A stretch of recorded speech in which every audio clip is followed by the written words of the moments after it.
Hi guys.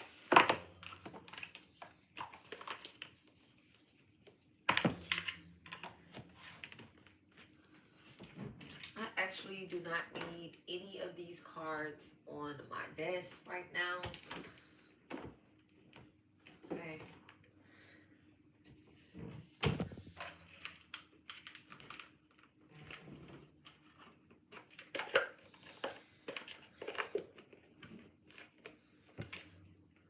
Okay, we're going to wait for a few people to come in. I did get 5 responses. Okay.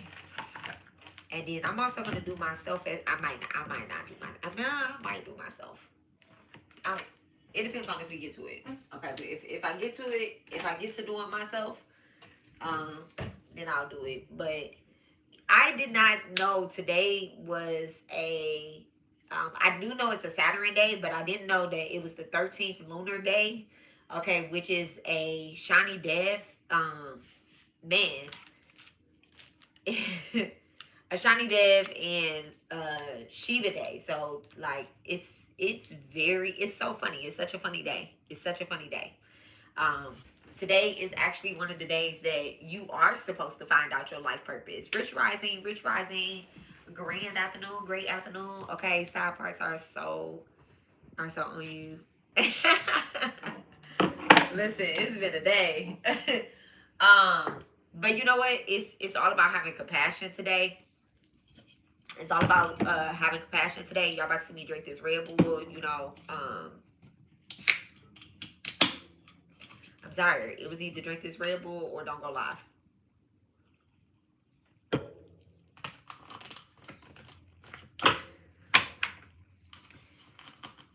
I wish somebody would say it's nothing spiritual about drinking a Red Bull. It's nothing spiritual about judging. Okay, so yeah, we are going to break down the charts. Something on my iPad. So we have 5. We have 5, okay? Hi guys, hello. Lori, I'm about to text you a link. Can you share it for me?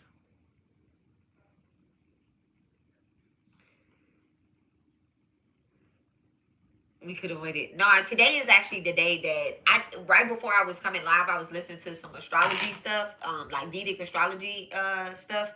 And today is actually the day, it's the 13th lunar day from the new moon, the 13th lunar day from the new moon. And this is actually the day that you are supposed to be finding out your life purpose. Like when you go and you're supposed to be doing certain things. You can either be in alignment with your life purpose today, or you could be finding out today what your life purpose is and studying. So we are actually all in alignment by being here today. Okay? And I'm so glad I ain't sleep on it. I'm so glad. And I didn't even yeah, you could go ahead and go early. So, I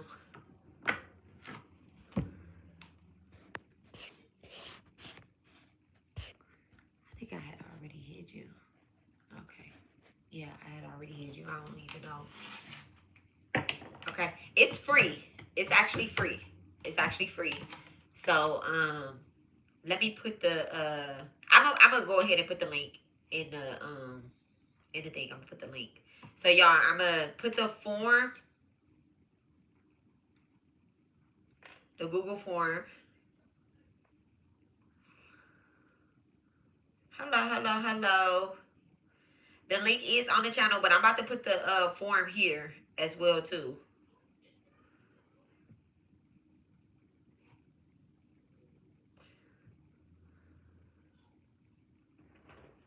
It's so funny.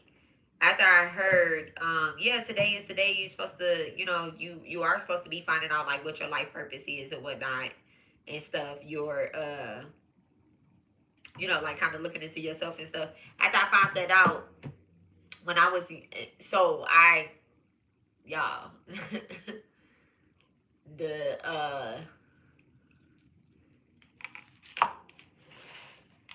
The spiritual attacks they're real. Okay, you can send me the link. Okay, I will. The spiritual attacks are real, and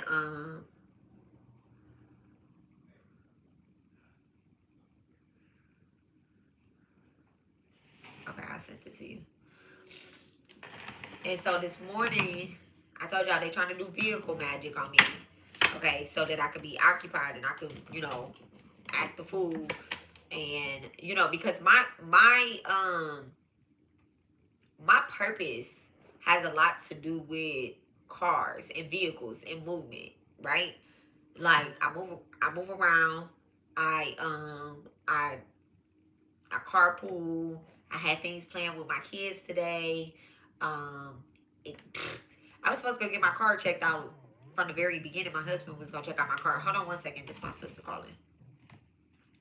Hey sis. Hey. I'm doing the 5 grade debts class live right now.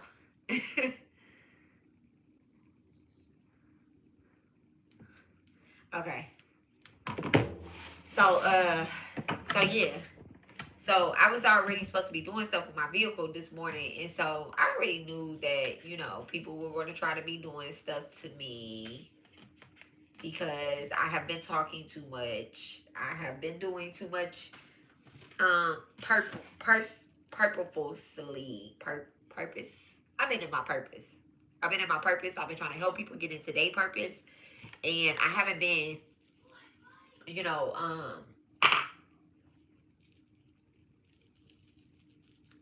going off on nobody. Okay, I've been catching numbers all day. I didn't catch 444. Okay, but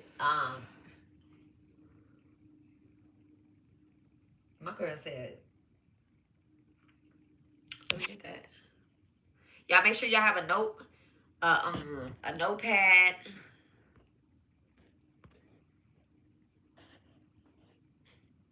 Dang, I can't even pin that. Can you pin it, Lori? I'm not sure if you can pin it.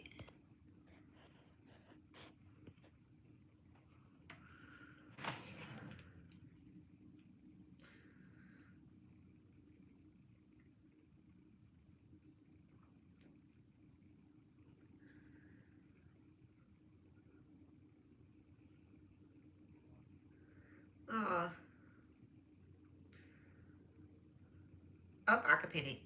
I can pin it from my phone. Okay, so I pinned the document, guys. So when y'all come in, check out the pin form. Do not put your real name on there. Do not put your real name on there.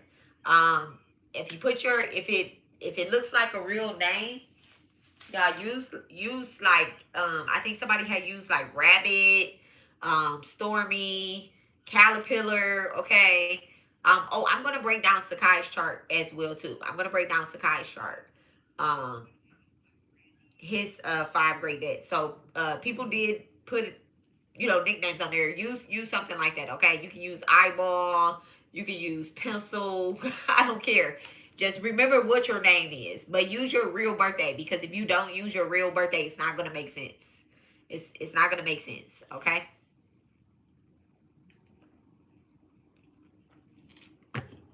And it's just stupid. I'm gonna still break it down, if it's not your real birthday, because I don't know if it's your real birthday or not. But the point is for you to be honest with yourself and be honest with God, because Spirit knows all, and I'm not just gonna try to keep proving that somebody is a liar or anything like that. Okay. Can you check my comment under the post you made? Yeah.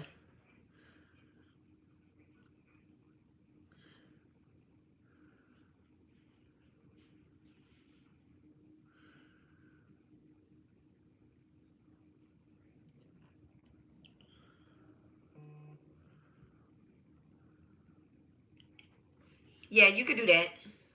I did it for my kids. You could do that. Put a nickname on there too. I don't say the birthday either. I don't say the birthday.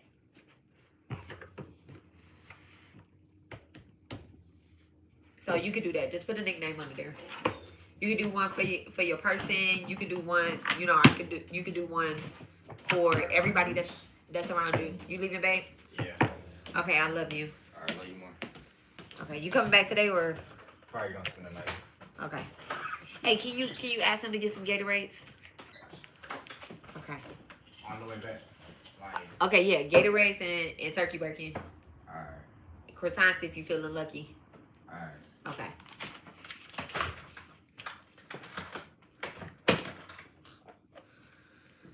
Okay, so we don't need any tarot cards.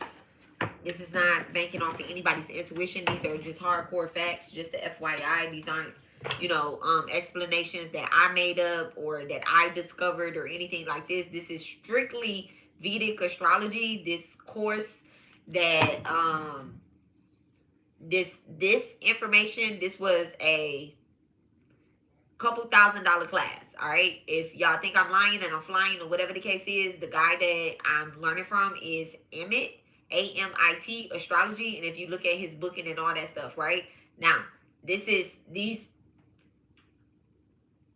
us paying the cost to be the boss. Okay, this is for the collective, for all of us. I didn't just learn this so that me and my family can be successful. I paid for this. I'm paying for this so that I can teach. Okay, so I can teach others. And that's exactly what he wants you to do. So I'm not taking anybody's stuff and going and teaching it for free somewhere else. I'm not even charging y'all, okay? So this is a part of my own karma as well, too. I'm giving back to my collective. Okay? So if you ever, these tarot readings, they cool. I like tarot. I like tarot. This is something I desire to do. This is a part of me desiring to do something, that's fun. But tarot is not my first divination. I'm a medium. I talk to spirits. But I like tarot cards. It's cool.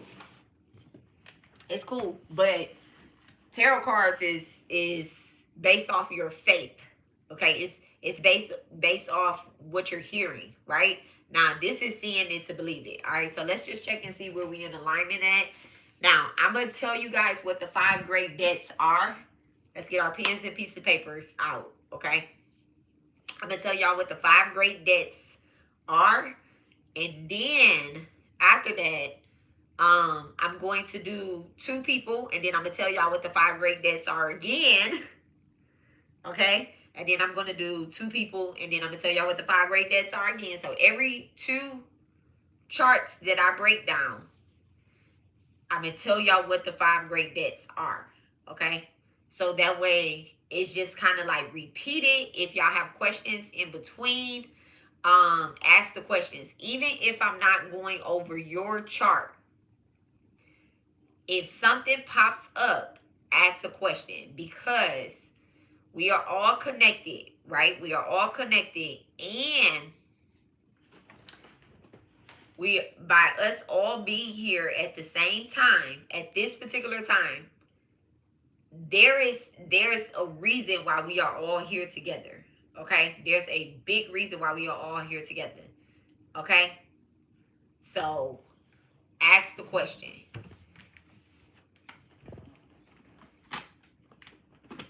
If you are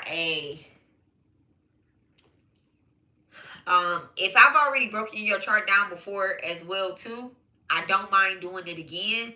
Just submit the form. So that way, the form was very detailed, okay? Now, those are questions that I felt are in alignment. I did select multiple questions from different places. And then I made up some of the questions myself, as y'all can see. Yeah, based off the way that they sound, y'all know I made them up, okay? Because it helps me understand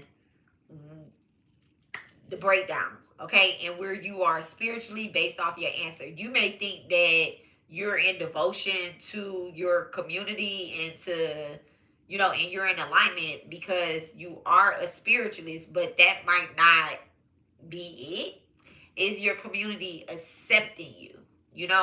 Is your community accepting you? Are you constantly having pushback from the community? Maybe you're supposed to be doing community service across the street at the just do the okay, so babies are the closest to spirit. Okay, they're closest to the ancestors. They haven't even racked up karma in this lifetime yet. So select 10 for everything. Select 10 for everything. I'm gonna know.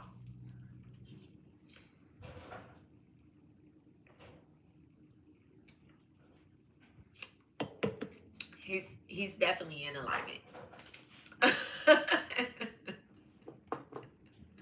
He's definitely doing his soul purpose. Just being the baby, okay? Just being the baby and smiling when he needs to and being there. So they haven't when I did Sakai's chart, okay, because I did a questionnaire for Sakai, and when I did Sakai's chart, what am I gonna select? You know, he's deceased, physically deceased. So I just selected 10 because I know he's in alignment. And then also, yeah, I just selected 10. Only one I didn't select 10 on, and I'm gonna be honest, is the part where I asked about, you know, friends, who needs friends or whatever. Hi, Miss Abby. Hello, hello, hello. Rich afternoon. I had a crazy dream about him. I'm going to share it with you later. So beautiful. Oh yes. Okay. Please do. Please do. Um. So the only one I didn't select for 10 was the one about the friends. So when Sakai was physically here, man, my baby probably had like 3 or 4 friends. Like it would be a girl that he meet outside to walk the dog. Okay, like, and it's so funny. Anytime he see her walking the dog across the street, he'll come and walk the dog over here. Anytime he was walking the dog across the street, I'll see her 5 seconds later outside walking her dog. But they never was on the same side of the street. And for his birthday, she gave him a card. The only girl that ever gave him a card, and I dreamed about her too when he first passed away. I dreamed about the little girl, and she was like, "Sakai, you're here," and he was like, "Yeah." And they walked past each other and they touched hands in the dream at the rodeo. But anyway, um, she gave him a card for his 16th birthday, the birthday before he passed away, and said, "You're one of the nice guys." That's what she said on the card and gave it to him or whatnot for his birthday. I thought it was very cute. We've been living here for a long time, so obviously they knew each other. I think they went to school together or whatnot. But they never really like talk. I always be looking out the window and stuff. Like I never seen them talk or anything. And then um he had another friend that I gave his Roblox game to. So my baby had like a really successful game that I guess he had like a store. He was making money off of Roblox. And one of his friends is like a gamer. They created another program thing together, another coding program thing together. And I asked the little boy, I'm like, "You want the Roblox game?" And he was like, "You don't want it?" I'm like, "No, it's cool. Like, it's cool." And so he was like, "Sakai makes money off of that game." I'm like, "It's cool." So I gave it to the kid. Because my other boys, they don't play Roblox. And so they didn't want it. They didn't want it. Even though they know that he was making money off of it, they didn't want it. I was like, "I can keep it for y'all." They was like, "No, it's fine." So I gave it to his friends. So that's like what, 2 friends? And then the other 2 boys and stuff like that. And he always be like, I don't know them kids. I don't know them kids. That's how he always talk. I don't know them kids. But I selected number 7 on that because now my friends and my family are always in it. And when I say my friends, I mean all my friends are always reaching out to me like, "I had a dream about Sakai," you know? Or like family would be like, "Last night I had a dream about Sakai." Just randomly. Like, and then I see it on my Facebook timeline and stuff like that. So I know that he's like visiting them. So I'm like, okay. So I know he's in purpose, in alignment. Even my husband family would be like, "I think I seen Sakai in my dream." And they know him because they see his hair. So yeah.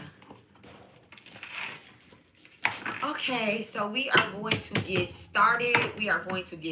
I don't need these cards, but Let's put them up.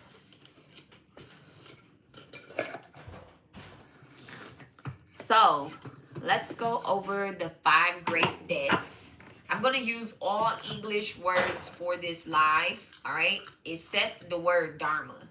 That's the only word, because I want y'all to get used to saying that. Dharma, you got to get used to saying Dharma as bad as we say karma, okay?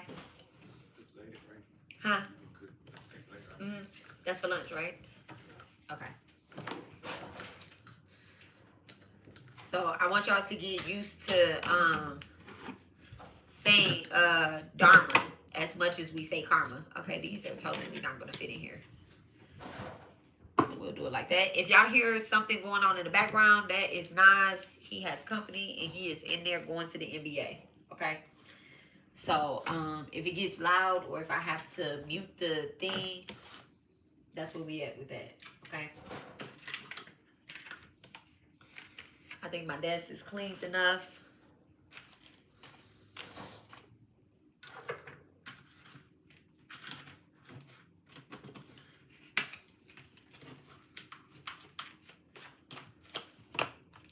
Allegra D, the allergy medicine that I did not take today, because my point was not to leave the house today, but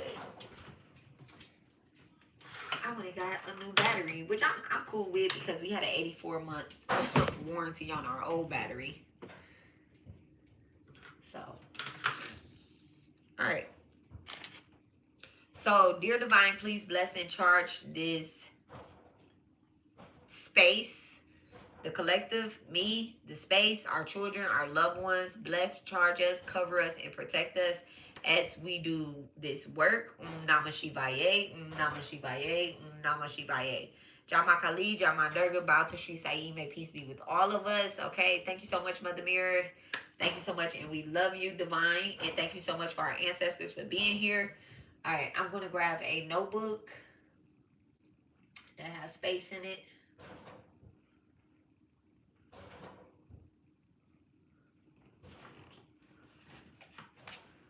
Don't blame me. Love made me do it. I think this is a brand new notebook. To Mother Mirror, the Divine Mother. Okay.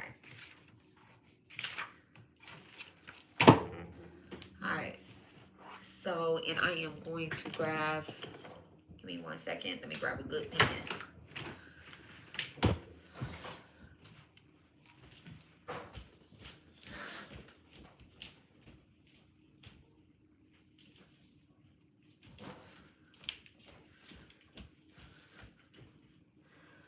Alright.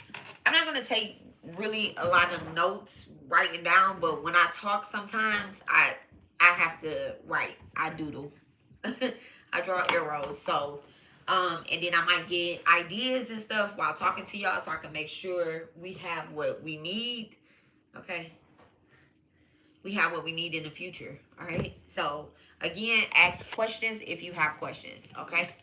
So, let's see who we are starting with. Let me pull up y'all Google Forms.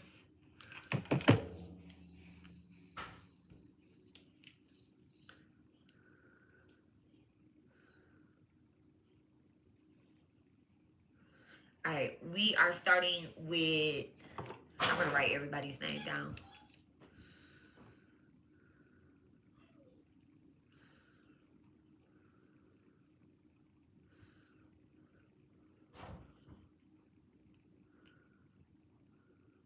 We're going to start with Stormy.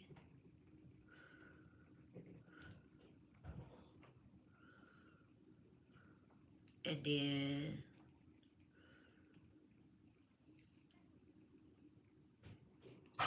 AJ, Rabbit, Red Girl, and Junie.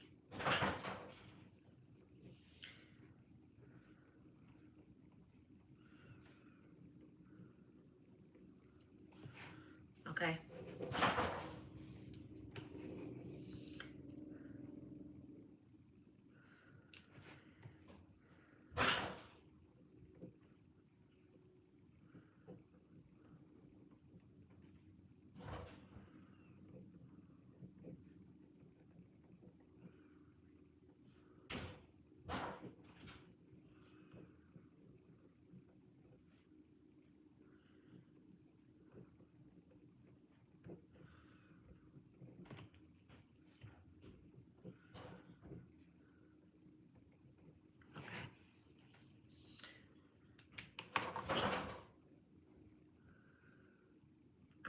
individual responses.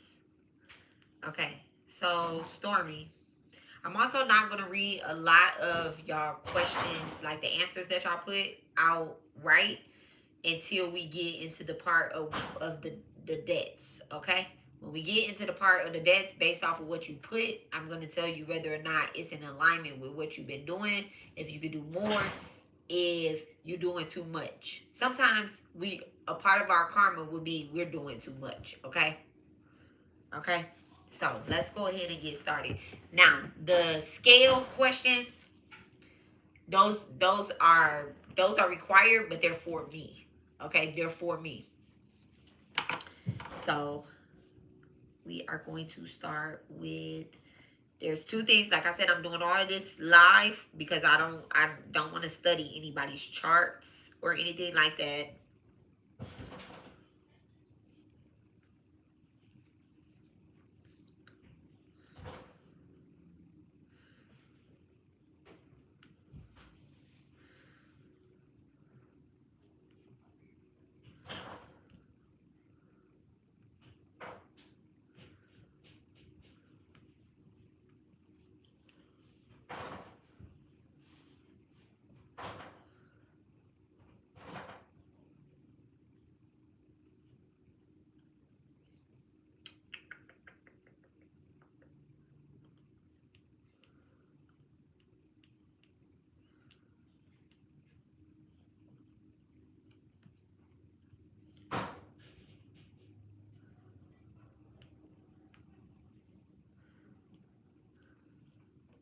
I'm going to rename this.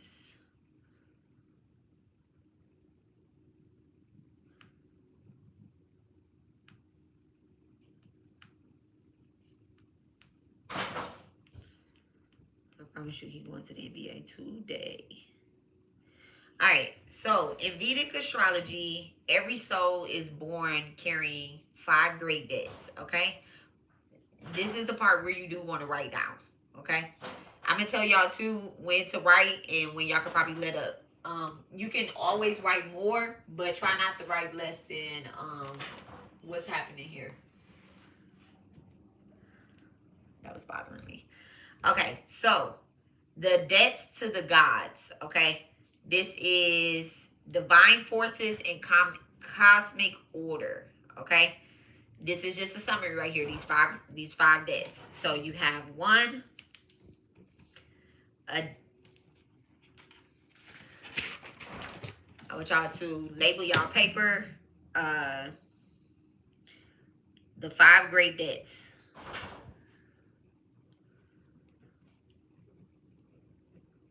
So one is a debt to gods.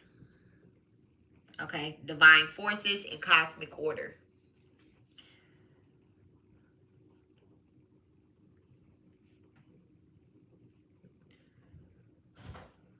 If I'm going too fast, y'all tell me to slow down, okay? Number 2, you don't have to skip a line because we're going to get a little bit more detail after this, but you just kind of want to have this at the top. More so like a definition guide, okay? Is a debt, D-E-B-T, to the sages, which are the teachers and wisdom keepers.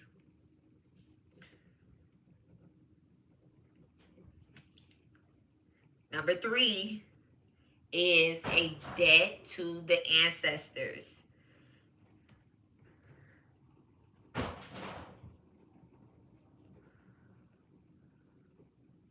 This is your lineage. I always mess that word up, into your family. Number 4 is a debt to nature and beings, to the earth, to the animal, and the environment.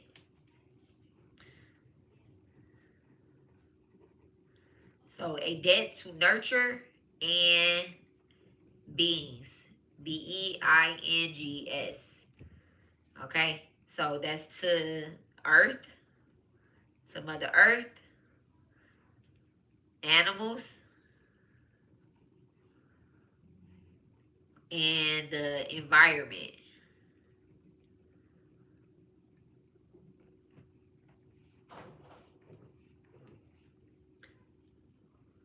Number 5 is a debt to humanity. This is to the community,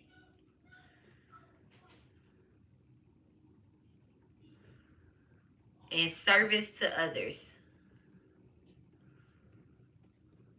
The order of these depend on each individual person. Nobody is the same. Nobody is the same. Okay? The order of these depend on each individual person. Okay, so everyone will look different in order according to their birth chart. Yes, everybody's will look different according to their birth chart. This is why I'm going to pull your birth chart.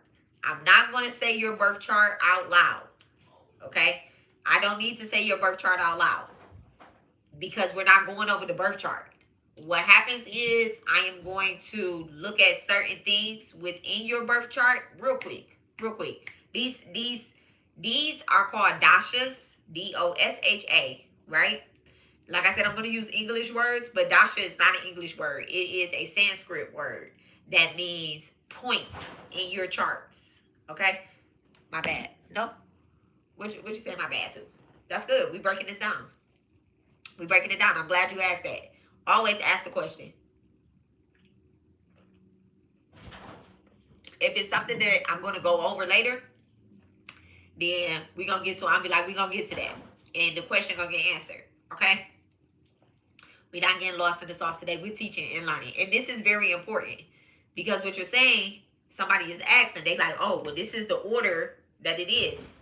Again, each individual person has a rank. Some people owe the environment more than they owe God. Sound crazy? But that's how it is. Some people owe their ancestors more than they owe God.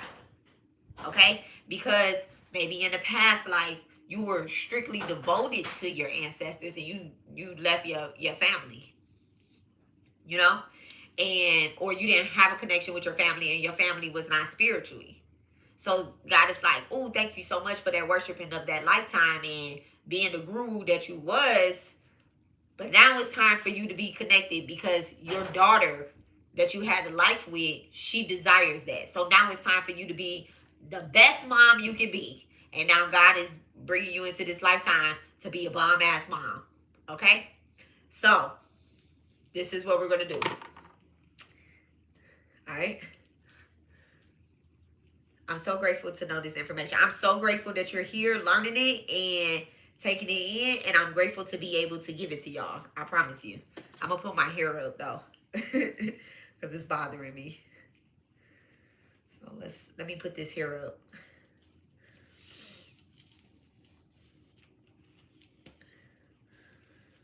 Okay. All right. So I'm pulling up each individual chart. And then we're going to go over it. But like I said, I don't need to go over your chart. I don't need to put your business out there and say you have Leo in the 5th house or you have this like this or this. If it comes up and I need to explain that, then I'll explain it. You know, if it comes up. But if not, I want to also tell you guys that one thing that I'm doing is I am helping people find their life purpose. So my telephone number is 346-702-4044. If you need your chart broken down, I will help you break your chart down. Not like in individual details. Google works very well. Studying works very well. The stuff that I'm giving you to break a chart down, that I'm saying to break a chart down, you can take each of your individual signs and research it and buy books. And you say, okay, I have Capricorn Saturn. What does this mean? Start buying Saturn books, baby. You're going to find out that your whole life has been a lie. And you need to, look, you're going to find out your whole life has been a lie. Okay, Capricorn Saturns, they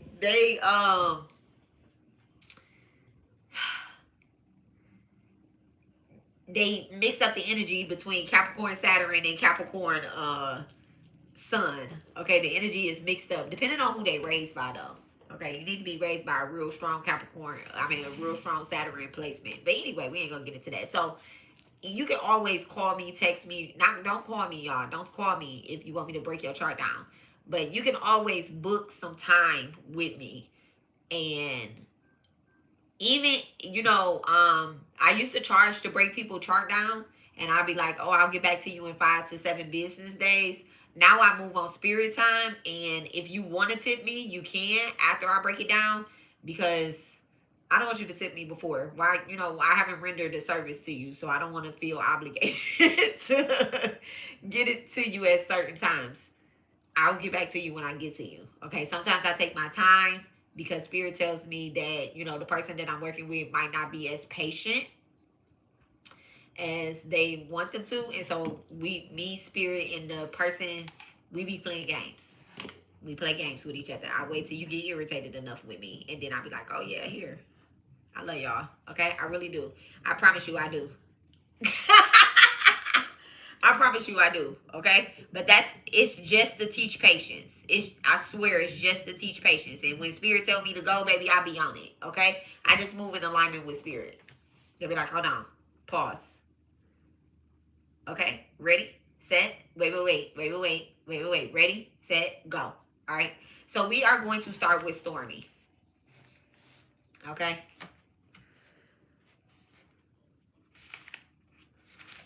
All right?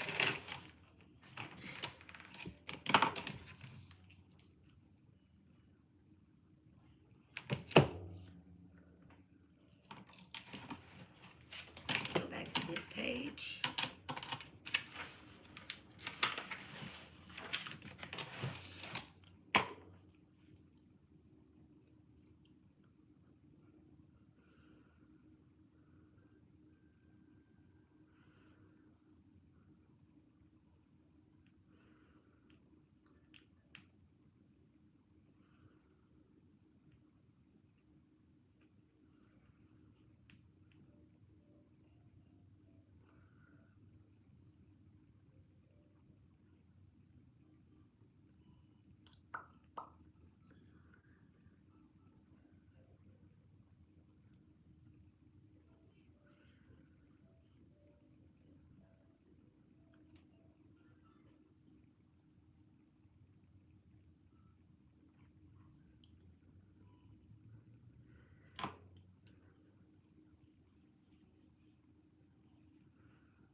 Give me one moment.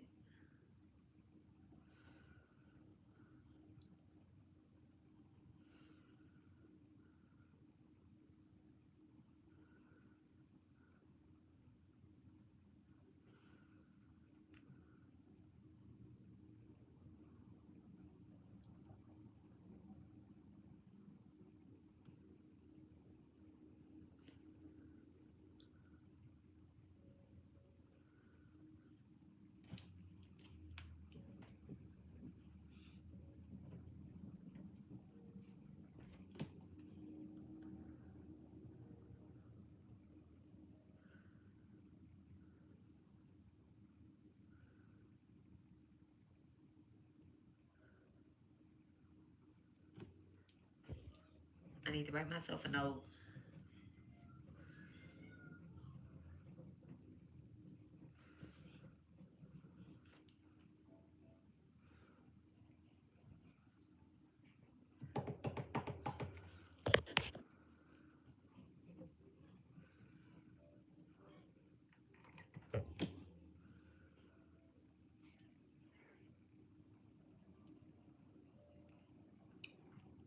And then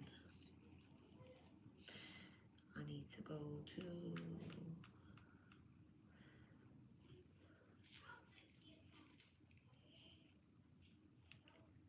I'm using 2 different charts, y'all, so be patient, okay? And let me be patient with myself.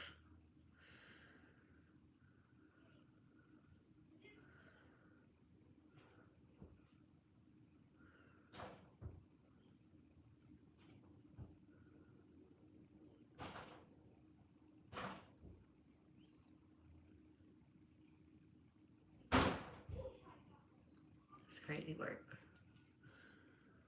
All right, and to make sure. Oh yeah, I did. I definitely said Sidereal.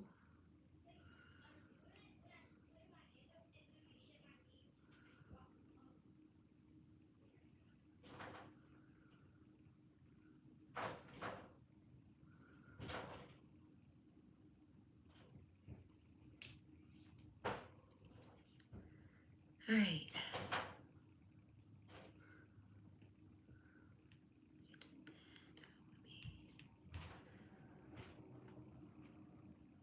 Here I'm going to copy.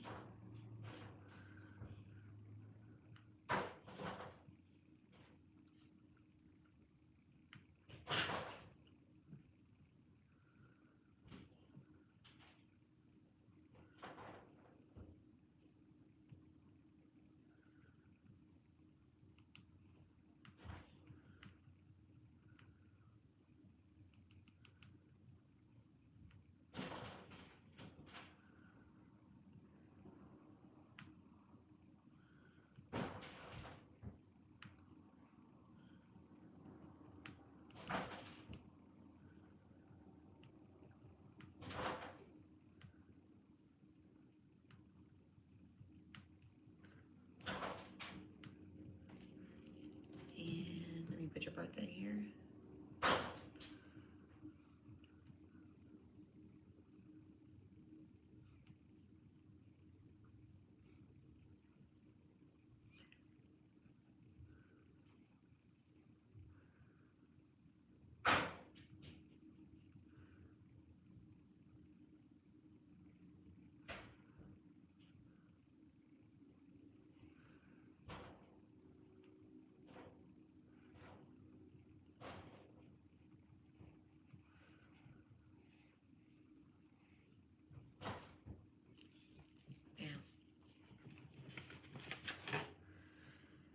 All right, let's get into it. Okay.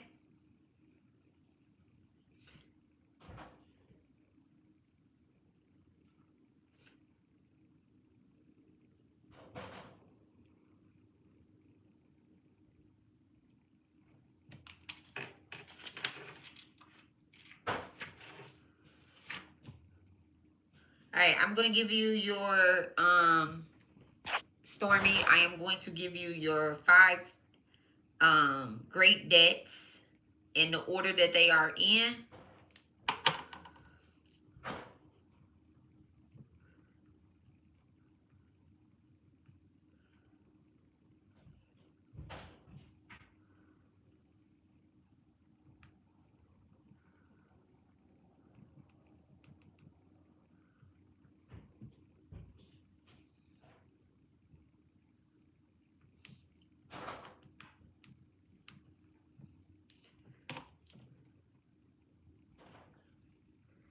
Okay.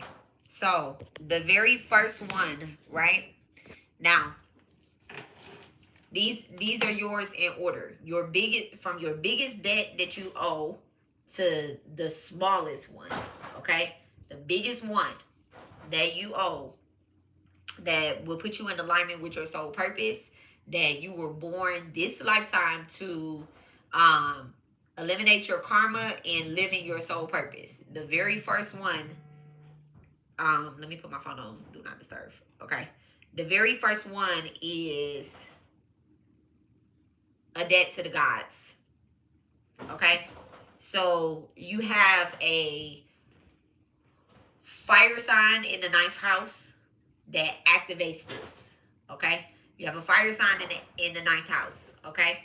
And this shows that your debt to higher truth, your soul purpose, and divine law. Okay. With that particular planet in the 9th house, you owe the gods a life of courage, independence, and pioneering devotion. Okay. You cannot just follow a regular traditional religion or faith just blindly. Like you can't do that. Okay. You owe a little bit more order, okay, to the gods. So you can't just, say, for example, your mom would say, well, we're Christian. You can't just blindly just start growing up and being like, I'm Christian and this is what I am and this is what I'm going to do. You really have to study. Um, when it comes, you have to study religions. You have to study religion. Anything that you touch or get into will always drive you to go further, deeper into that spiritual path. And I hope that that makes sense. Okay. You can't just follow. Okay, wait. It says she must ignite in her own flame of devotion and possibly bring in fresh, youthful energies to rituals. So a lot of your rituals that you do, they have to have your touch of devotion on them. So let's say for example, you do a ancestral ritual, right? No, I'm not going to say ancestral. Let's say that you do a Lakshmi ritual, right?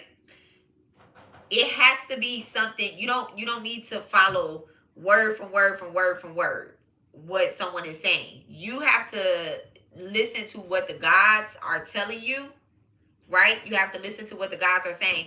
If someone says we're gonna burn red candles, but you keep hearing I'm going to do pink candles. I want pink candles from God, from divine. If you dream about pink candles, you need to get pink candles. It don't matter that somebody said, well, you only can do this ritual with red candles. If the gods tell you they want pink candles, you need to get pink candles.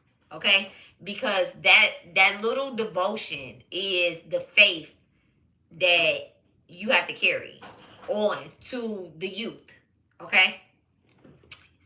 The repayment, because you owe this debt, the repayment this lifetime is worship through action, physical discipline like yoga, martial arts, and dancing are offerings that will help you clear this debt. Okay, so yoga, martial arts, and dancing. Okay.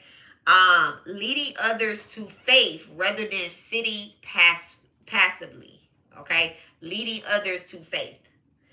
Mantras to Durga, Mars related deities like these are all going to always be this line. Kartikeya.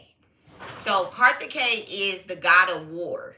Okay, he is the god of war. He is a child form of well, let me not say of anything, but he is the child of the divine.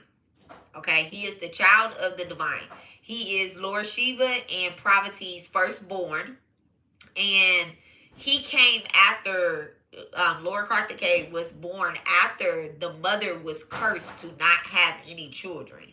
And after not having any children, someone had came and said, so she was cursed. The Parvati was cursed. She can't have any children. She'll never have any children. Okay. And then another demon was born and was wreaking havoc all over the world. And he asked for a boon. That demon asked for a boon from Lord Brahma that he can only be killed. He can only be killed by Parvati's child. I mean, by Parvati's child. When she had a child, that they can be killed by her child. But she was cursed to not have any kids. So he thought he was gonna live forever because he like, yeah, I just found out that she got cursed, so she'll never have any kids. But what ended up happening was Lord Shiva and Goddess Parvati, they end up coming together, right? And Kartikeya, absolutely, that's exactly how you spell it.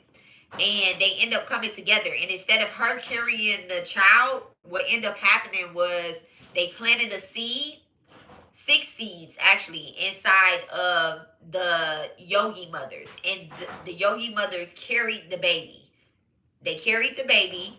They had 6 different individual babies, and then once they were born, Goddess Parvati merged all of the babies into one. Okay, and that one celestial, the god of war, once he earned his name, the god of war, he went and eliminated this demon. Now, the reason why he is so important is because nobody knew the definition of OM. And he even asked Lord Shiva and other gods, like, do y'all know the meaning of? And so everyone, they had the answer, and it was like, no. And he actually whispered the answer to Lord Shiva, and that's how he became very that's how he became the god of war, because the mantra is what kills all the demons, all of the negativity. So you can chant a Kartikeya mantra, you can teach, spread this word. You can, if you don't want to get into, the gods necessarily, you do need to focus on the god of war, which is Mars energy. Okay? So that ninth house placement is the key to resolving that debt to the gods. Okay? You have your birth chart too. So, and remember, I'm pulling it up in Sidereal, okay? I'm pulling it up in Sidereal. So if you want to go further, just look up your chart in Sidereal, and you will know exactly what placement I'm talking about, okay? So, your second debt, okay? Your second debt is the debt to the teachers, okay? The debt to the teachers, the debt to the sages, okay? This is your fourth house being activated. Okay, this is your fourth house being activated, and this shows a karmic debt to the gurus and the teachers of occult, mystical, and the hidden knowledges. Okay, Stormy has a study beneath deep spiritual and psychological teachers, but not a superficial one. Okay, so not a superficial one, but it says that deep down inside, you really have like, you're devoted to the teachers, but then you're probably not teaching. Okay, you know what? If you guys, no. Let me ask my Dr. Ross question real quick. Thank you so much. Thank you so much. I'm going to ask, is it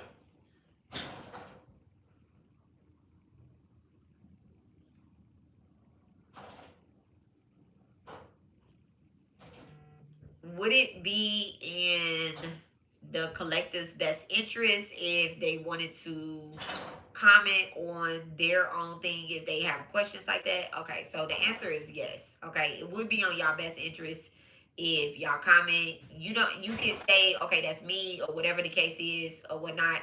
But also, I just needed to make sure, because y'all know it's stalkers right now. All right. So, Stormy, I'm gonna say it like this. So you have Scorpio in the fourth house. Okay, you have Scorpio in the fourth house, and so you have a deep passion for learning, but then not teaching. Okay, and this needs to wake up. One second.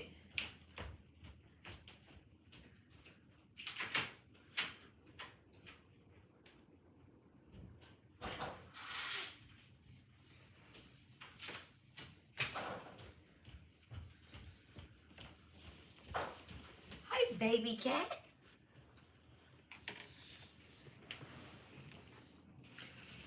Because, okay, with Scorpio here, you may feel called to secrecy.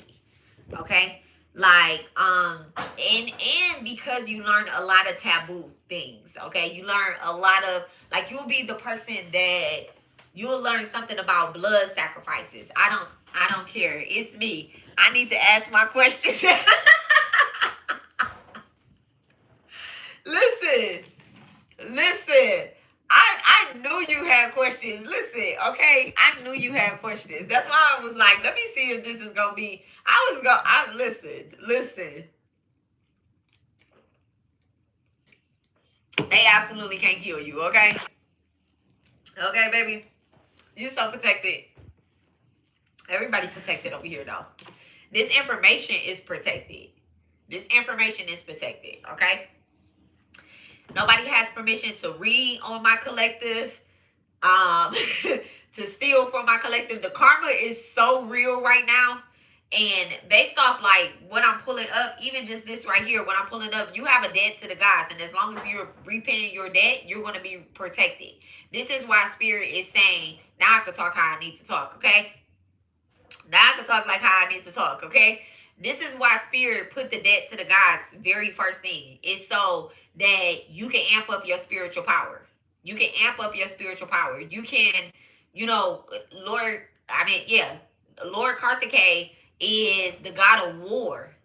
He's the god of war. So by doing his mantras and chanting towards him, or even just dealing with Mars energy alone, and you learn discipline. Lord Karthikeya is actually a god of discipline and then the god of war. In order to win, he had to separate himself from saying, okay, Shiva and Adishati is my mom and my dad. These are my favorite deities. I pray to them. I worship them.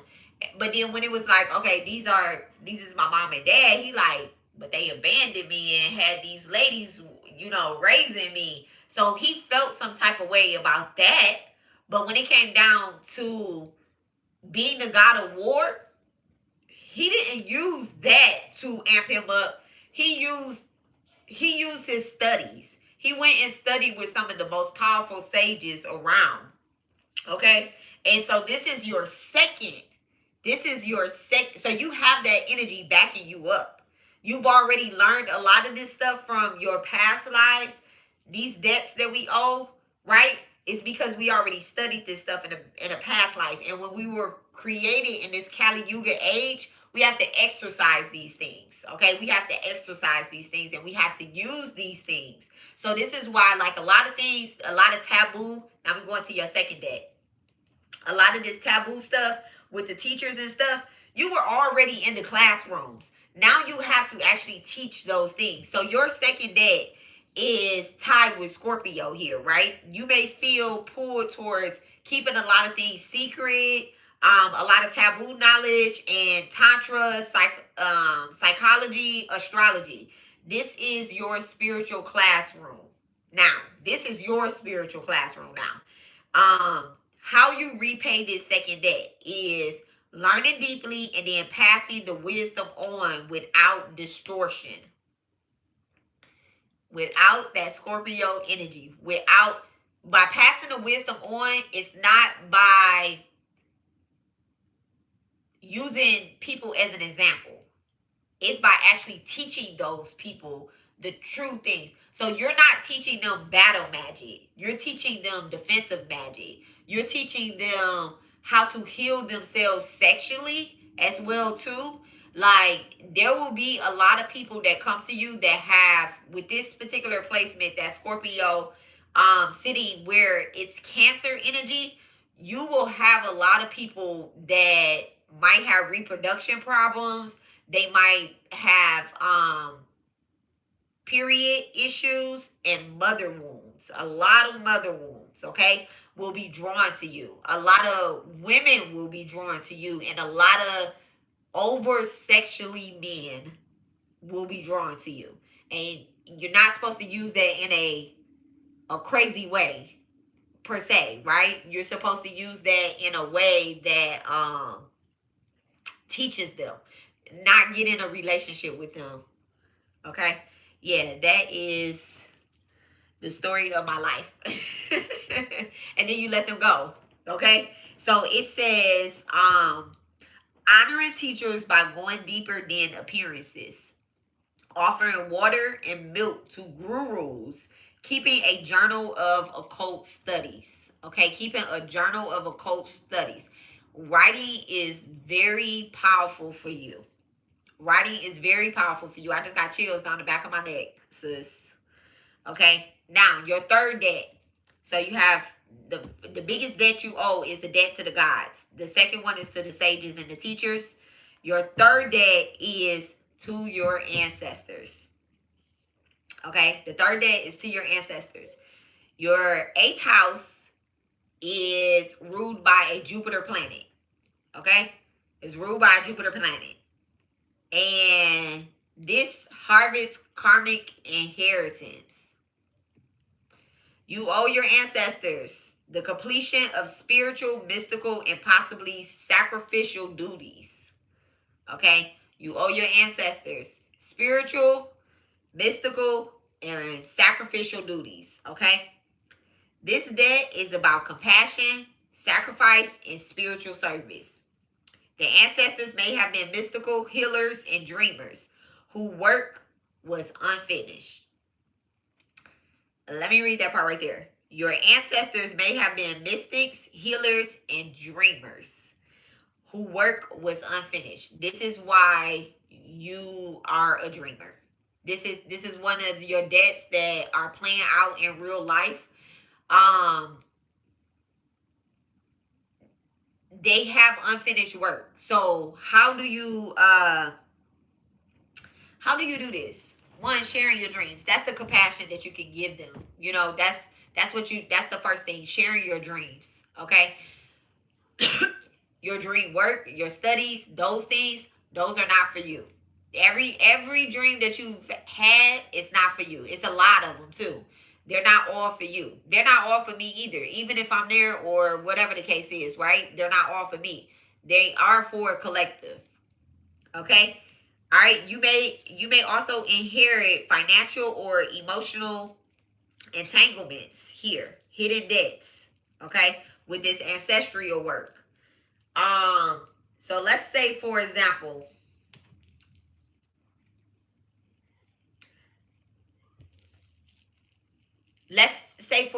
you had some healers in your family, right? You had some healers in your family, or you had some some mystical people in your family at some point, right? And somebody came and paid them to do some work, right? Somebody came and paid them to do some work, but then something happened to that family member. Something happened to that family member, and they were not able to complete that work. That debt is still owed. When you borrow money, when you get money, and this is one of the reasons why I'm like, don't pay me first sometimes. Don't pay me first sometimes, because I'm trying to lead up out of here without passing this debt down to my children or my great grandchildren or my nieces, my nephews, or whomever, right? I'm trying not to pass that down my generation. So this debt to your ancestors that you have to fulfill, that you're going to fulfill, that you are fulfilling, right? Don't stop doing it, because all it's going to do is pass down. All it's going to do is just pass down. You're a dreamer now. If it passed down, right? If this and you know, this is not always a gift. It's not always a gift. You know the type of dreams that you have. So it's not always a gift. Sometimes them dreams are scary. And if someone isn't doing that debt to the gods and the debt to the teachers, you know, at the same time where they're learning these occult mystical things and they're calling in protection, y'all know, we sign up for contracts in our dreams. So you take on another contract. So just let's go ahead and eliminate these debts, okay? And it says the repayment are rituals for the ancestors. Charitable. There is never an escape. Yeah, it is an escape. It is an escape. I mean, you can't escape. You can just find your way out. Let's not use the word words or spells. Let's not use the word escape. Why do you want to escape this? Let's just pay it back. You owe it. It could be you. It could actually be you that was supposed to do something in a past life. You were supposed to deliver a message in the past life, and then boom, you was taken up out of there. You remember what you said before, where you're always getting off in some of your dreams and stuff. Like, you always get to that part. You have a gift that you are supposed to no, let me take that. You have a job that you're supposed to do, but in some of your past lives, my ears just started ringing too. In some of your past lives, your life ended before you can fulfill that job. So now you come back this lifetime, and spirit put it in order. Your very first debt is to the gods. Very first debt is to the gods. Ask for protection. Ask for protection. Do your work. Be in devotion. You know, do that. And you don't get to escape it. You actually get to clear it. You actually get to clear it. And then at some point, you're going to be doing something else and you're going to realize, like, oh, this message is for me. These dreams are for me. I have cleared that debt. We don't work the same debt all the rest of our life. Once we repay that debt, we done. We over with it. It's like a karmic contract. Once we repay that debt, it's done. This order makes sense too. Yeah, once we repay that debt, it's not a big debt here. This is just kind of to get you in the door because this placement that you have, this inherent financial replacement, it has something from your ancestors. This is going to unblock your money. Okay? This is going to unblock your money by you fulfilling this third debt. Don't try to escape it because you're going to escape your inheritance. Somebody is saying once this job is done, I'm going to pay Stormy her motherfucking money. I'm gonna give her the money because if they're anything like me, don't pay me right now. Pay me when the job is complete. Okay, you don't pay the car mechanic when you first go to the car shop. You don't pay the car mechanic when you first go to the car shop. You pay the car mechanic after you get ready to get your car back. That's how it goes. And you are the vehicle. Okay, you are the vehicle.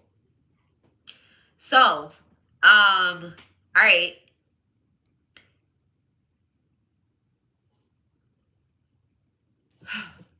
So this third debt that you have, let me not write on that paper. This third debt that you have, these are the rituals that you can do to fulfill your debt to your ancestors, okay? Rituals to the ancestors like burning candles, right? And then also doing like food offerings. You need to offer more food. You need to share your food with the ancestors. Some of them needs to eat before you do, before your family does. And you don't have to make them a whole big meal. You can simply make rice and add sesame seeds to it, black sesame seeds, okay? You can just make a bowl of rice. Like rice is super important in your life. Rice and milk is super important in your life. So you want to make sure that you are offering your ancestors something, okay? Charitable acts in their name. So let's say you don't have anything to offer to your ancestors, right? But you see a homeless person. You see a homeless person, or you see a I don't want to say a dog, but well, we could say a dog, right? You can buy them something to eat and you say, you know what, I'm about to do this on behalf of my ancestors. Always say it's on behalf of your ancestors, okay? If you donate clothes to the Goodwill or something like that, or some items to the Goodwill, say that this is on behalf of your ancestors and do it on a Saturday or a Sunday, okay? Do it on a Saturday or a Sunday. All right. Then studying scriptures. Okay, you need to study about Jupiter, like, you know, Jupiter stories and scriptures about Jupiter. Jupiter is the closest to the ancestors. Jupiter is change that. Pisces and Sagittarius are ruled by Jupiter. Okay, Pisces and Sagittarius are ruled by Jupiter. Now, the very last thing that you can do to help this placement is helping others cross from suffering into hopes fulfills this debt. From suffering to hopes, okay? This is a hard debt that's coming up with that helping others feel fulfilled because in a past life, this is a past life that's coming. I was born on a Thursday too. Absolutely. There you go. That's another one right there. That's another sign that needs to be activated this lifetime and expanded. Now, I'm about to tell you something about this past life that's coming up, right? In a past life, people really depended on you. They really depended on you.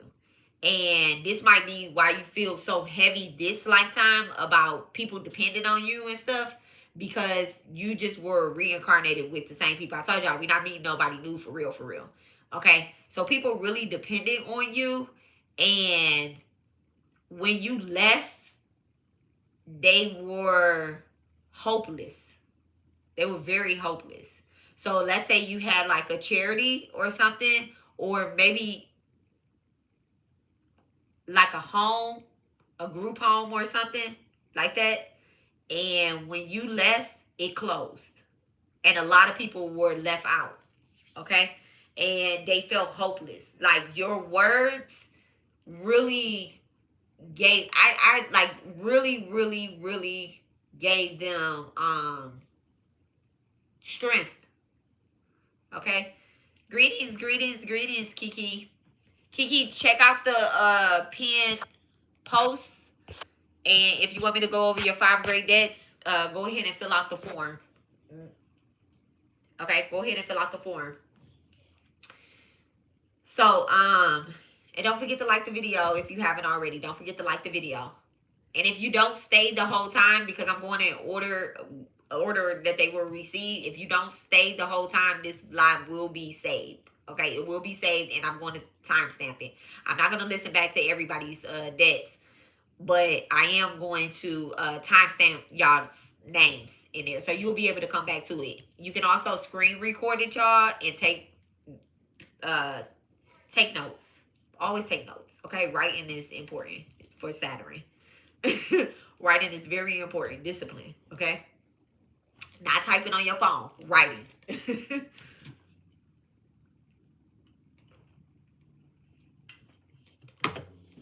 Okay, so let me see.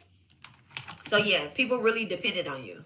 Okay, now your fourth day, your fourth one. So we went over 3, the debts to the gods, the debts to the sages, the debts to the ancestors. Now these it looked like yours are in order, but they're not. This is where they switch up at. Your fourth debt is a debt to humanity.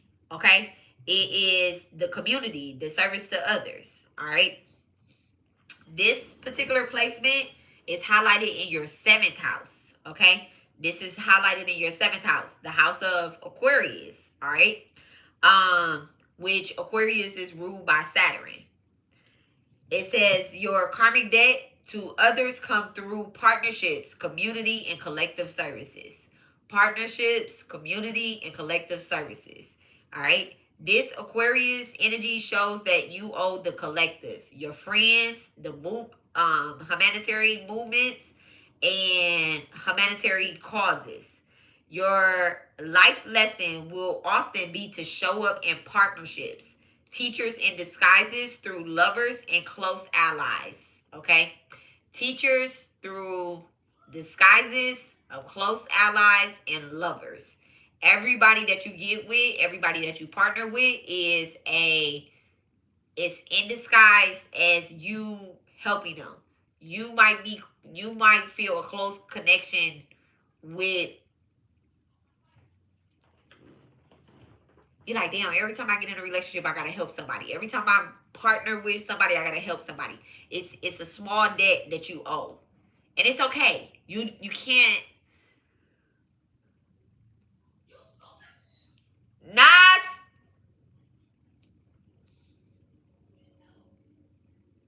One second.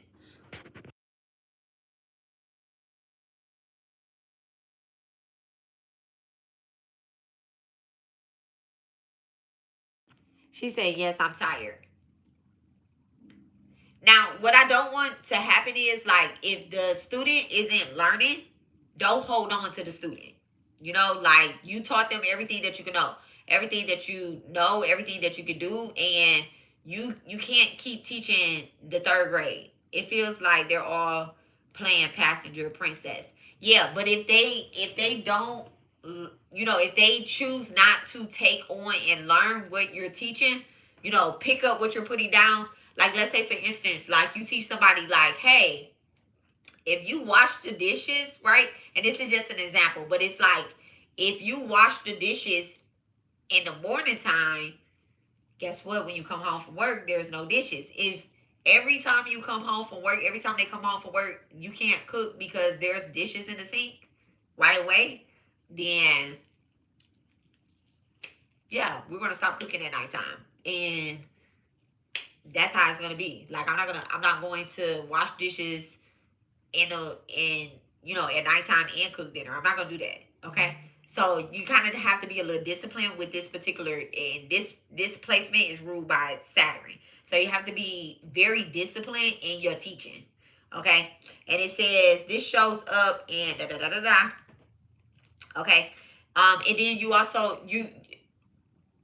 remember that this is a community placement. This is a community debt. It's not to one. One person is not the whole community. I'm not the whole community. I'm not a community if y'all don't show up. Now, we got multiple people here. That's what makes us a community. The neighborhood is a community. But if I'm the only person that live here, this is not a community. A community is about bridging together, coming together so that we can clear this whole debt out together. If you have this debt to humanity, the person that you with also have a debt to humanity. Because what do I look like? Like me and my husband's debts are so close. They're like this. They're like this. Me, my husband, and my kids. So what I look like getting up, going to do charity work, and he just doing nothing. That's how you know when you're in alignment with your spirit team, with your destiny helpers and stuff. This is all about destiny helpers right here. This is all about destiny helpers. Even y'all chart, this one chart, this one chart and the other charts that I pulled, our charts are very similar. It's all about destiny helping, okay? Period. I always tell him we're going to do service work together. Absolutely. And that's how you fulfill this debt to humanity, by making the community, by teaching too. So you do that second debt that you owe. So you're actually in alignment by bringing other people with you. Okay. So it says, remember I said disguises through lovers and close allies, by bringing other people with you. Teaching in disguise. So it's not like I told you this, I taught you this, da da da da da. You do it in a very subtle way. You need to do it in a very subtle way. Don't throw nothing in nobody's face, because then they're gonna give you pushback. Okay, they're gonna give you pushback like, she ain't fucking teach me shit. I'ma be rebellious, depending on where their placements are. Okay, all right. Where their Leo placement is with that one. So it says, you repay this by contributing to progress, teaching, guiding, invocating, and partnering wisely, choosing karmically aligned. Listen, choosing karmically aligned people instead of karmic users. I didn't even read that before that, but that's right on time for what we're saying.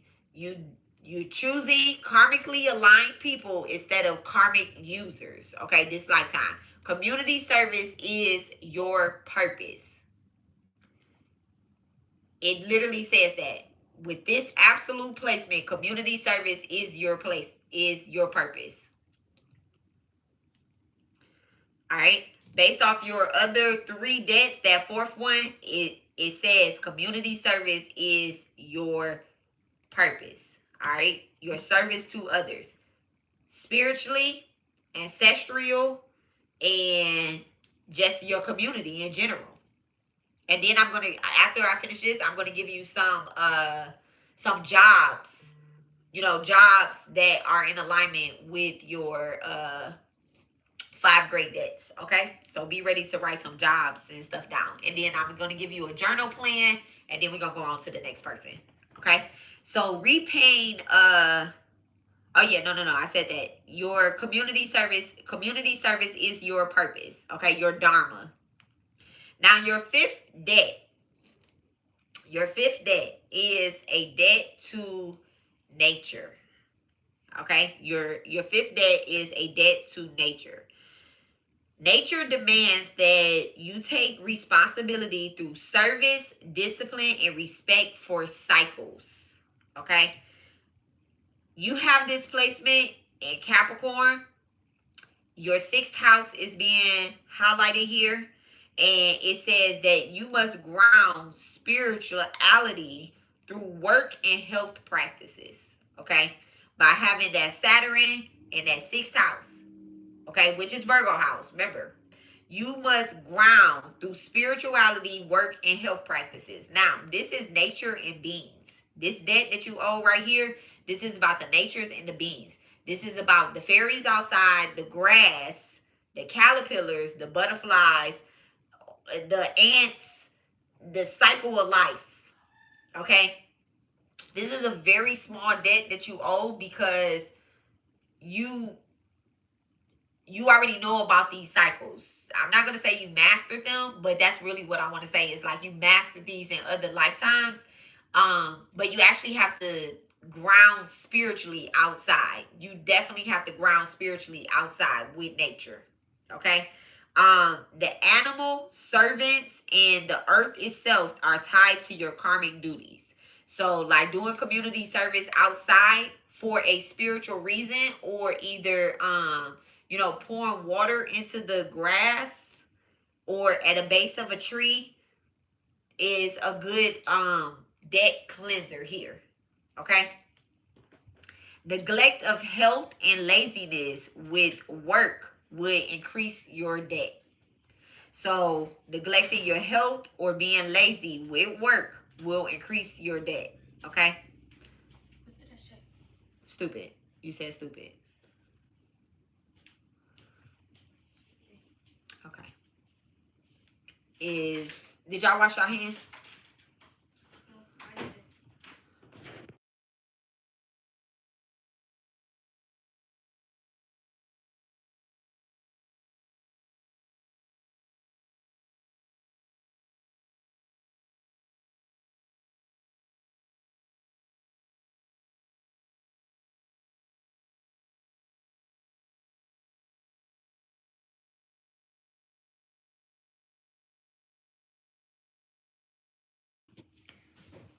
Thank you.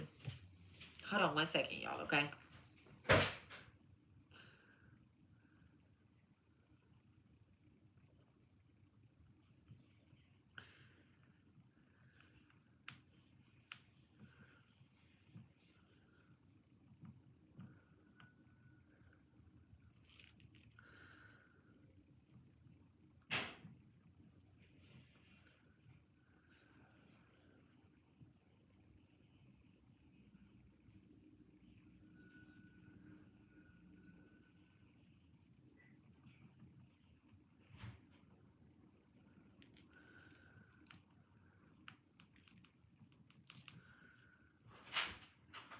Mom, Yes. this white stuff in my hair, is that dandruff? Where's the white stuff at? Like everywhere. No, it's lint. That's bad, right? Yeah, I need to do an ACV wash on your hair. What? Apple cider vinegar. Lint is like stuff that come off the pillows and stuff. But I haven't been on any pillows. You be on the carpet? Mm-mm. You don't? Mm-mm. Oh, okay. Maybe it's come from doing that. How? Where do I just washed my hands.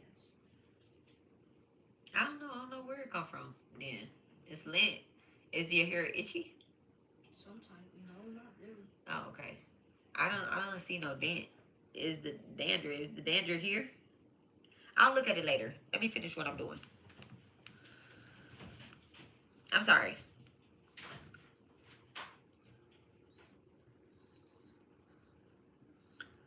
Okay, so the service to the animals and to nature and the beings, right? Repaying this debt is caring for the animals, respecting elders, and practicing disciplined routines. Gardening. Okay, gardening. Okay. Working with herbs and tending to the land directly helps clear this debt. Okay. It helps clear this. Okay. Tending to the land. Like if you see something that, you want to plant some flowers somewhere or just some random place, you want to plant some flowers, You know, you have banana peels that instead of putting your banana peel in the trash, maybe, you know, give them back to the earth, to the animals and stuff like that. Pouring water at the base of trees and stuff.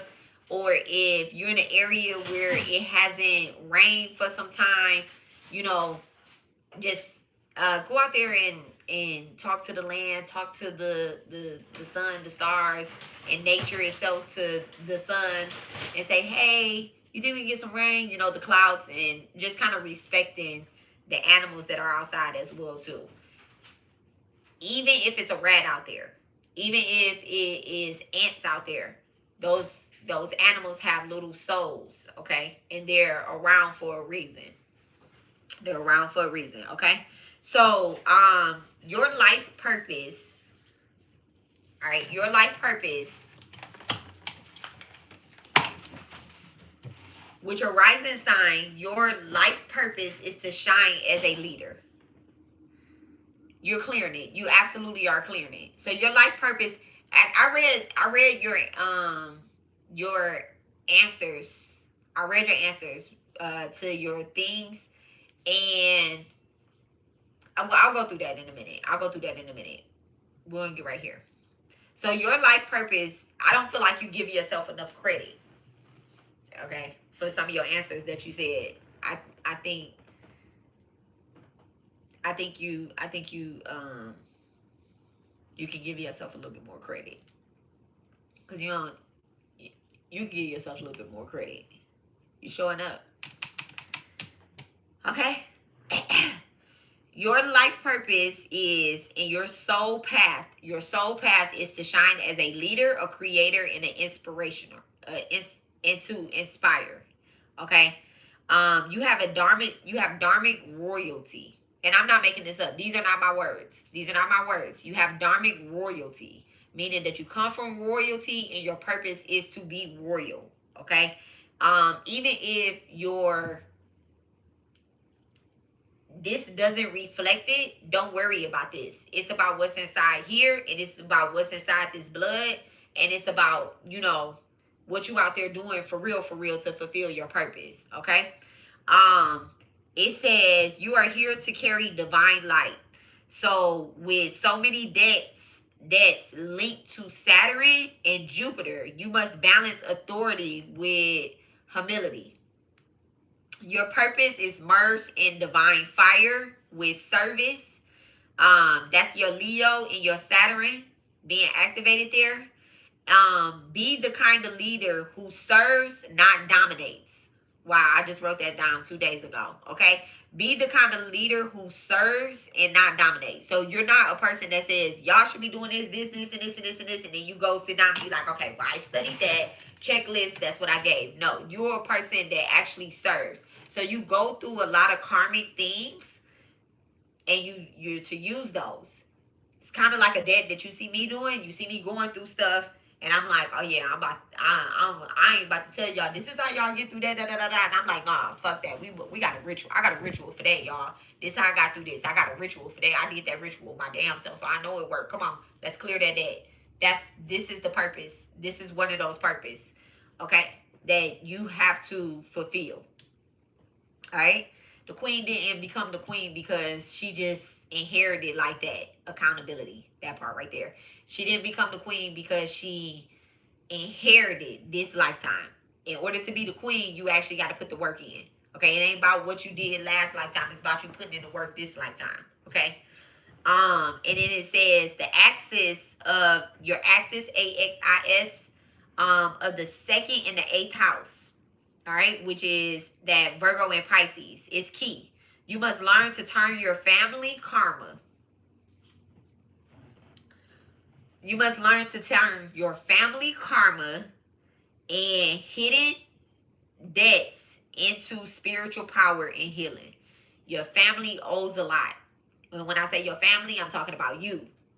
You owe a lot. Your family owes a lot. And don't just think about your past family. Think about your family now. Okay, even the ones that you're connected to now, like your child.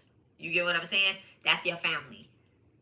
When we say we make our own family and then you start creating a family, that's your family.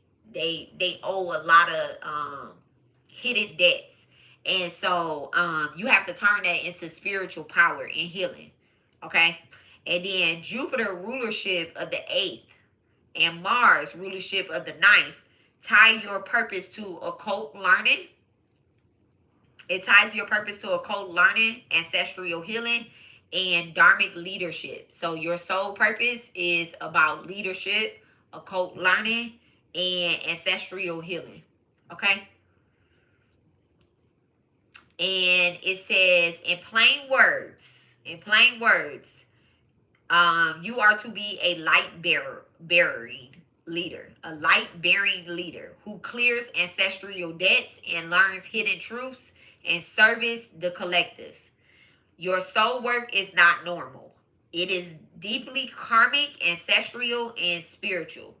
You shine brightest when you are transforming pain into wisdom and offering back to humanity. Okay? Whew. Okay, my girl. Let me give you some career paths. Okay? Let me give you some career paths. You might want to write this down.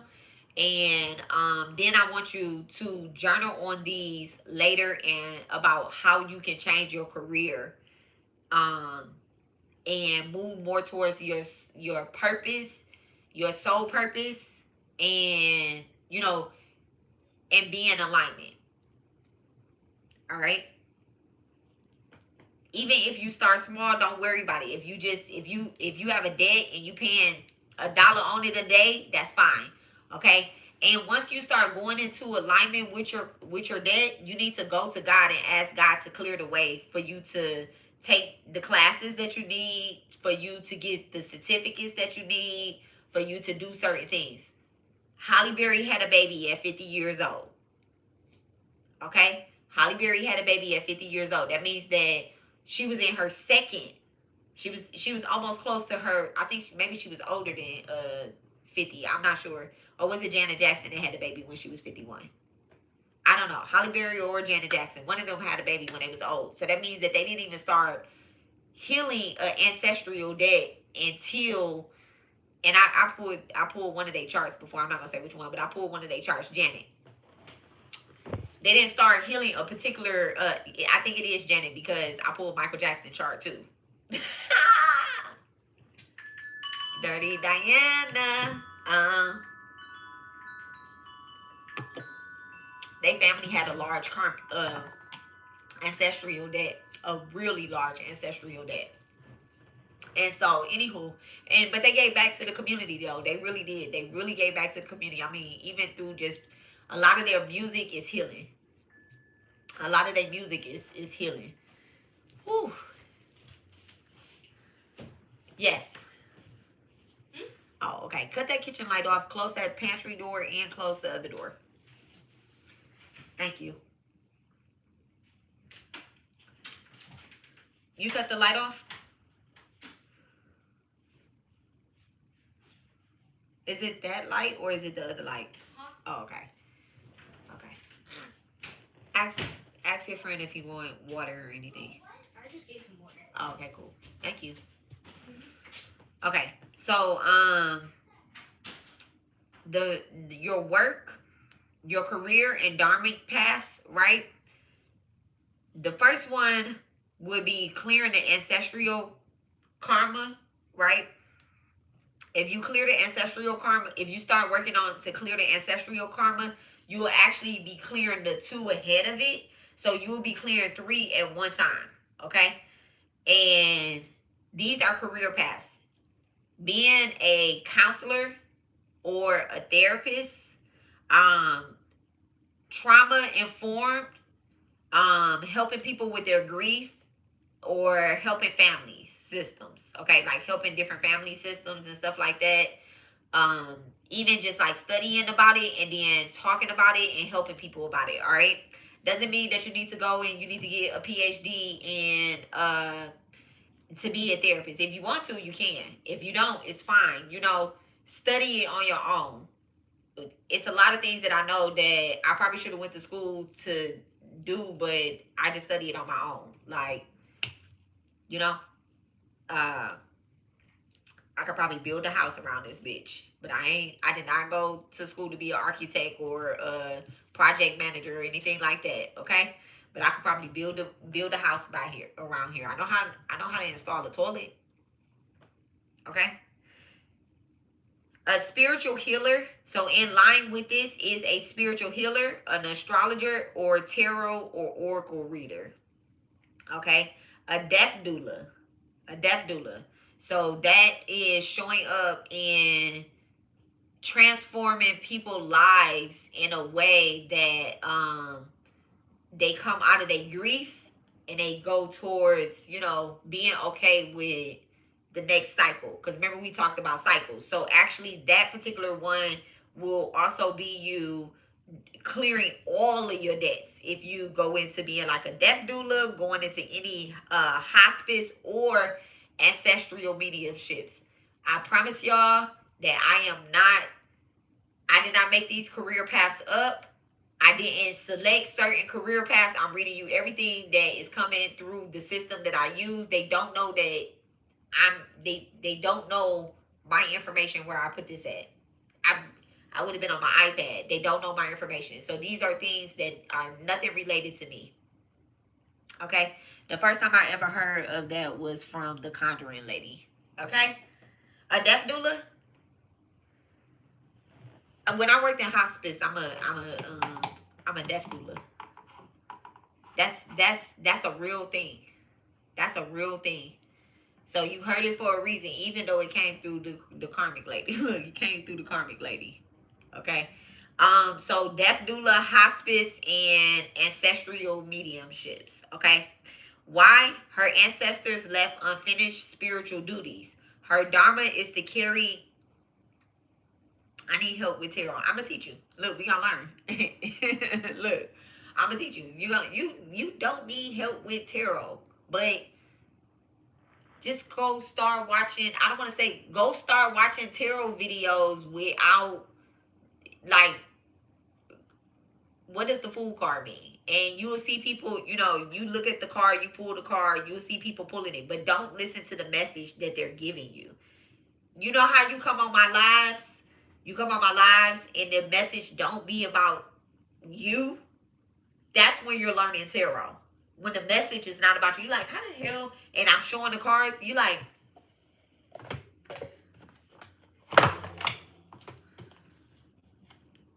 oh, this is a great card right here.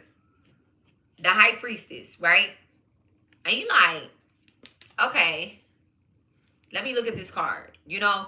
And I'm telling somebody about the High Priestess and whatnot, and I'm getting a different message, but you're studying and you're looking at it and you're like, okay, she between black and white pillars. Just look deeper into the card. She between black and white pillars. An apple a day keeps the dentist away. Okay, her mouth is closed. She has a what is that thing called? I don't know what that is. I'm about a magic ball above her head. Okay, above her crown. So then you start thinking about this card. She has the moon at her feet. She has her feet tiptoeing into water, which is emotions. This is solid right here. This is solid. This is also on the justice card as well too. This is the cosmic order behind her.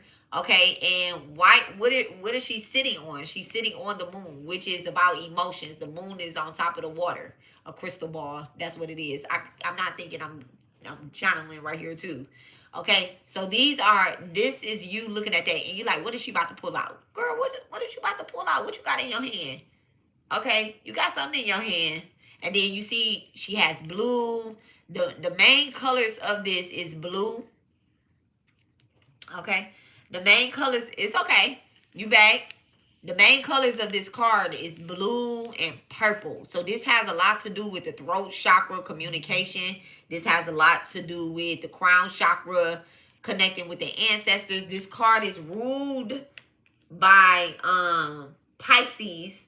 This is the High Priestess is Cancer. It says Cancer, but it's really a Pisces card. It's really a Jupiter energy, but it says Cancers. But let's just say Pisces Cancers, right? We'll just take Pisces Cancers.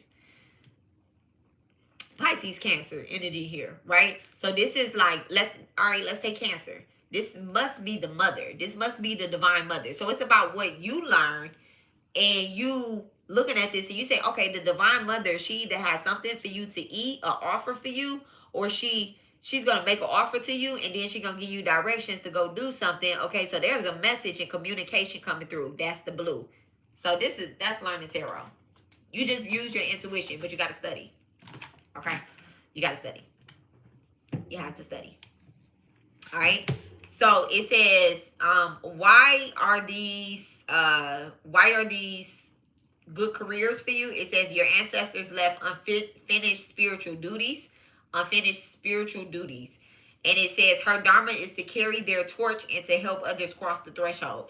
If it's not for you to learn tarot and be a tarot reader, or to help people with their pain, or whatever the case is, you also don't have to start with tarot cards. You don't have to start with tarot cards to be a diviner. Okay? You don't have to start with tarot cards. You can start with oracle cards. You can start with oracle cards. And after you read a message so many times in a book, when you start seeing what it's really about. You get what I'm saying?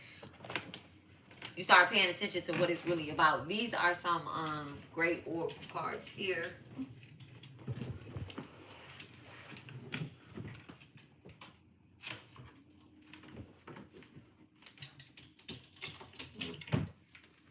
These are some great oracle cards. The wisdom of oracle.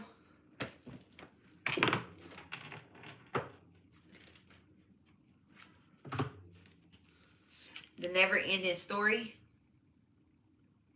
Okay. 37. That's breaking down to 10. I love it. Okay. And then you just start paying attention to like what the message is and what you what come up in this book, and then you look at the pictures and stuff. So find something that fits you. If all of that don't fit you, try something different. Try something different.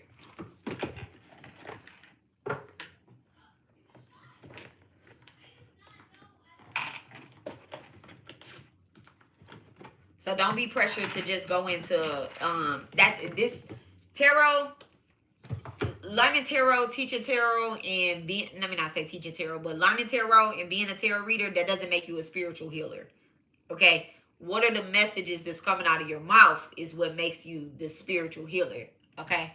That's what makes you the spiritual healer. So you don't want to just be in alignment. All right? So it says, her dharma is to carry the torch and to help others cross the threshold. Okay? Now, other jobs and career paths will be bringing hidden mystical wisdom into teaching. Okay? The occultist is coming up again. Okay? Tantrika. So Tantrika is about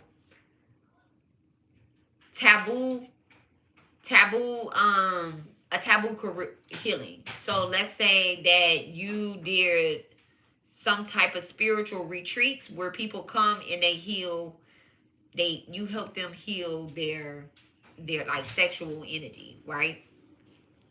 In ways that are not normal. So you got a whole bunch of naked people sitting in the grass singing Kumbaya. Okay? And I'm saying naked, but you know, as far as naked can go. This is something very different, you know, and I'm saying people, but you know, don't mix the men and the women together. Let me not tell you what to do, but you got a group of women that maybe have experienced abortions or miscarriages, and you as the mother here, the ancestral mother, as a ancestral leader, you're teaching these women how to really ground that energy. Have you seen this? I haven't seen this in a while because I barely be on Instagram, but there used to be this people, they have a tantric, I don't know if they use the word tantric. You know, tantric is very taboo, right? They be like, oh yeah, tantric this. They think tantric is all about sex, and it's not. It's actually about healing in a whole different type of way. And it's not about following order. Like, you don't, when you practice Tantra,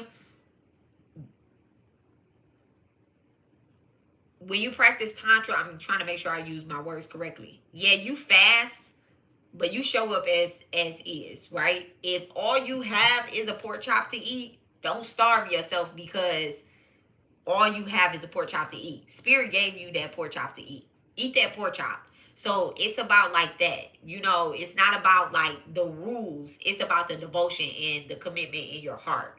If all you have is to offer your deities a steak, offer them a steak. Because that's all you have. And you say, Spirit, you know what? You know what? All I got is the steak. All I got is these chili cheese fries to offer you. Okay? That's all I have is these chili cheese fries because it was either, and you're giving them a part of your chili cheese fries. You get what I'm saying? I don't know why I'm mentioning chili cheese fries, but you're giving them a part of your chili cheese fries. Anybody and everybody can judge you, but this is Tantra. This is what Tantra is. Okay? If you say, all I have to offer you right now, the only children that I can offer you, divine, to heal is my aborted babies or my miscarriage babies or my spirit babies. That's all I got to offer you because I don't have any children this lifetime. You get what I'm saying? And that's what you offer. So that's what you offer to divine. And you say, please heal my ancestral line. I can't gather my children here because I don't have a collective of children. I don't have my family with me, you know, side by side. So I'm just offering, you know, what I have. And God, please accept that. Okay?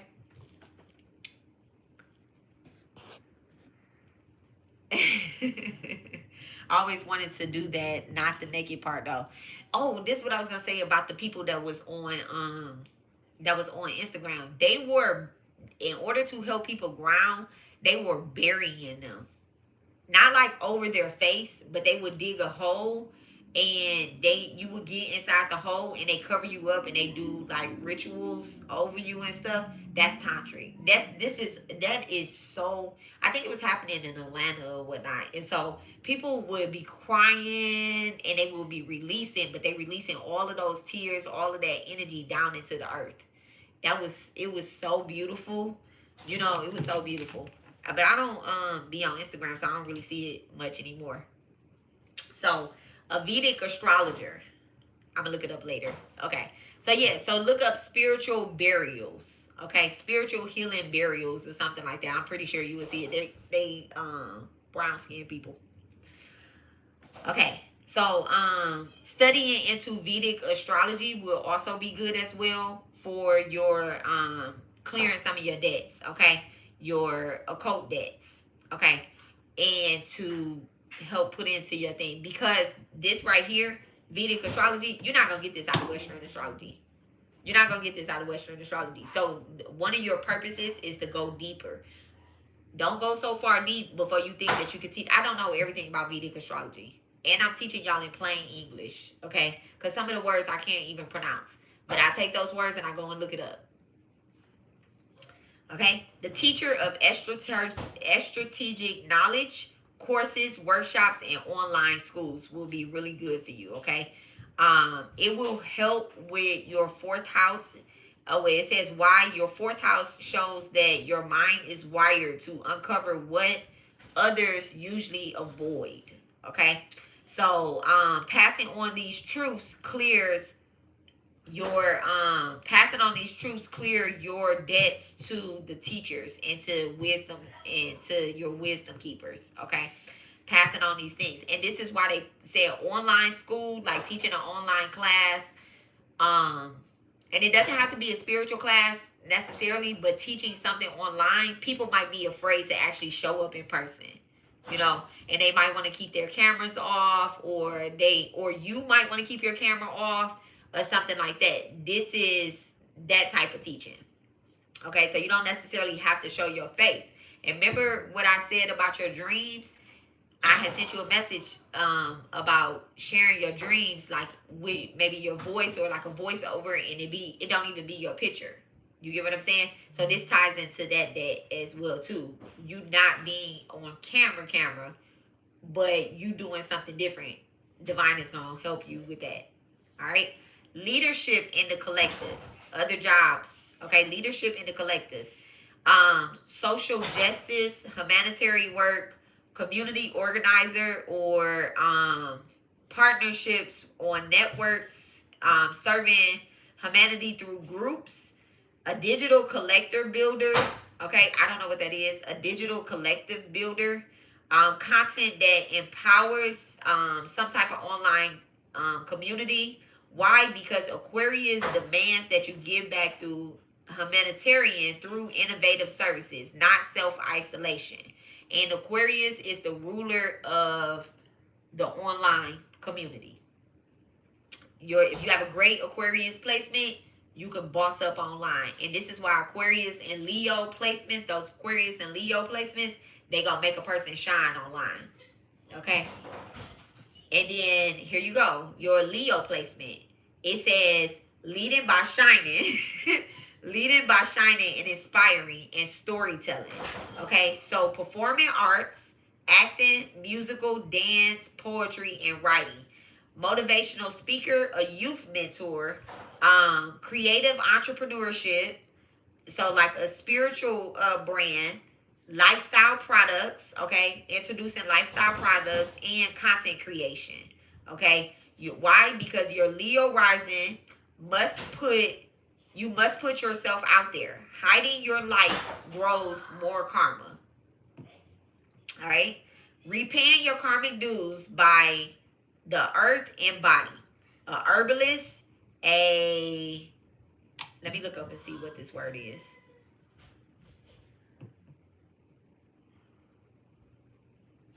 Oh, okay. A medicine practitioner or a natural healer. Caring for animals, okay. A veterinarian or a wildlife advocate. Not me racking up debt by staying inside. Absolutely. And they want you to, too. The anti-energy wants you to rack up more debt. So, caring for animals, veterinarian, and then a wildlife advocate, okay? Fitness or yoga or a holistic wellness coach. Why? Because Saturn in the 6th house pushes you towards service through discipline and embodiment. Ignoring health routines will block your life purpose, okay?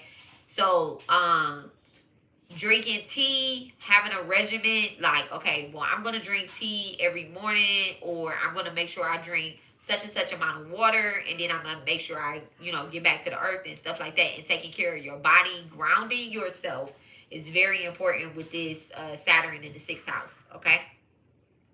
So it says, let me break everything down again. So if you blend all your debts together, you are here to be a spiritual leader who heals ancestral karma.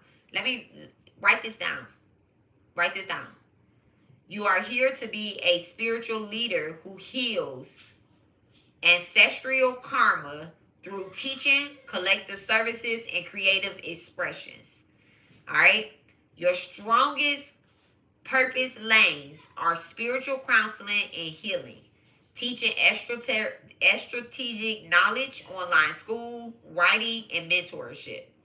Creative leadership, creating content creating, public speaking, and performing arts. Community service, far as like nonprofits, youth work, and advocacy. And then being an herbalist, yoga, wellness, and strategical care. I think that, I said strategical, that's ecological. Okay, taking care of the earth, baby. Taking care of the earth, okay? Taking back care of the earth. You eat a banana, put the banana peel outside. Don't put the banana peel in the trash, okay? That's the first thing. If you eat an apple, don't put the apple outside. Don't put the apple in the trash can either. Put the apple outside, okay? Make sure you separate the seeds from it as well, too. All right? All right. Stormy soul work would shine in something that fuses occult healing and performances. So, something like a spiritual teacher that also writes and speaks and creates art. Think healer, artist, guide. Okay? Healer, artist, guide. So that was a great first one. That was a really great first one. Okay? I like that. So you definitely supposed to be doing spiritual work. Okay? You definitely supposed to be doing spiritual work. If you end up being one of these spiritualists online, that's in alignment for you. Okay, if you make sure you build a platform, a community based off of helping people and being a service, you will actually be in alignment. I'm in alignment with most of this. You are absolutely in alignment with most of this. Actually, with more than most of this. Now, I'm gonna go back to your questionnaire.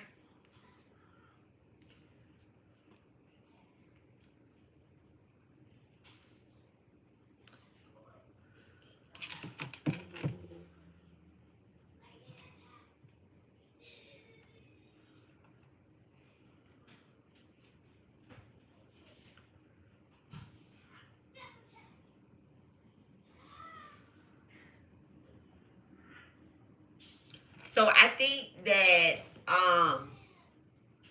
where you answered, I ain't gonna say that part.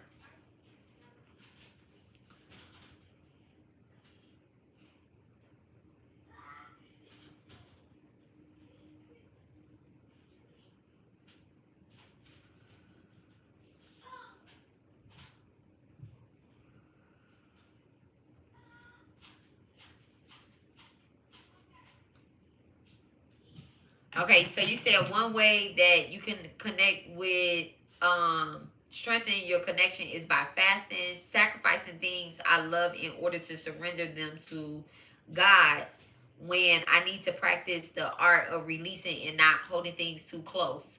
Um,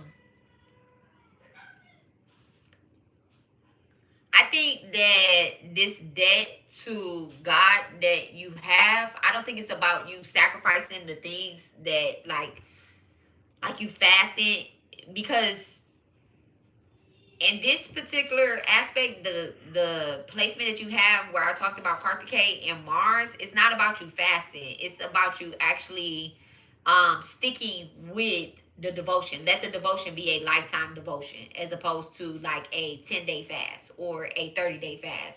Let it be a lifetime devotion. So I give up beef, right? I gave up beef.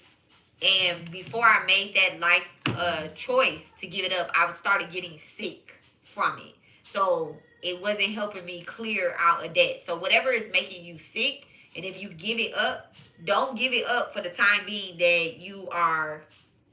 You mentioned that in my reading too. Oh, okay. Don't give it up for the time being of I'm going to sacrifice this to God, and then when I feel better, I'm gonna go back to doing that. So let it be over and done with, and it's over and done with because the God said that this is no longer in alignment with my Dharma, with my purpose. Okay. And this is about cycles. This helps clear that tie to God, and this helps you understand the cycles of life. Okay. Um, and these are definitely these are definitely past mentors, but they haven't really passed. You could go on to the next mentor and take what you learned from them on. But the mom is not a past mentor. That's an ancestral debt. That your mother is in line with your ancestral debt. So to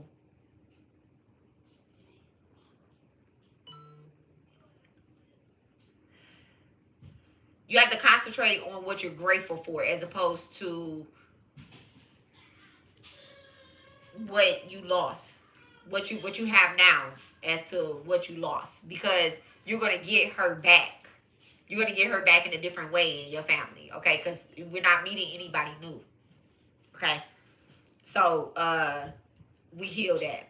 I'll be trying. Then focus on helping others, and this is something that I'm really, my debt to God is realizing that my mom is the divine mother. My mother is the divine mother. That's how you forgive your mom. That's how you forgive anybody. You say, my mom is the divine mother. Okay? Whatever you've been through is nothing. She know what her mistakes was.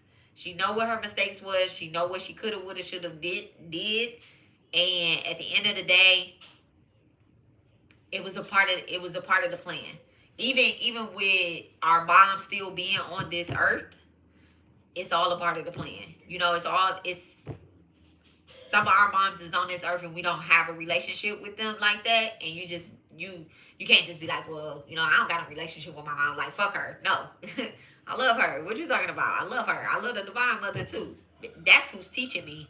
That's who's helping me. That's who arms I'm crying into at the end of the day. But I'm still gonna pay that debt. That woman that had me and gave birth to me, I'm gonna pay her debts off too. Okay.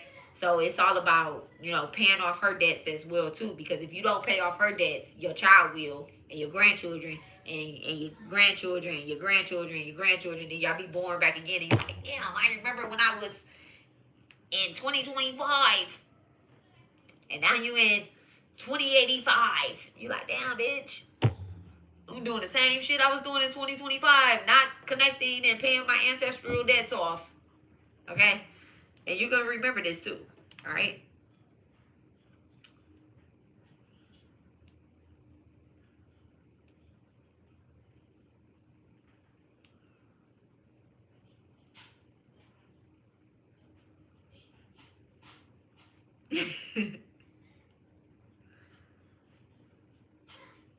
So we talked about the tantric.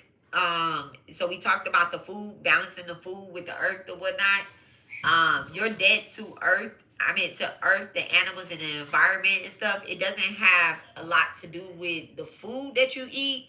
You just need to,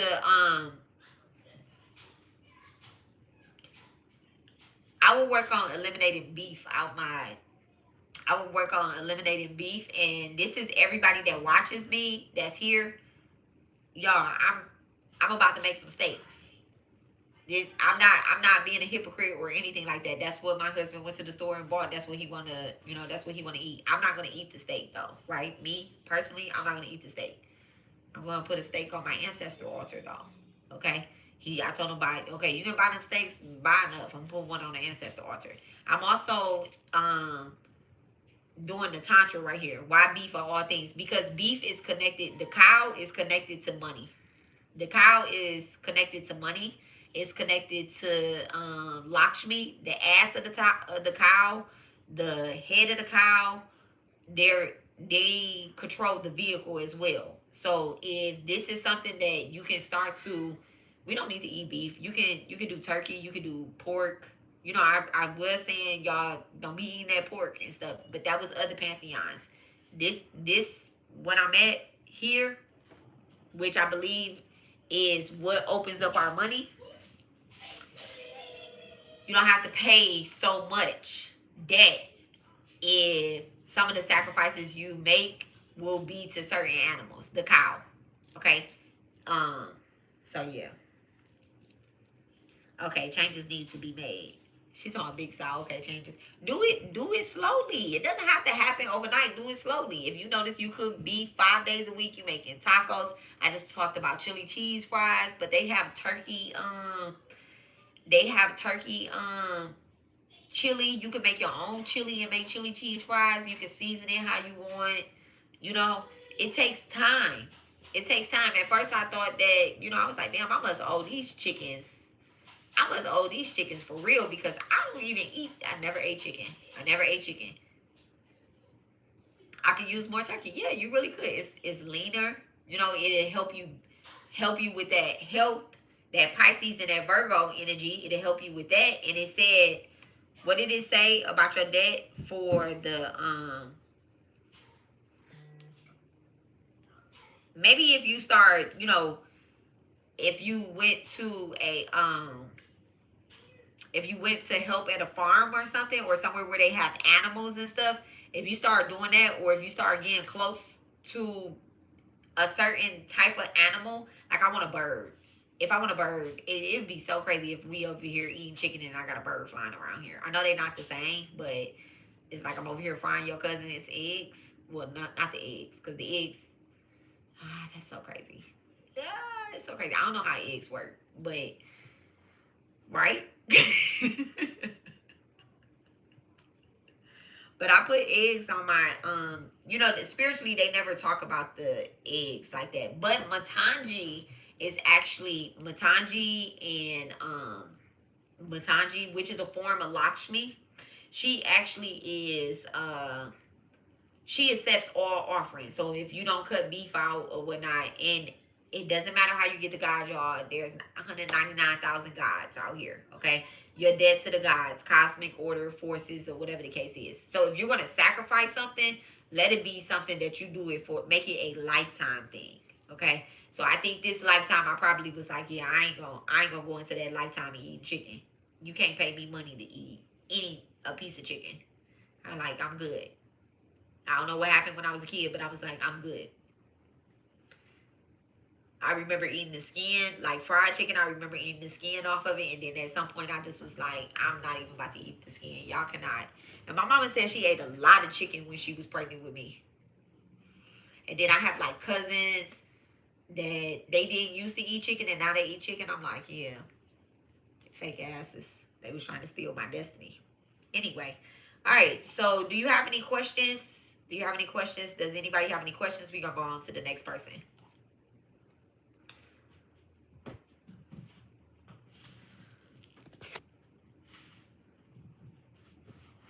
Okay, so let's start the next one.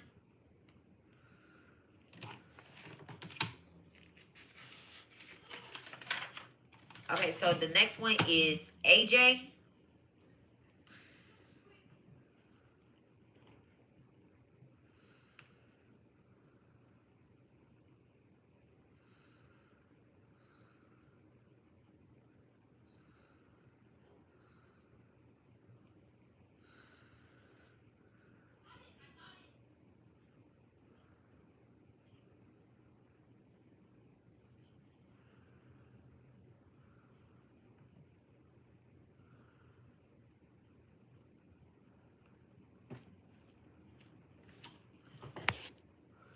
You're welcome. You're welcome. Okay, so AJ.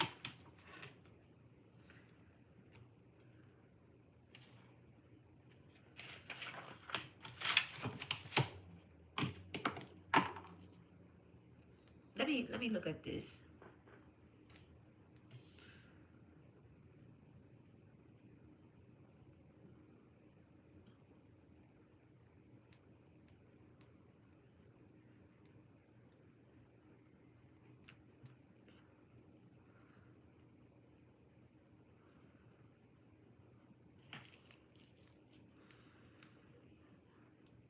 Okay, I said individually. Okay, number 2.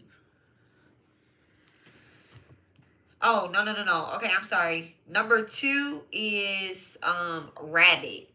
Number 2 is rabbit. We're going to do rabbits. Okay, that's the next person in line. I was looking at the people that had did it, so I don't know what order is going in, but when I pull the forms up, so the next person is rabbit. All right, so rabbit, let's get started. Give me 1 second. All right, give me 1 second. I'm gonna go put my dinner on, and then I'll be right back. Okay, so if y'all need some water or y'all need anything, y'all go ahead and grab that stuff. I'm gonna put a little.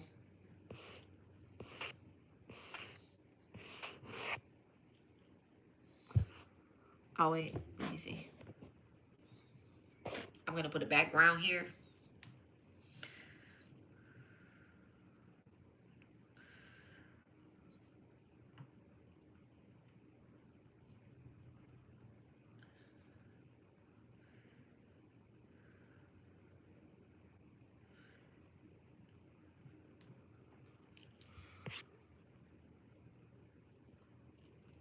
Give me 1 second, y'all.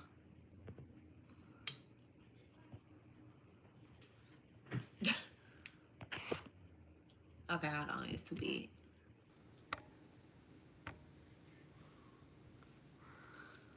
Okay, yeah, that's better. Is that better? Yeah. All right, so y'all give me 1 second. I'm going to go and put my dinner on. Y'all go grab y'all something to drink, get y'all pens, y'all papers, and we'll be right back momentarily, okay? Momentarily. All right.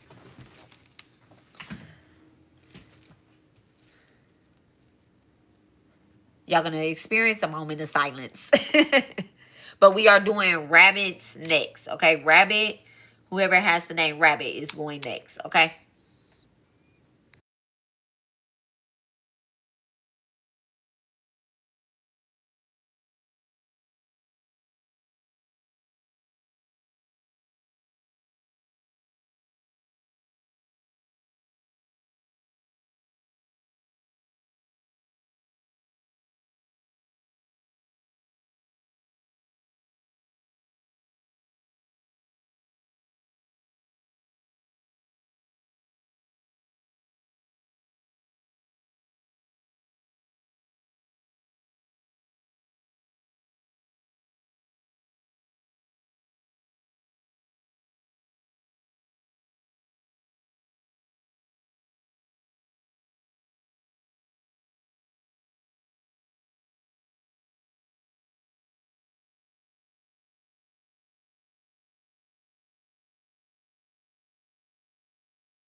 Okay, guys, I'm almost ready. Just give me like 5 more minutes. I'm gonna get the boys a snack, and then I will be back live. My food is in the oven. Okay, give me 5 more minutes. Okay, 5 minutes.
There we go. We are back. All right. We are back and we are going to go on to rabbit. Mm-mm. Mm-mm. Don't get up here.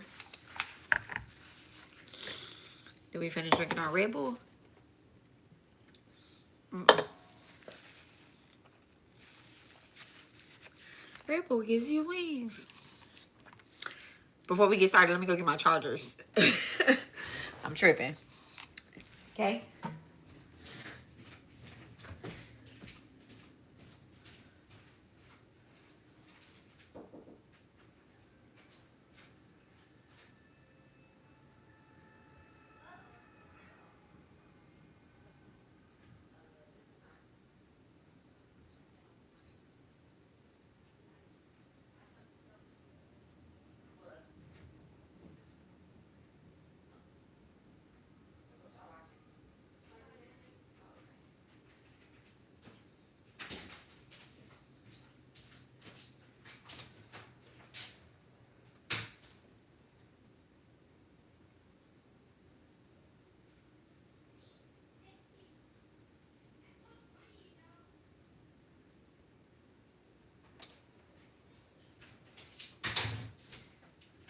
Okay.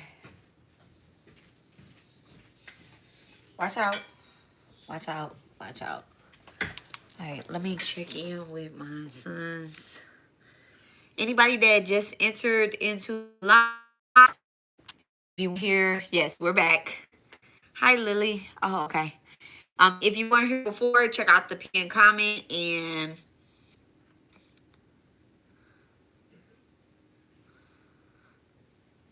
oh, I just seen that thing about that comment about breast wing chicken only. The oh my goodness, is that the white meat?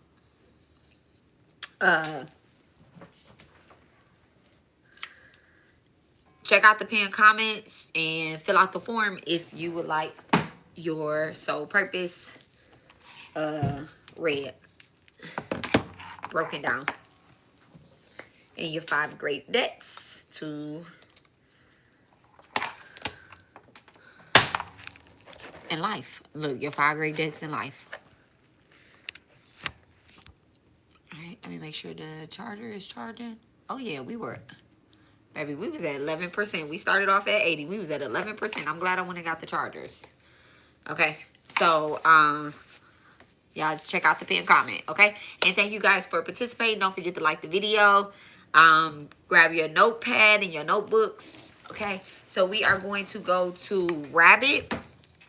Okay, Rabbit, I'm going to address you by your nickname. Rabbit, if you feel called to comment and say, hey, that's me. That's between you and your gods. Over here, we are protected by the ancestors, the divine mother. I'm in service to deliver this. So yeah, don't you it's up to you, totally up to you. All right, so I'm going to put your information into my little system,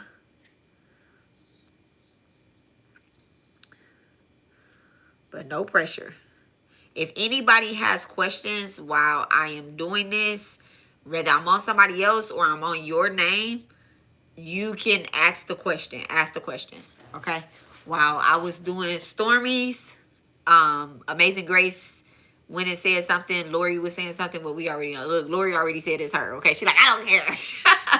So, you know, she said something at the beginning and other people were commenting and saying things as well. So just understanding what's being said. If you have a question about it, ask the question. Okay.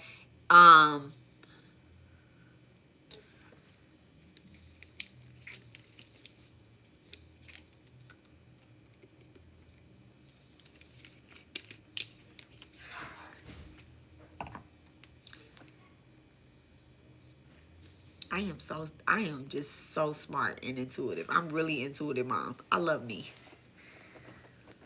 Okay, so Rabbit.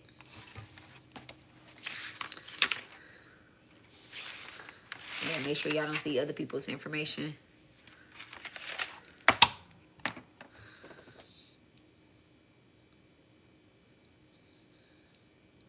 And remember, I'm looking up the charts in Sidereal. Okay, the Sidereal is what reveals your ancestral debts, your life purpose. I love Western astrology, but I am in love with Vedic astrology. I'm in love with it. Okay, I love Western astrology because it's funny. It's super funny. So, all right, let's go ahead and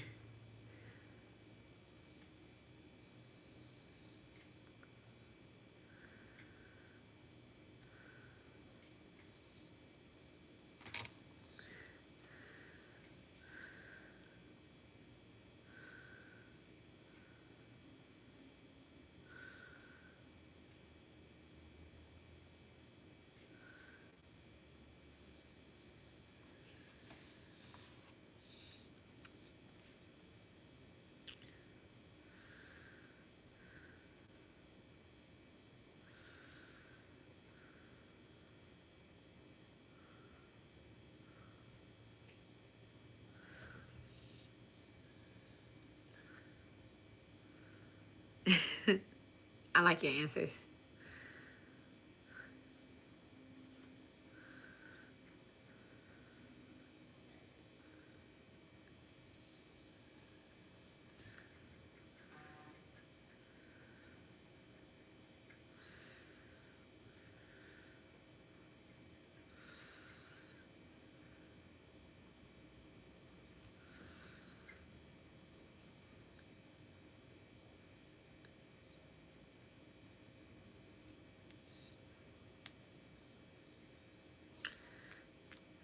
I love your answers.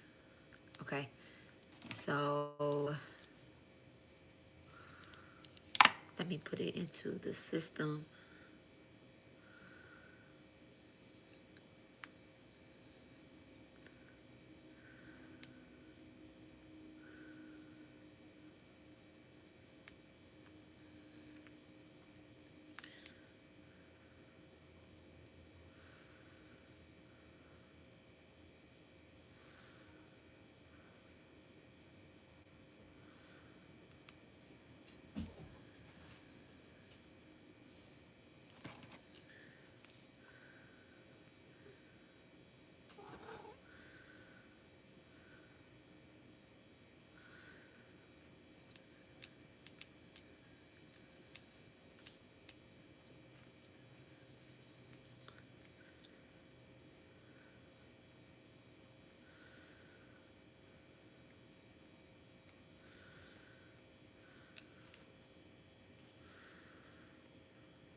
Da da dee da da do da da dee da da do.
Da da dee da da do da da dee da da do.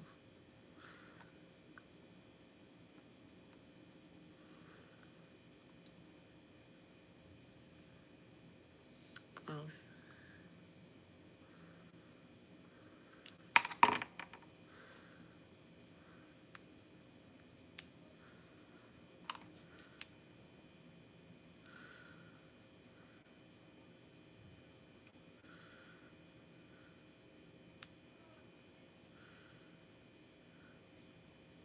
It's funny, Rabbit is a nickname for my granddad and a nickname for like an auntie in my family. 77 up there.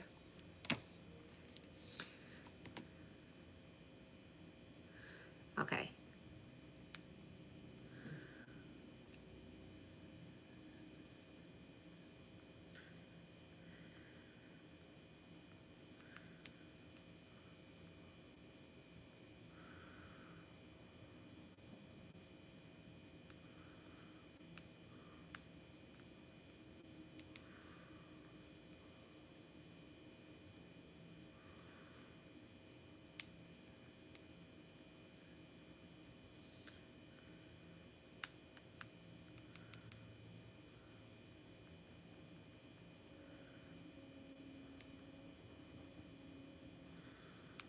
Fulfill.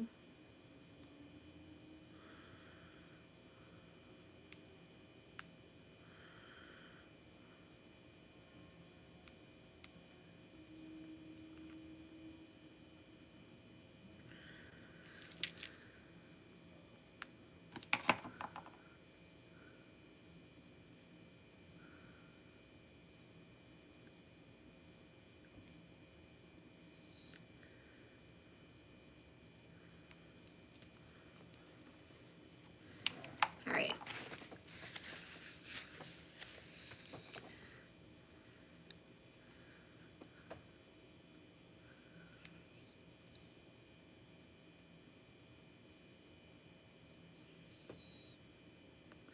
Okay, you ready? Let's go. Pen and piece of paper, Rabbit. All right. So we went over the 5 great debts. Now this is your order for yours, right? From your largest debt to your smallest debt. Okay. So your very first debt, well, not ancestral debt, I'm sorry. The very first debt is a debt to the human beings. That is your largest debt. So you have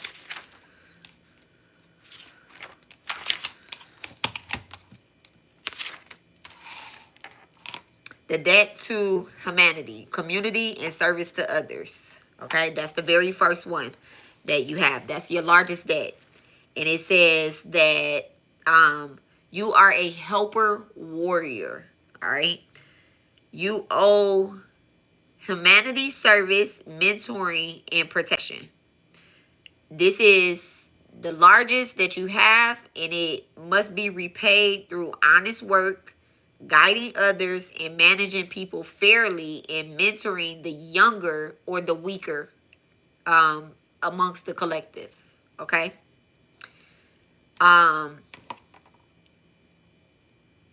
This is because of your Aries and your Leo placement. Okay, your Aries and your Leo placement. These is what make you the helper warrior. Okay. Your second debt is a debt to the ancestors. Okay, a debt to the ancestors.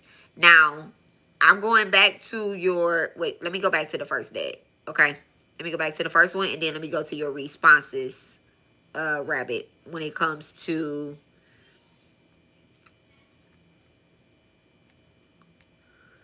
a question.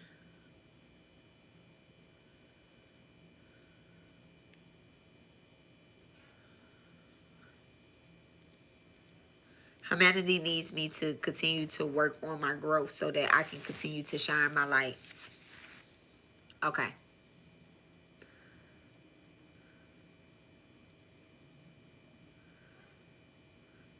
I I've never resisted a call to help, and I help others when I am able. That's why I'm saying these are great answers. Okay. But don't let anybody, being a warrior, don't let anybody overuse you either. Okay, with that debt to humanity, like I explained with the very first person, I'm explaining to you as well too. Um, with that particular type of debt, you want to make sure that people are learning as well too, not just like leaning on the warrior. We all are going to fight this good warfare. We attract the people that are like-minded as well too. So you can't be captain save a person. You can't be captain save a person and then they're not even willing to swim. They just want you to put them on your back and carry them. That's not the warrior spirit. The warrior spirit is, I'm going to go to war with the people that's going to war with me too. You know, like there's an army, there's a collective of people that are like-minded like you as well. So finding your tribe is very important there. Okay, very, very important. Um, you owe humanity service and mentoring and protection. Okay, mentoring and protection, meaning that you're growing a collective. Okay, you're growing the people that are around you, a community as well. Let me say a community. All right, so this is about community work as well too. Okay, with the mentoring and then the protecting, like a counselor, a community advocate, or advocating about certain things. Okay, that is really about being honest too. Honest work, guiding others, managing people fairly, mentoring the younger and the weaker. Okay. Even if you are a manager at a restaurant, this is being in service to this particular type of debt. Okay, because there's people among you that learn from you, they stand next to you and they watch how you do things, and they take those things that you teach them, even if you're not saying, hey, I'm teaching you this right here, I'm teaching you how to make this particular type of soup. If you make that soup continuously for them and it's healing, all right, because your next debt is your ancestral debt. So what you have to give is back to your ancestors as well too. All right. Now,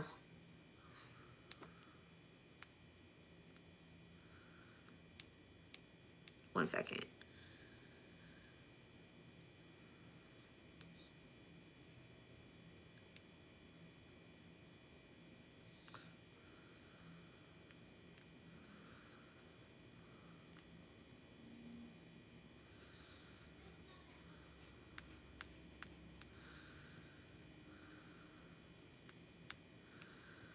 Let me look at something real quick.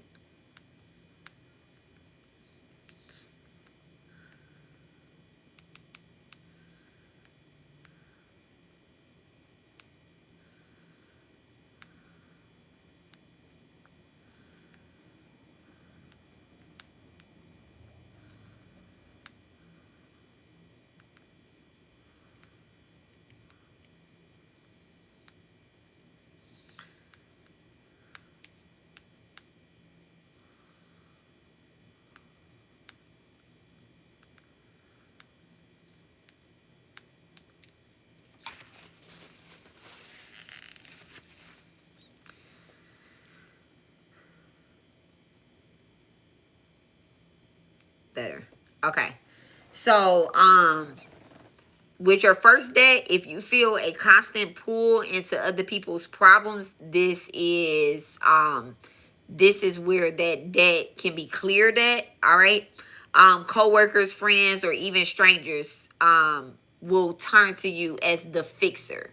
So this is that debt that you were born with, where you are the person that people look to for the answer. Okay. Someone come to you and they don't know how to do something, you like, well, let me figure out what the answer is. Okay. So how do you build this? How do you, because based off your answers, I feel like you're in alignment with this debt based off the answer that you gave, you know. I really do feel like you're in alignment with that, and I'm also not picking up any resistance into me saying this. Sometimes, you know, when I say stuff and people say something different than what the answer is, I'm not picking up any resistance against it. So I do feel like you you're in alignment with this particular debt, and people do look to you as the fixer. So you attract a lot of people whom you feel called to help. How you stay in alignment with this is by helping even when you're not called to help. This is how you continue to clear this debt. So if you see someone that is having a problem, instead of being the coworker or the person in the family that says, I'm not going to help them until they ask for help, don't be that person. That's not clearing your debt. So I hope that makes sense, okay? You end up training others and cleaning up after a lot of lazy teammates or a lot of lazy partners or people that are around you that don't want to do their work. You end up cleaning it up, all right? You get frustrated that people lean on you, and you also feel guilty when saying no.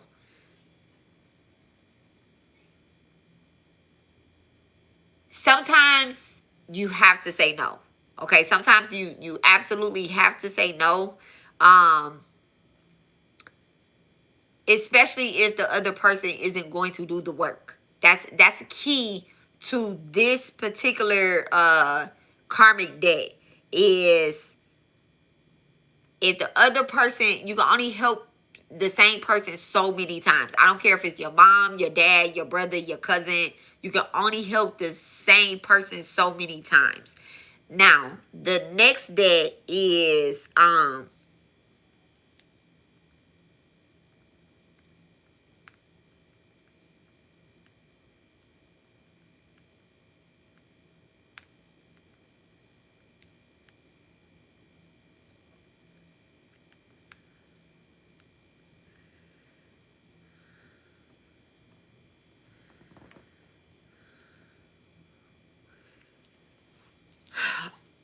before I go to the next one. I don't know why I keep trying to go fast. Let me not go fast. Let me take my time with this. I'm sorry and I apologize, okay? Being patient. I think this is the energy that I'm channeling. This is how you repay this debt. Okay, the very first debt. I think, yeah, being patient. Being patient. Okay. Every time that you choose patience, fairness, and service over irritation or superiority, a part of that debt dissolves. Okay. You repay it with steady mentorship, steady community work, and using authority kindly. Okay. So that part right there where I said don't continue to help the same person over and over. Don't just be like, I'm cutting this person off cold turkey. Give them fair warnings and giving due dates. Okay. And doing say, hey, you have into such and such day, or you can make this within yourself with divine as well too. You don't just cut people off cold turkey and go ghost. Okay, don't do that. If you refuse to service, the same needy or chaotic person reappears in new faces until you learn how to be more compassionate. Okay. So let's just say that there's a cousin that you're like, I'm going to cut this cousin off full turkey, right? And then there's another cousin that starts needing you, and that cousin ain't never needed you. It's a lesson. Okay, so this is like same energy, different face.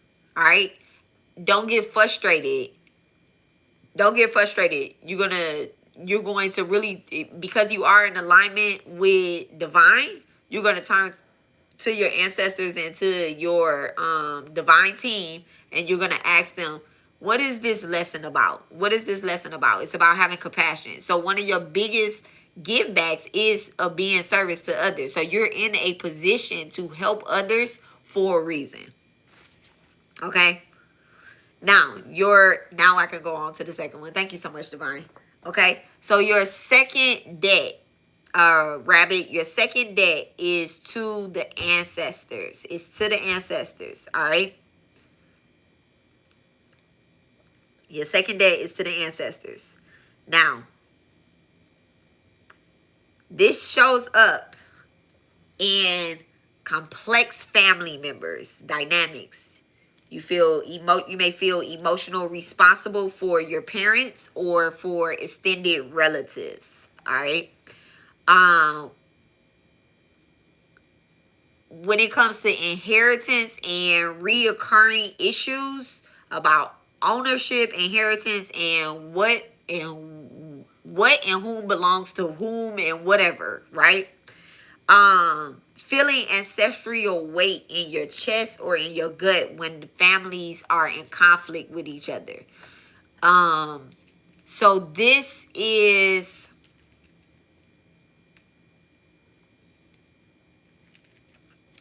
something that you have to resolve gracefully, right?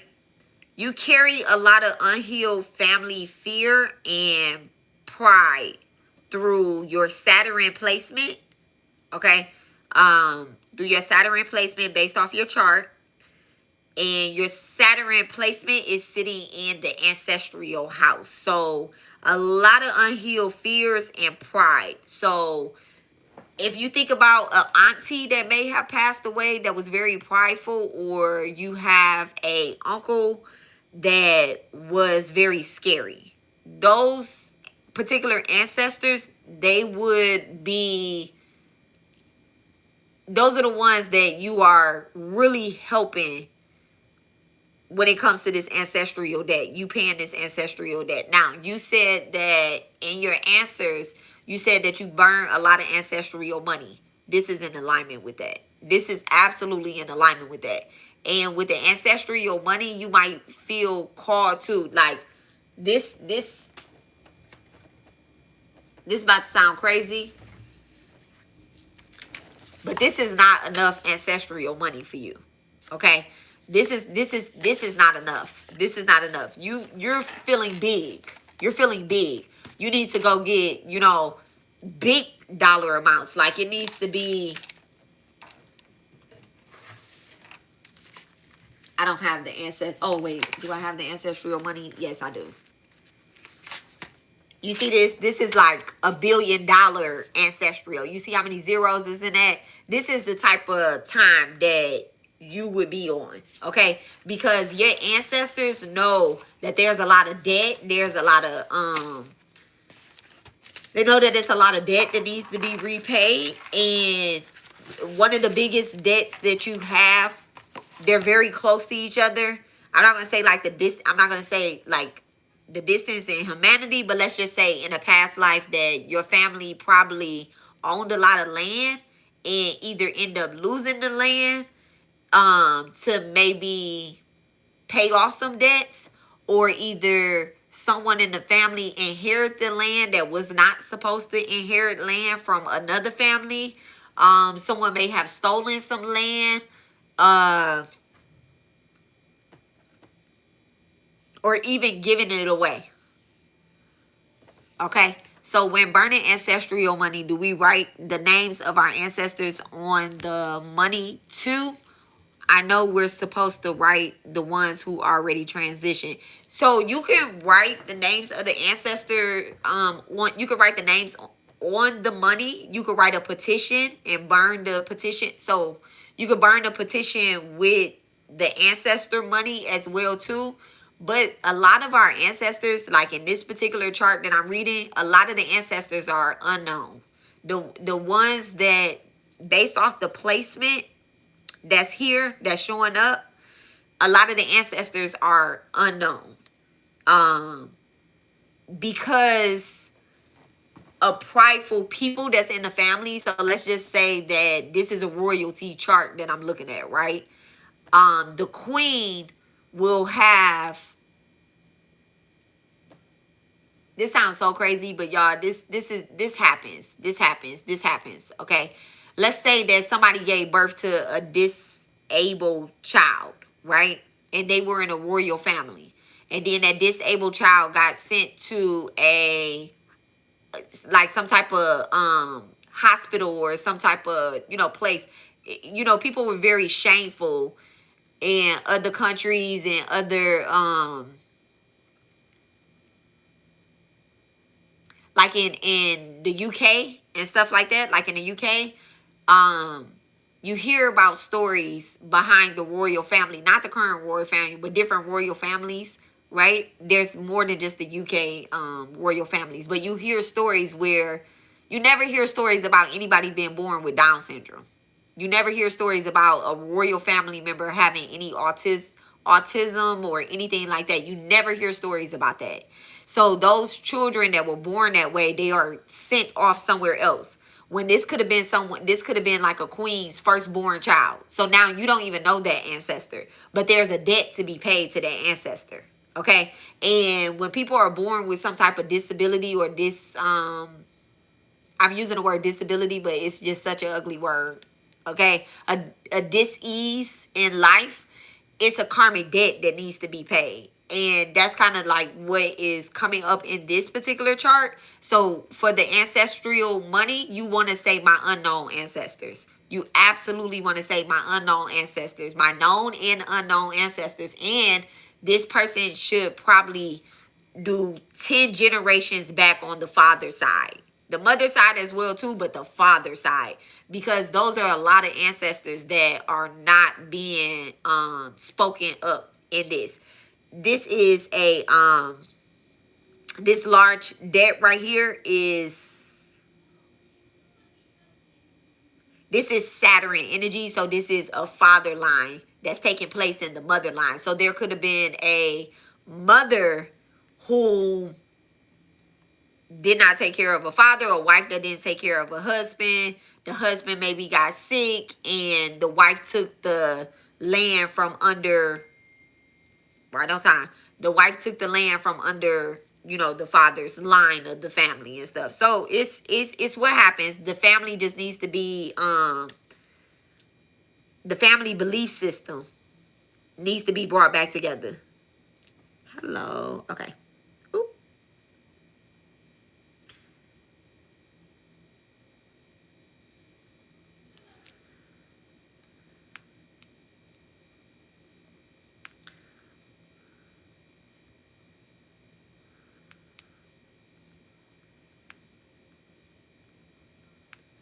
1 second.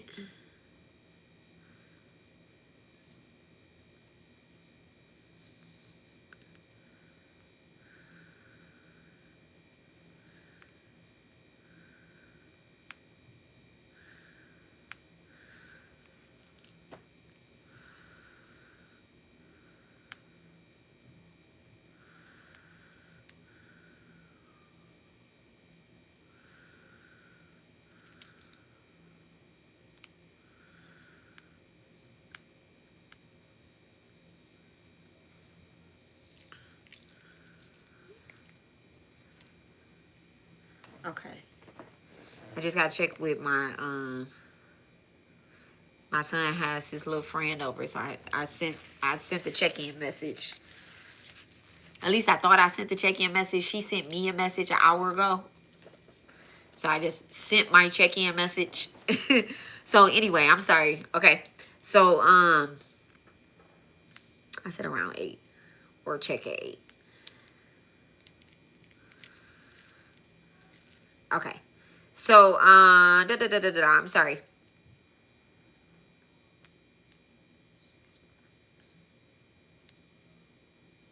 Okay, so the need to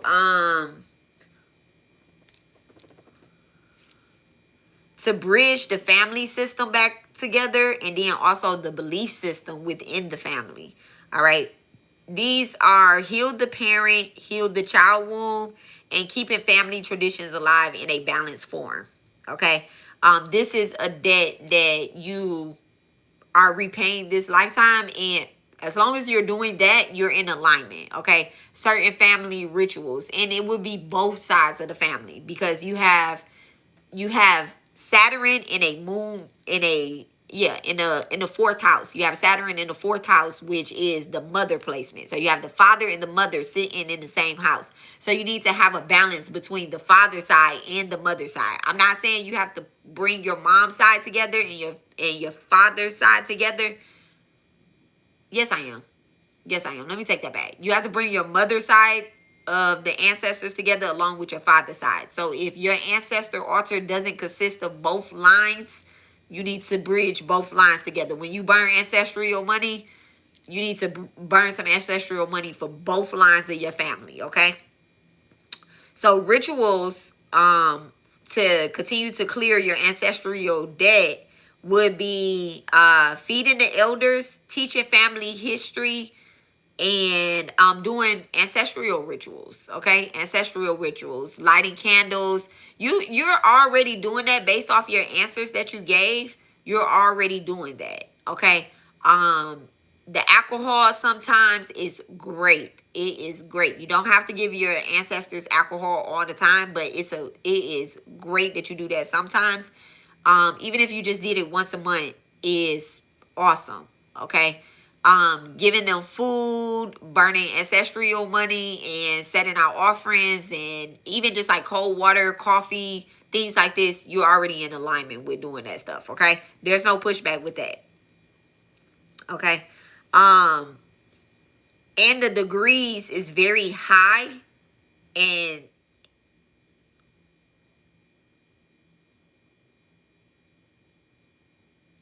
let me take that back. Do I want to say this? Do I want to say this? About time you clear this debt, the degrees will be very high. So you're putting in a lot of work in that placement. So you're not blocked from doing anything with, like, you have the means to do this, okay? You absolutely have the means to do it. Even if you was just setting out rice, that's the means to do it. So don't think you got to do this elaborate ancestral ritual every month or anything like that. You don't. What you're doing right now is like spirit is telling me, like, you do a lot, okay? Based off your answers that you gave, you do a lot, okay? So your third debt, right?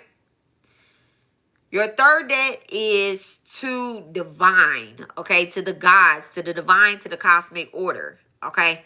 Your sun and your Venus placement is what caused you to have this debt, okay? This lifetime. Your duty is to honor divine creativity, okay?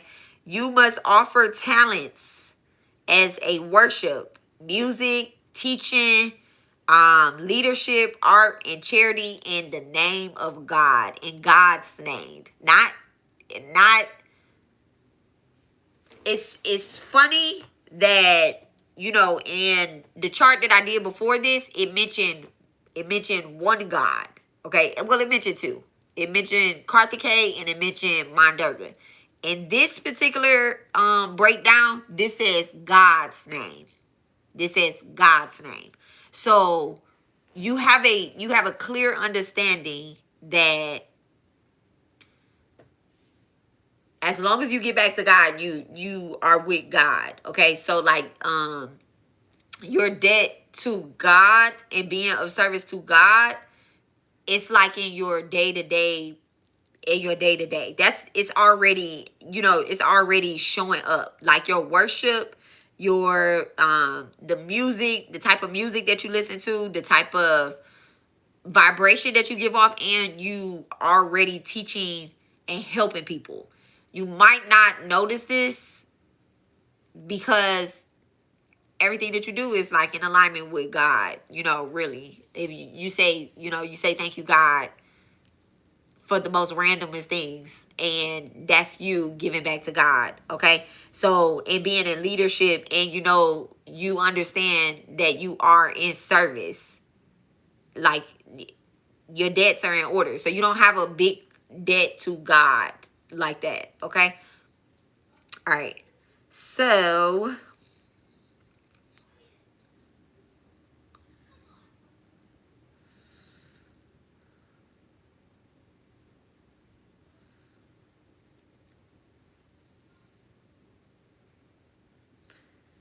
in other lives, you enjoy power without devotion. Okay, when it comes to the debt to God, you enjoy power without the devotion. Now you see leadership as a sacred service. Okay, And so this particular debt is by you being in leadership positions, move. And like I said, it's about you already understanding that, okay, I'm nothing without God. Because you've already experienced the lifetimes where you didn't recognize God. So like let's say for example that you were an entrepreneur, you were a big entrepreneur of some sort. You like, I did this, I did that, I did this. Now the things that come out your mouth this lifetime, which I hope they are, is I am nothing without God. Oh woo, man, God saved me. God gave me this building. Okay, I ain't this building. I put in the application. It might seem like it's a lot of luck on your side or a lot of things that just happen. And so that's how it plays out in this lifetime, okay?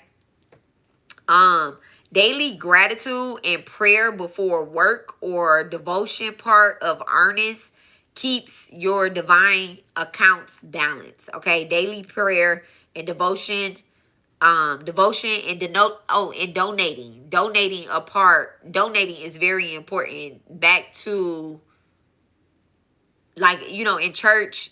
You have tithes, and your whomever you get your daily devotions from, or your monthly, or however often it's important that you donate, okay, your earnings. So if you are asking from something for the divine, and you like, okay, well, I need $1,000, and then you get that $1,000, whatever you say, it doesn't have to be 10%, doesn't have to be 2%, 3%, 1%, is whatever you give, and you do it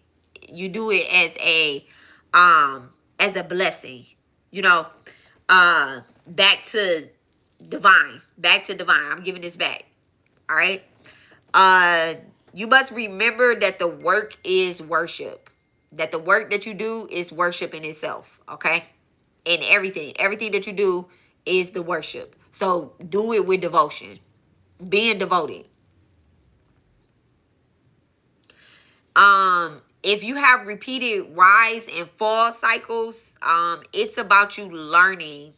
It's about you learning that you a teacher. You a teacher. Like the things that you are a teacher. Your thing is to teach those around you about the things that you already learned through your ancestors, through being of service to others. So teaching is being of service to others, but what you already learned about God too, and then showing up as a leader like that, not as a dictator though, but as a leader, not as a devotional spiritual, I don't know, like even as a leader, not a dictator.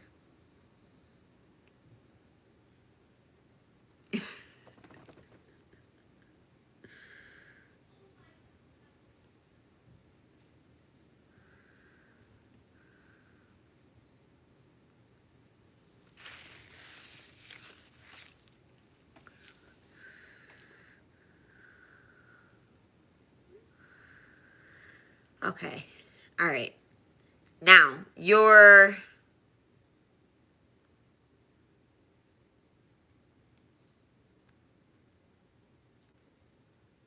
human beings, the ancestors, the divine. And then the fourth one is your debt to your teachers. Okay. So, your debt to your teachers. It is showing up. This is your fourth debt, is the debt to the teachers. It shows up as never being satisfied with shallow information, a compulsive reader and a compulsive researcher. You feel the duty to correct misinformation and teach and to teach what you know. Now, the thing is, in this particular life, you're being demanded to share it, to coach it, to write it, to teach it, and to mentor it. Okay? Not to hoard the wisdom. You're very wise, right?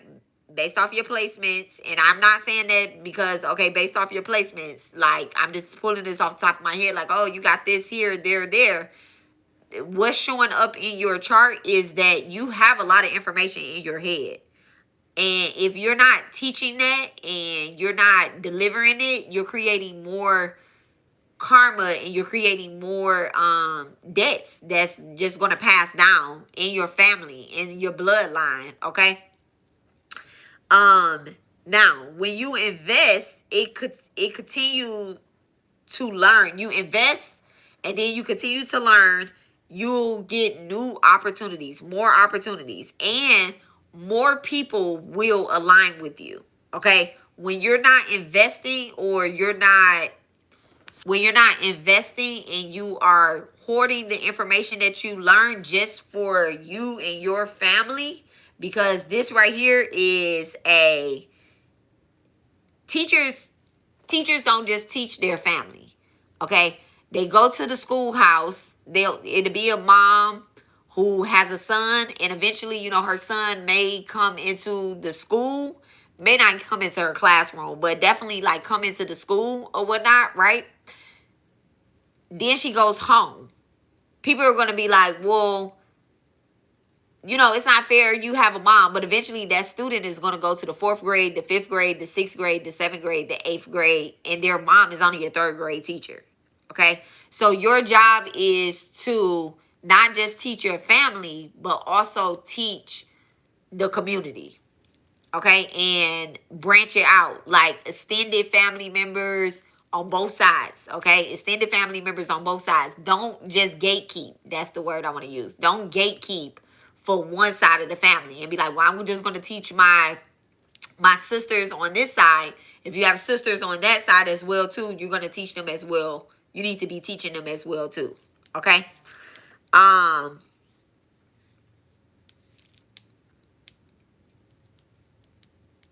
Let me go back up.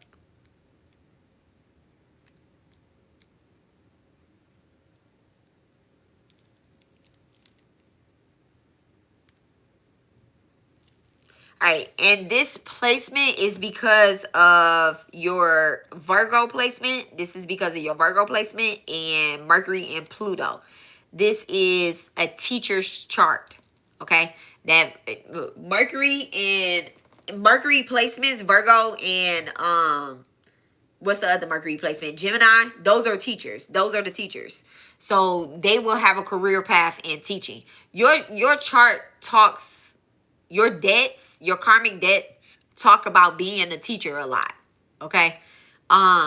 Because of the knowledge that you have. Like, this is a very smart person. Whoever this is, Rabbit, this is a very smart person, okay? You gather a lot of information. Some information you stumble upon. You don't know how you came up on these type of people or types of things. And you like, and it's also the type of placements that you have is the non-judgmental. So you could learn something from someone that's quote unquote homeless. Okay? And where other people would be like, "Ooh, don't touch me, don't get away from me." You would stand there and have a whole full conversation with them. Okay? Now, your 5th debt is a debt to nature and the beings of it. This is the smallest debt that you have, okay? This is your Taurus and your Neptune placement, your Taurus in the 8th house and Neptune in the 2nd house. This is a earth and spirit connection. I'm not sure if you are a person that maybe you fast, maybe you you take care of animals or you take care of the earth. You really, based off your placements, this is a very small debt that you have. Like when I say it's almost non-existent, it's almost non-existent. But we have 5 great ones, but this one is so small. This is so small, okay? Because of the gratitude that you already give, the gardening, the feeding the animals, and honoring the elements, okay? Earth, wind, fire, all of that different types of elements, okay? you really tie them all the way back to your strong past life and being a person that took care of the world. Okay, that took care. And when I say took care of the world, you may have some ties to like third world countries and doing something over there. Okay, doing something over there, not politically, but like environmentally. Okay. So your life purpose is to serve and lead through transformation. You are meant to move from ego-based leadership into compassion leadership, okay? To build systems that heal rather than control. Unite intellect, the Virgo, and the heart. So unite the mind and the heart, okay? And to bring light into dark and taboo areas as far as like finances, trauma, death, sexuality, and psychology. All right. This is a mix of being a pure alchemist, okay? Turning something, like I said, the homeless person, like something completely upside down into something like, I can't believe it. Look at this transformation this person has made. It will be all about you speaking new life into things that others may see as being dead. Like the conversation is dead on us discussing our family money or something like that. You're the person that shows up and say, hey, we need to have a conversation about this. We need to talk about this.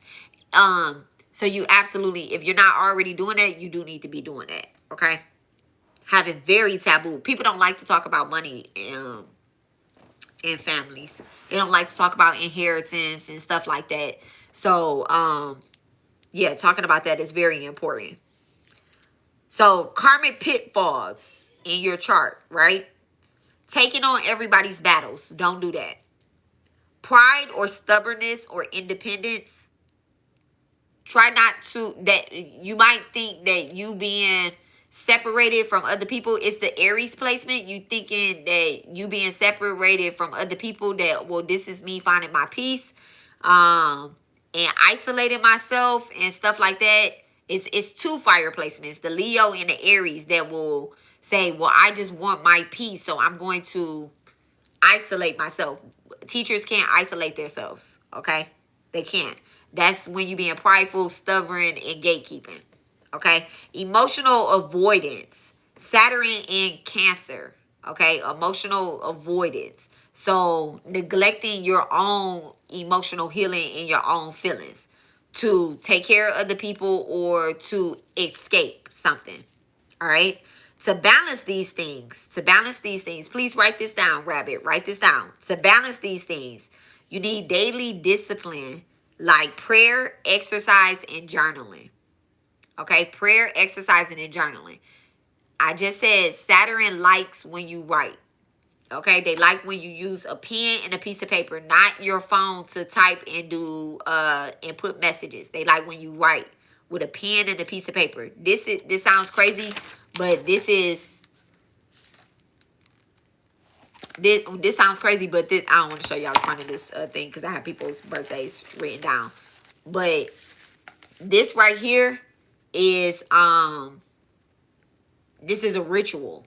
This is why I have all these notebooks around here. I have a fire placement in Saturn, and that's a ritual that, you know, a karmic debt that I'm paying back. I took all that stuff that I wrote down. All that stuff I wrote down. Someday somebody is going to read that. One of my kids is going to read that. My husband might read it. You know, my sister might read it. They're going to be like, oh yeah, that's the key. So you might not be able to share certain things with your family right now because of prideful things, or because of some ancestral debts, and because of some separations.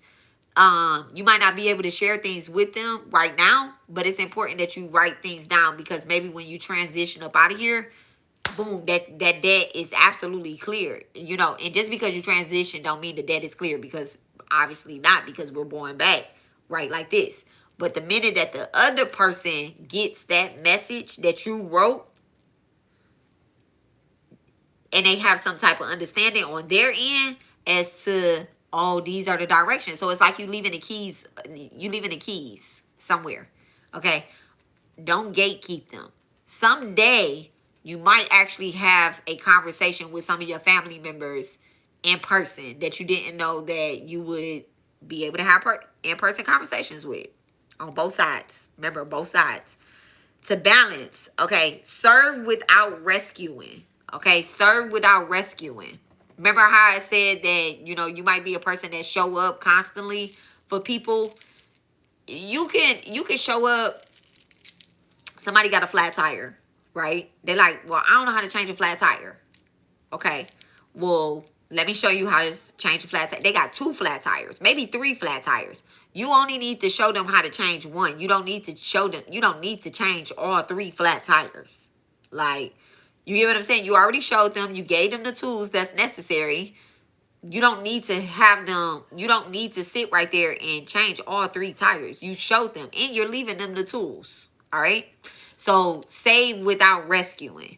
All right? You show somebody how to, because there's a lot of ancestral debt when it's tied to inheritance and money. You show somebody how to get money, how to do the rituals, how to do the ancestral rituals. You telling them, this is an example.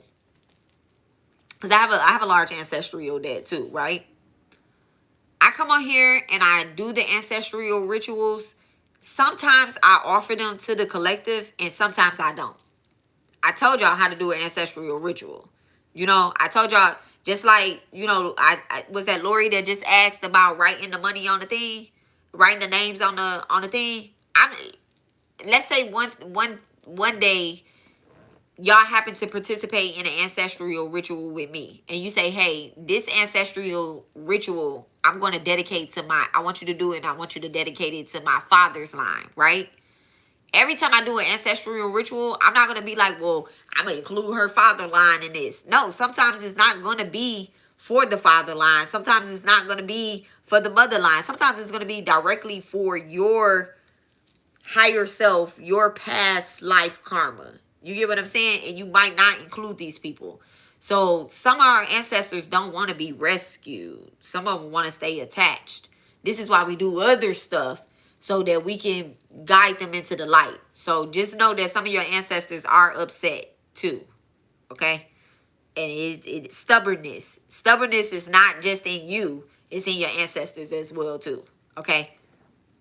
It's only the gods that don't get that are above all, that don't get mad and upset. Gods do not punish, they teach. Okay? Gods do not punish, they teach. That's a great one. Let me write that down.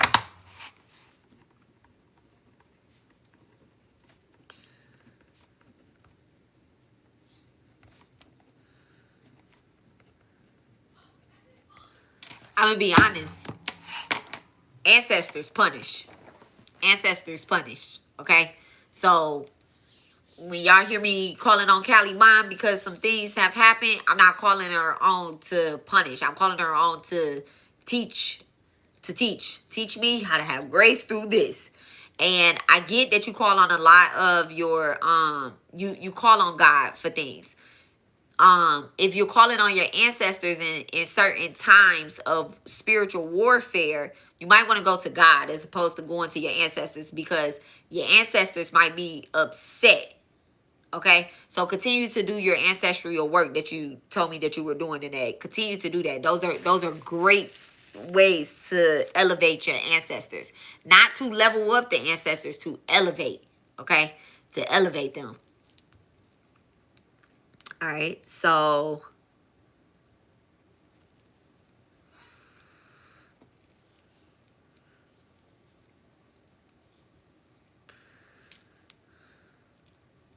the best careers for you is healing, teaching, counseling, research studies, leadership, humanitarian services, like giving back.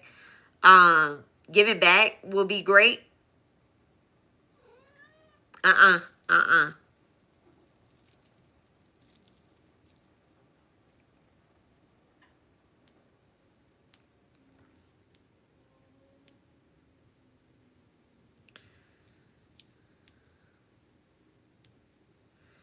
Let me see if I'm just checking if I missed anything.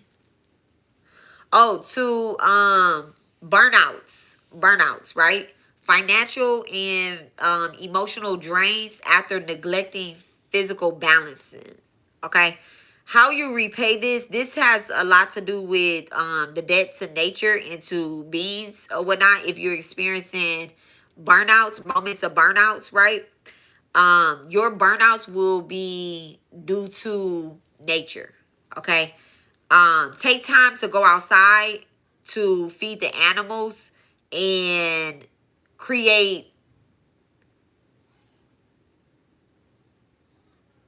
eco-friendly habits. Like it sounds small, but this is like recycling.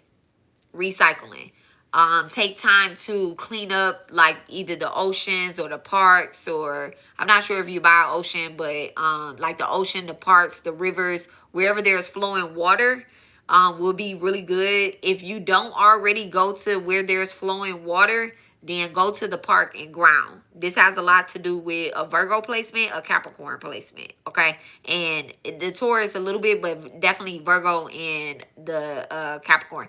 Virgo placement, really. Your Virgo placement, okay? Feeding animals, giving back, and then also being mindful of your food intake. Do not eat too much, okay? If you know that you're not hungry, being in a this ties into your God debt, your debt to divine as well. If you know that you are not hungry, that spirit telling you that you're fasting for a reason. You might not understand you might not understand while you're fasting, but maybe if you're into different religions and stuff like that, you might want to look it up, okay? You might want to look it up. Like, why don't I eat on Tuesdays? Okay, well, I probably have a close relationship with one of the divine mothers. That's their day. So on Tuesday, you find yourself fasting a lot on Tuesday. You don't eat a lot on Mondays. Well, that's that spiritual, that's that divine godly authority showing up on Monday, and you like, dang, I noticed I only drank water all day, and it wasn't until the sun went down. So you do things, you could be called to do things, and you're not sure why you're doing them, but don't go down a rabbit hole trying to figure it out either. But when you do, you share it with others. Like, okay, hey, I actually started fasting on Mondays, and I didn't know that I was fasting. There is this lady at my job. She was like, apparently I had started fasting and I didn't even know. And I was like, oh, okay. And she was like, yeah, I just went to church one random Sunday and the whole church is doing like a Daniel fast. I talked about this on my page before. They're doing like a Daniel fast. And I was like, oh, okay. I asked her questions and whatnot. I won't get too far in it, but I did ask her questions. Never knew about it. And she was like, yeah, apparently I've been fasting already, but I was trying to fast because she was like, I felt like I needed to clear something. I needed to have a clear mind, clear mindset. So if you feel a burnout or a disconnect from certain things, and you're like, well, I'm only drinking water throughout the day, and then I eat once a day. This is how in alignment, not unaligned you are. This is how you are in alignment with clearing your debts. Okay, so continue to do that, or either consciously tell divine God. That one. Tell God, hey, I want to be more in a line based off your answers, because you said you need to continue to show up for divine so that you can be in service to everybody else, and you understand that, okay? You need to tell God, like, hey, you can use me as a vessel so that I can walk in my life purpose. Clear the karmic contracts, and if you feel called to help people in your family, always don't rescue. Okay, be of service, but don't rescue. You have to teach. Okay.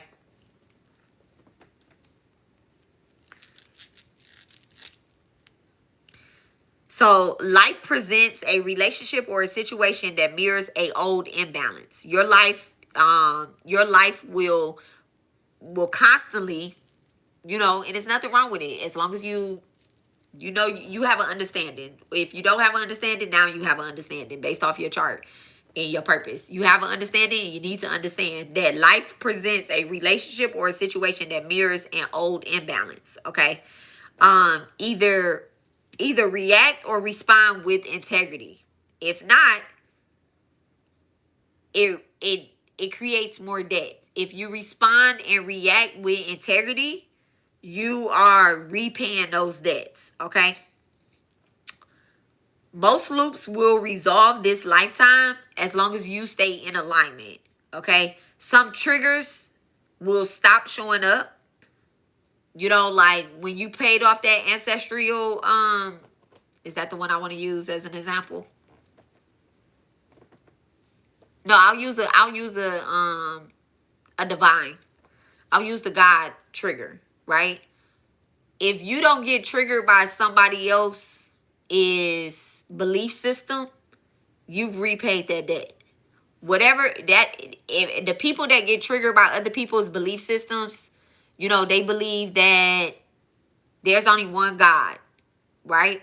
There's only one God. If you don't get triggered when someone else mentions that the divine mother is God, or that Jesus is God, or something like that, if you don't get triggered by those type of words, those type of things, you've repaid that debt.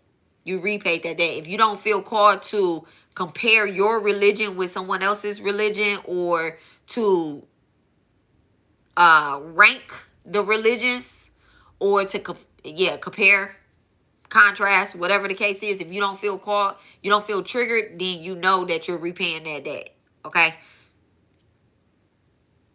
As long as it's not demonic. And then also, even the people that are around you and they are going towards something that is dark, your job is to teach.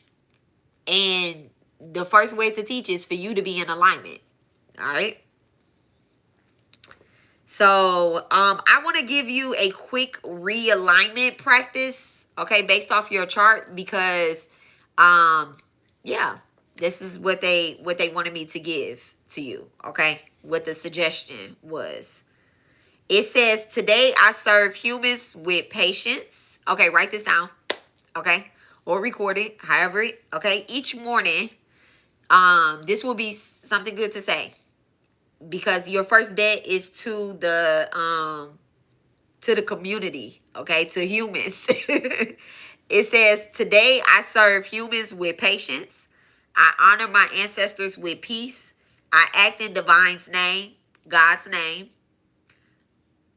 Learn and share wisdom. I learn and I share wisdom, and I live in harmony with nature. Okay. And that could be for anybody and everybody. That's a great daily affirmation. Okay. That just helps you get back into alignment. All right. You are also a person that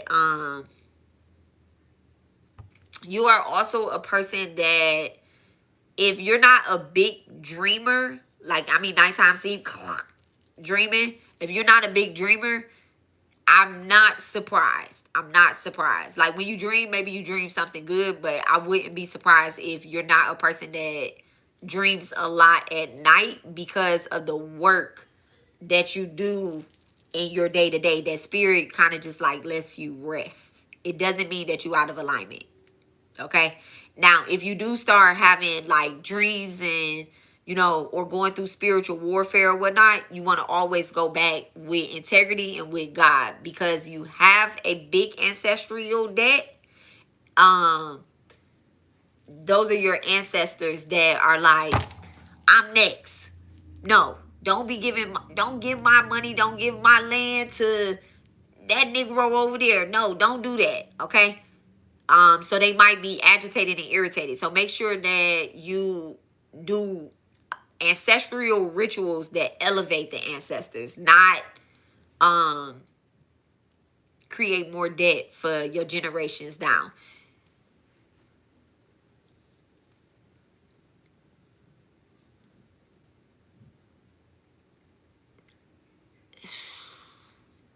there is a I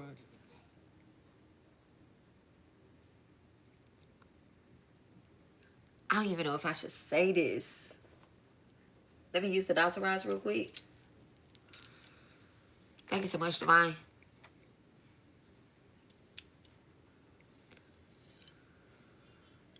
Okay.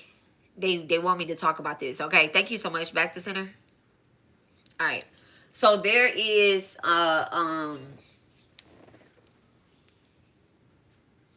like a big elephant in the room where there is a tie to like children or whatnot, right? It's a strong tie to children, that you need to know that all humans are your children. Okay, all humans are your children. The debt that you have to the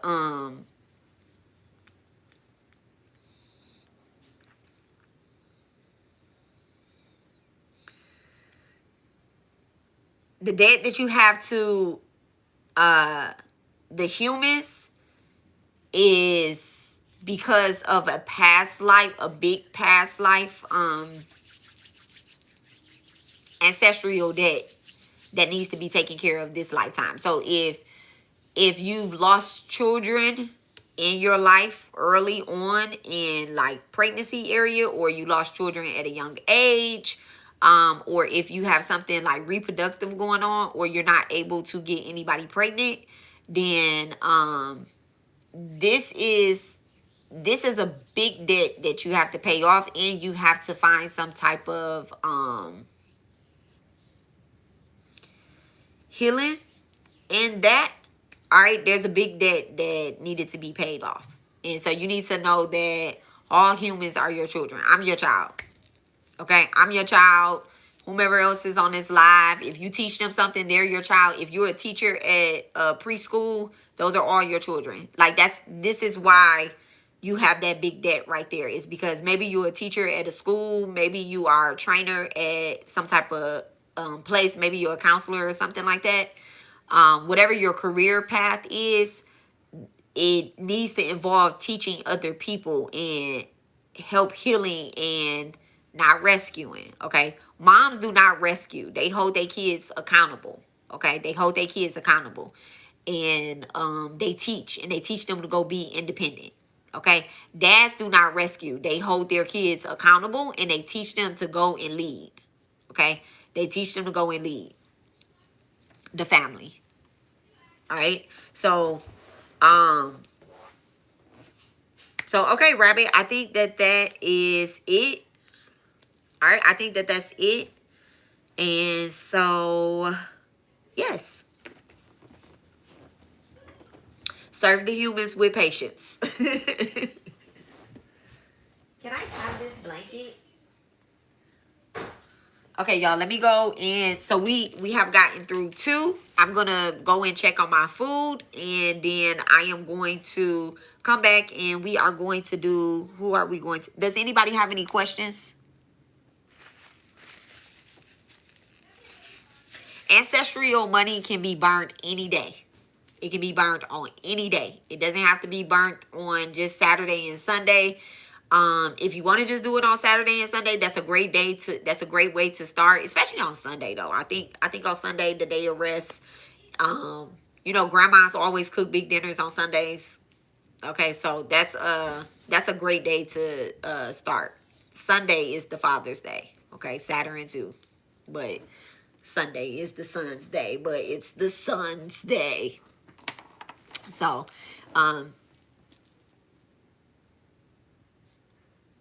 yeah. Okay. Saturday is the Father's Day, though. Let me say that correctly, though. Let me say that. Saturday is Saturn's day. Sunday is the Sun's day, which is the sun, but eventually the son end up being the daddy, too. Okay. The goal is to have children. All right. So you can do it on Saturday. You can do it on Sunday. Sunday is the start of the week. So just burning ancestral money on the start of the week is really great too. So yeah, y'all. Y'all have any questions? We're going to go on to the next person. But first I'm going to go check my food. So the next person is Red Girl. Okay, Red Girl is the next person. Now I know how to put them in order. Okay, so 1 second, guys. Wait, let me put my do picture up there. 5 minutes.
All right.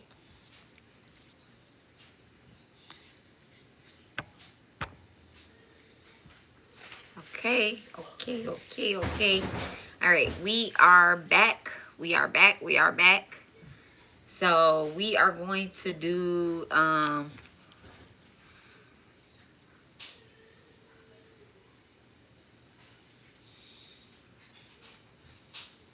Red Girl. Okay, we are going to do Red Girl.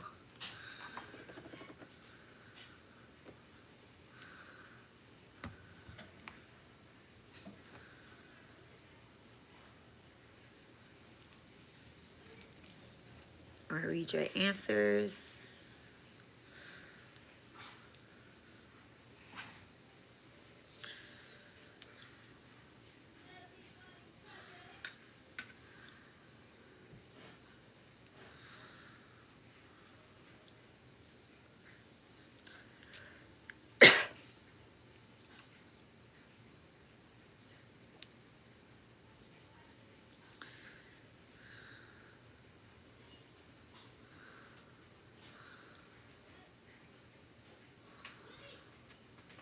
Hey, get them little fingernails on my couch.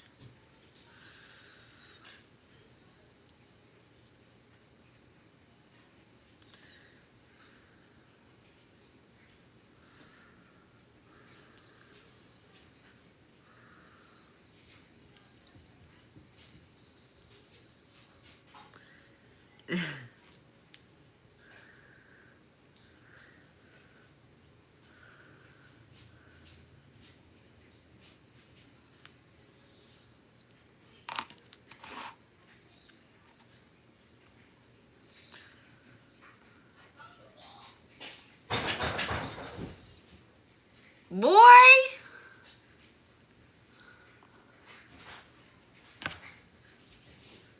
Okay, if y'all are new here, make sure that you like the video, but also there is a pinned caption.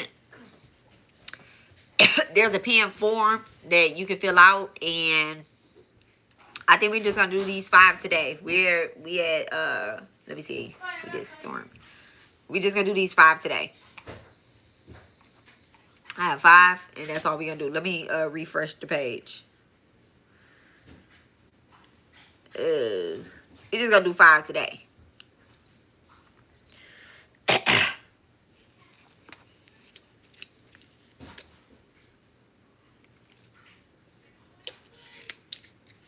Like I said, I can't promise that I'm gonna do this every Saturday. I cannot promise I'm gonna do this every Saturday. I have a full moon ritual that I'm going to do. I'm going to do it. I'm going to do it. I'm going to do it. I don't know if I'm yeah, I got a full moon ritual and I'm going to do it. So this full moon that is taking place, I'm going to go over that. I'm going to do a whole separate reading. I'm going to do a whole separate live for that tonight. After we finish this, I'm going to go talk about the full moon. I don't want to even mix these all together. I don't even want to mix it all together. So yeah, Red Girl, you're next. I'm reading what you put.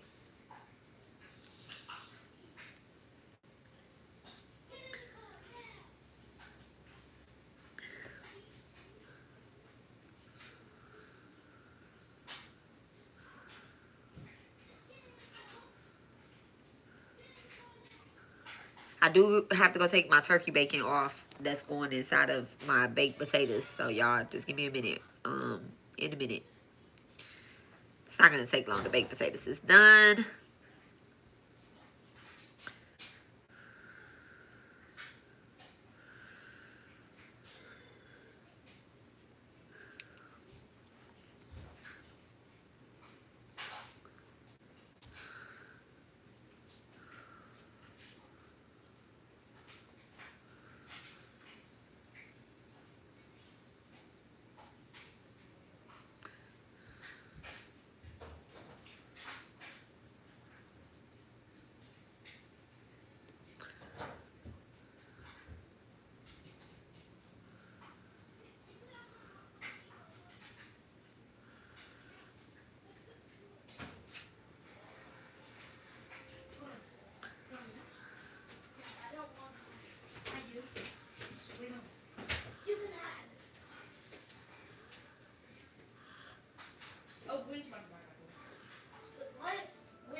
Oh.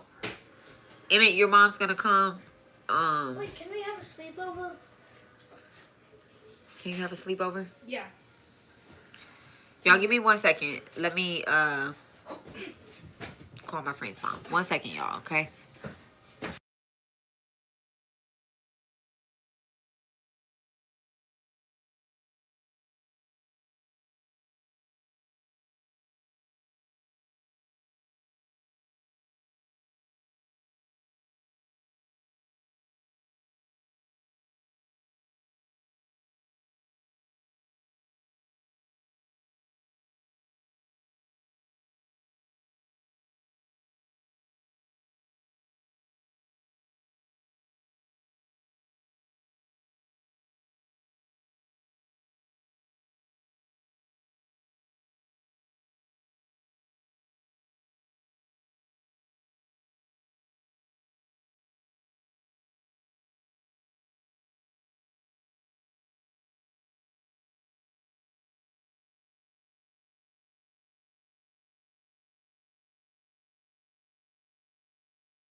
Okay, sorry about that. Y'all know I have kids. Okay,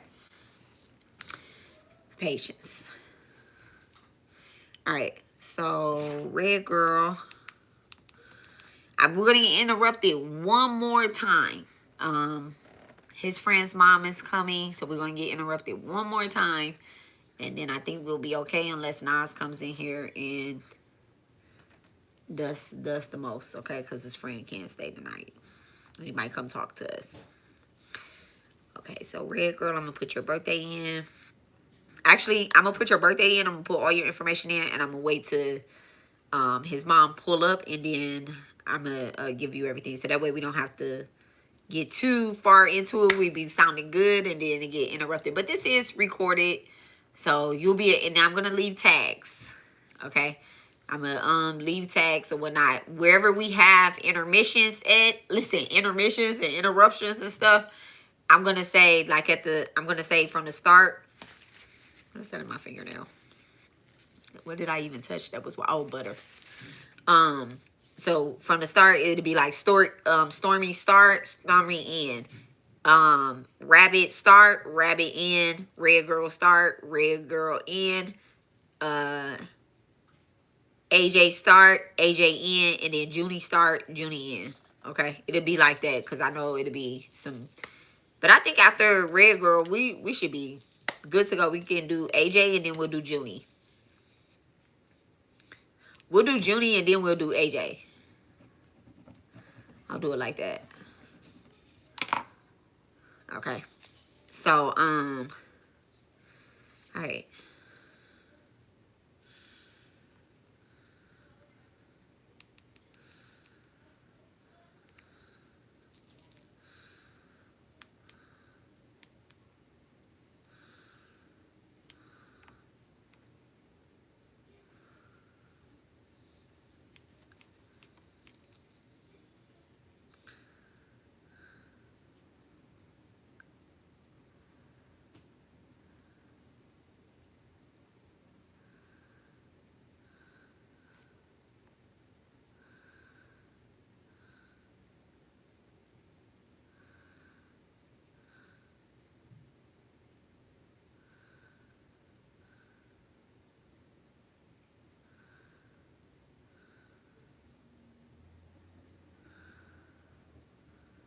What's today? Oh.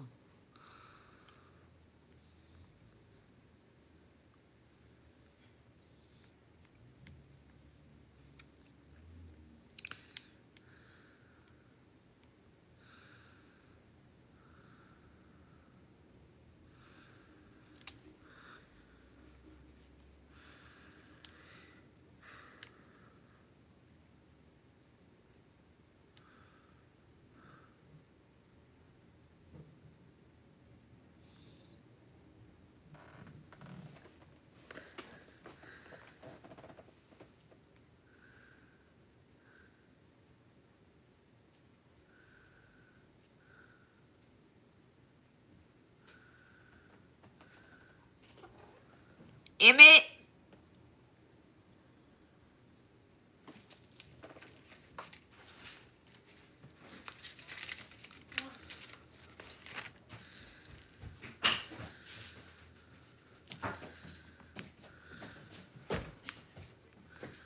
She's outside. Most likely. 1 second. 1 second. One more time.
All right, y'all.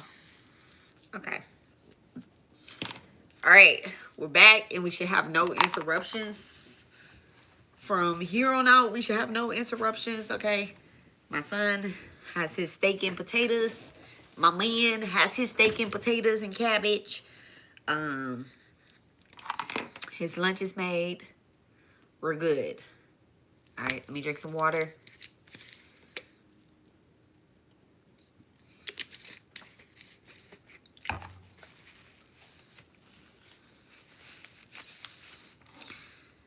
Woo-hoo.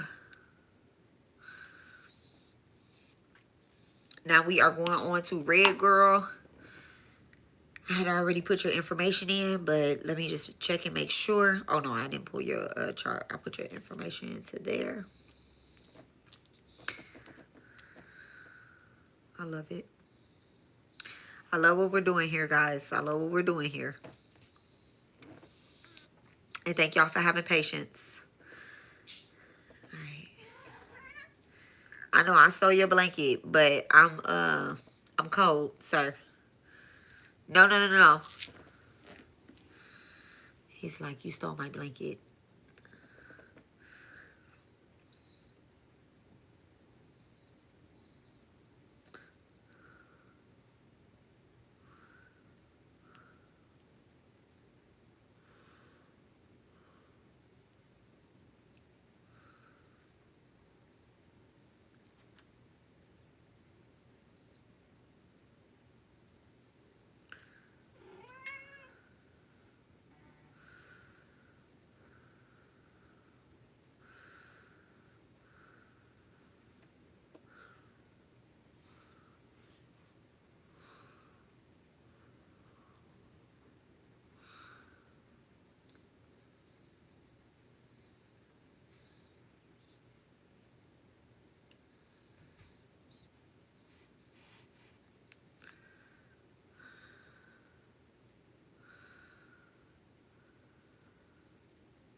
All right.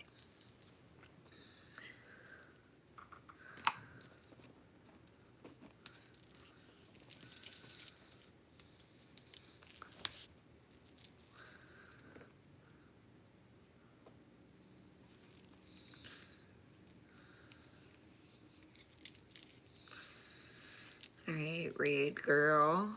I'm just waiting on one thing from you.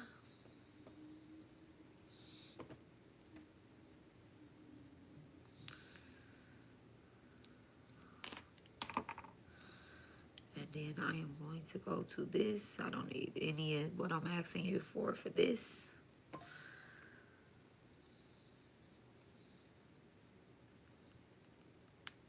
All right.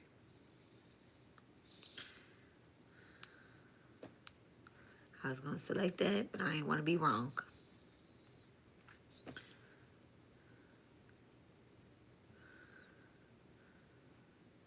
Okay. Redraw.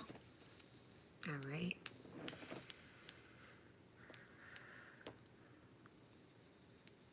I love Spirit. Thank you so much.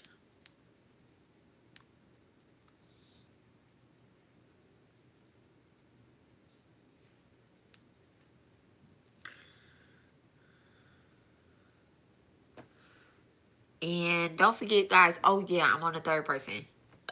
So we are going over the ancestral debts. All right. So make sure that y'all have on y'all papers the 5 ancestral debts, right? I said every 2 people I would talk about it or whatnot.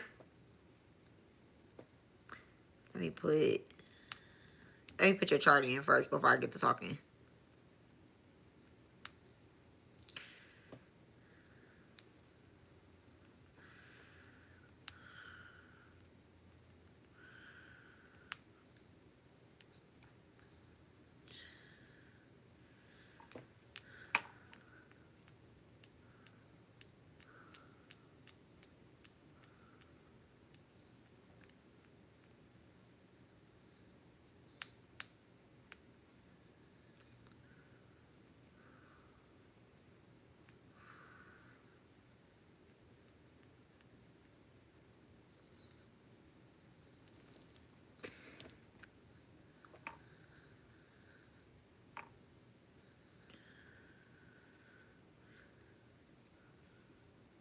That's funny.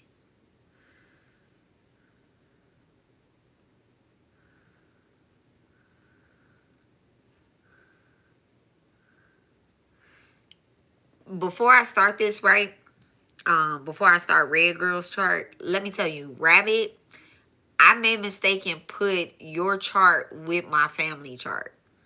It's so funny. I don't know how I just did that, but where I stored the with the where I'm not storing anybody's stuff, right? But where I put yours is where I store my family stuff. I found that very funny. I think that's very cute and in alignment. I don't know, okay?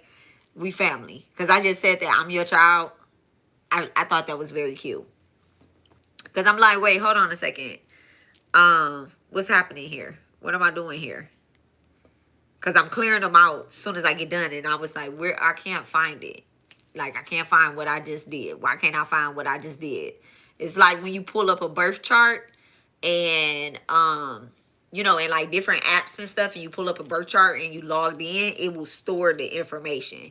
And so I'm trying to make sure that I clear them out. As soon as I'm done, I want to go hit delete chart. So that way I'm not keeping anybody's stuff. I don't know if y'all care if I keep y'all stuff or not, but I know some of y'all don't care if I keep y'all stuff or not, but I don't want to keep it, okay? Like, we're doing our own work here. But I found it funny that I said that my grandfather, his nickname is Rabbit, and then I have a aunt. Her nickname is Rabbit as well too. Actually, my aunt that I'm named after, which is Robbie. Y'all know my name, right? Y'all know my name is Robbie Alexis. I go by Alexis, but my name is Robbie Alexis. And people call her Rabbit as well. And she passed away long before I was born. Long before I was born. I'm not sure exactly when she passed away, but she passed away long before I was born. And I stored your chart where I store my family's chart. That's cute. But I was just looking for something to clear, okay?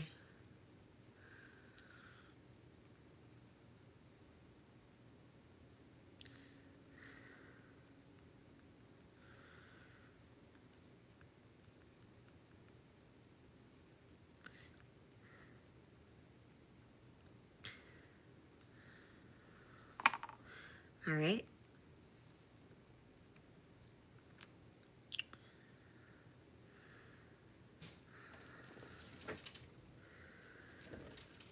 Ooh, alrighty, baby. All right.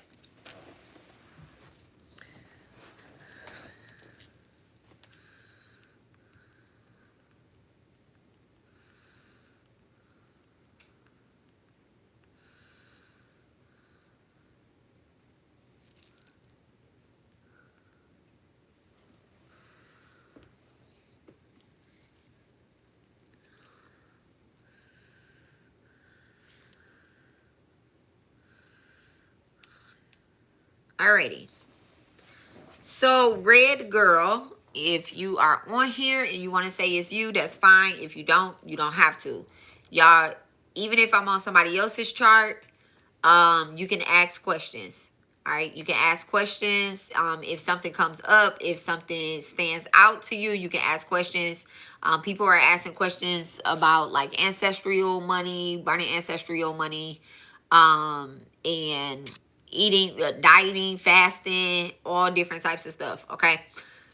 Even if I've done your chart privately, you can ask questions as well too, because if we have a debt to helping the humans or helping society, helping the community, or a spiritual debt, and something else is coming up in somebody else's chart, we're here all together for a reason. What I just ask is that y'all be respectful. All right. We are protected up in here. We're definitely protected up in here. I'm gonna go ahead and burn some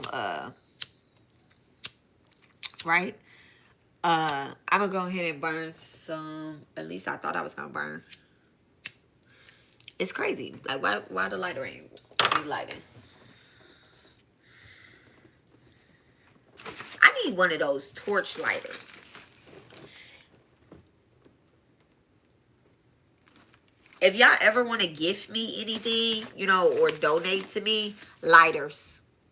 lighters. I don't know where lighters go in my house. Nobody smokes.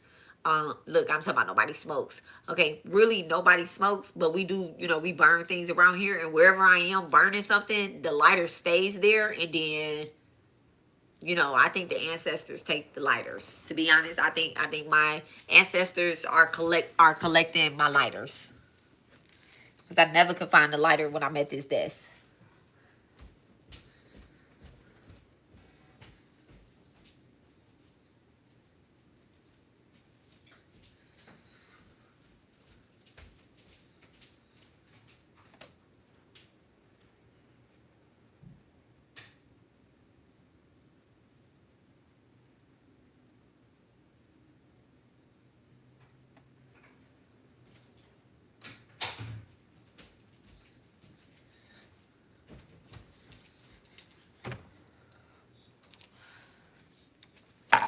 And I don't care what type of lighter it is.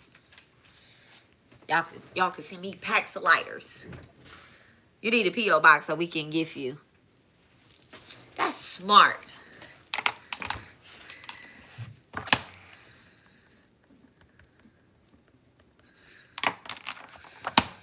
I had a P.O. box, but then I always forget to go pick up my mail because the P.O. box is by the nonprofit. So it's like way on the other side of town. And yeah, I forget to go pick up the mail. So I was like, I don't want to be paying no $100 and something for no P.O. box. But that's smart. That's smart. I do need to get one. Or I need to share the address to the nonprofit. Then y'all can send stuff to the nonprofit. But then they'll think that it's a donation. Okay. I'm going to work it out. Might just get a mailing box. Okay. So, all right. Red girl. These are the ranks of your karmic debt rankings, okay? Let me go back over what they are in general, right? Actually, I could just flip to this page. So everybody is born with 5 great debts, okay? Y'all write this down. This is for everybody. This isn't just for red girl. This is for everybody. Everybody. And these are not in order for your personal. What I'm doing is I am breaking it down. I'm breaking it down, okay? I'm breaking down each individual person that submits the form. I'm breaking down their 5 great debts, okay? You do not need to put your real name on there, but it will help if you put your birthday. You need to put your real birthday on there, and you need to answer the questions honestly. If you want to include like where you were born, that would be great. I don't need your birth time because I don't need your rising. Okay? I don't need your rising like that. A lot of people birth certificates, and I'm really paying attention to this. A lot of people birth certificates that I've come across like lately that I've been helping, they don't have birth times on them. And so when I ask my teacher about it, they're like, why do you need a birth time? So and they show me how to go through it. This system doesn't require a birth time, okay? It doesn't require a birth time, but it does help to have a location, because sometimes when we owe the land, the location is important. So you can have ancestral debt and other countries, other cities, other states, and stuff like that. And that's probably why you feel called to move certain places, so that you can help the community in that particular area burn that karmic debt, and then boom, you move other places. So if you're a traveler, 9th house energy, okay, if you're a traveler, you probably have a lot of ancestral, or if you're a strong Sagittarius placement, you probably have a lot of ancestral debt. Okay, you probably have a lot of ancestral debt, and you feel called to bounce around, to move, or you might feel stuck in a particular location because you need to clear that ancestral debt. Okay, all right. So, it's cold. All right. So this blanket don't have nothing to do with what I'm teaching here, so don't judge me. All right, I know y'all don't. I love y'all. I know y'all don't. All right. So the 5 great debts that we are all born with is a debt to God, all right, the divine forces and cosmic orders, a debt to the sages, all right, which will be to the teachers and the wisdom keepers, a debt to the ancestors, which is your lineage and your family, a debt to nature and beings, which are Earth, Mother Earth, the animals, and the environment. The 5th debt is the debt to humanity, which is your community and the service to others. All right. So these debts, they are ranked from your greatest debt. These are karmic debts. These are ties. These are karmic cords. And our job is to clear them. So they're ranked in your birth chart based off of, certain dashas, DOSHA, certain markers in your birth chart. And so this is why I love Vedic astrology, because Vedic astrology is going to break down these events that occurred in past lives and past dimensions, past events. These are going to be broken down and how you could be of service to clear your karma this lifetime. Okay? So that's what we're going over. And now we are going to go to a personalized chart, which is Red Girls. Okay? And these will be timestamped from the beginning to the end. I'm only gonna, listen once it posts a little bit. I'm gonna listen in, and once it posts, I'm going to listen in, and I'm going to put the start of whoever chart it is. This is not a one-time thing. We're going to do this a lot of times. Okay, we're going to do this a lot of times. If you have questions, you can always do it again. And if you have questions about like, hey, I've been doing this, because your answers over time are going to change. In the questionnaire form, your answers are going to change. They are. If you're doing your work, the answers are going to change. If you asked me 10 years ago if I was in service to humanity, to teaching, to the gurus, the answer would have been no. I was worried about myself. Okay. I probably was in service to my ancestors a little bit because, I've always been a person that can talk to the dead. Just realized that one of my, not just now, but once I started doing my work, I realized that one of my spirit guides, being, y'all don't hear me say his name, but most times when I pick up my dolls rides, I'm talking to my spirit guide, being, or I'm talking to my son Sakai. But those are my ancestors that are helping me fulfill my life purpose and clear my karmic debts and be in order with divine, with God. Okay. So yeah, not spirit. There's no dark entities on any of my tools. None of my tools. I make sure that I call God and my high vibrational ancestors that we need to clear some ancestral debt with. All right. So let's get started. If y'all have any questions, please put them on the page. Okay. All right. So Red Girl.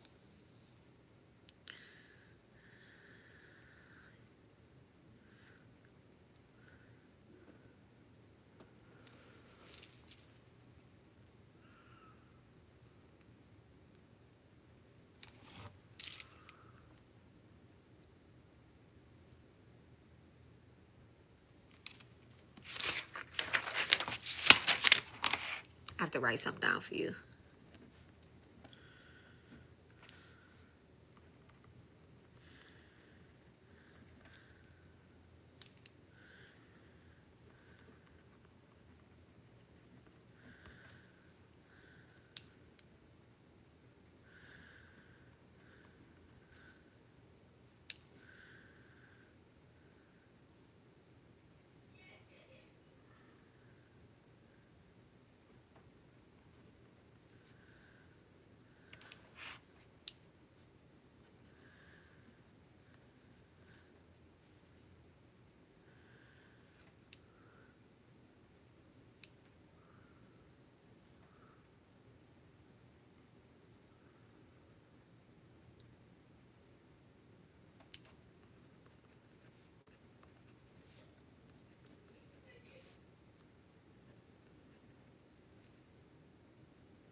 All right. So we are going to talk about your largest debt.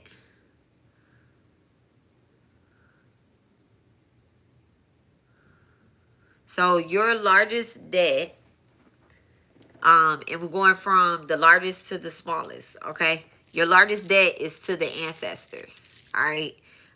This is your 8th house, okay? This has a lot to do with your 8th house being ruled by a Mercury placement, but it is awakening your Sagittarius placement. Okay, so they're doing something in your chart, basically creating a what I would say is a, well, let me not say what I would say, but what it is called a Petra dosha. Okay, so when you see me doing the ancestral rituals, and I was telling you guys to get the water, get the black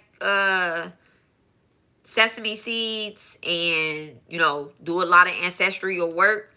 If you were not doing a lot of ancestral work during that particular time, the ancestors probably were causing you some problems. Okay, causing you some problems. And that was maybe like 2 weeks ago, 3 weeks ago, 4 weeks ago.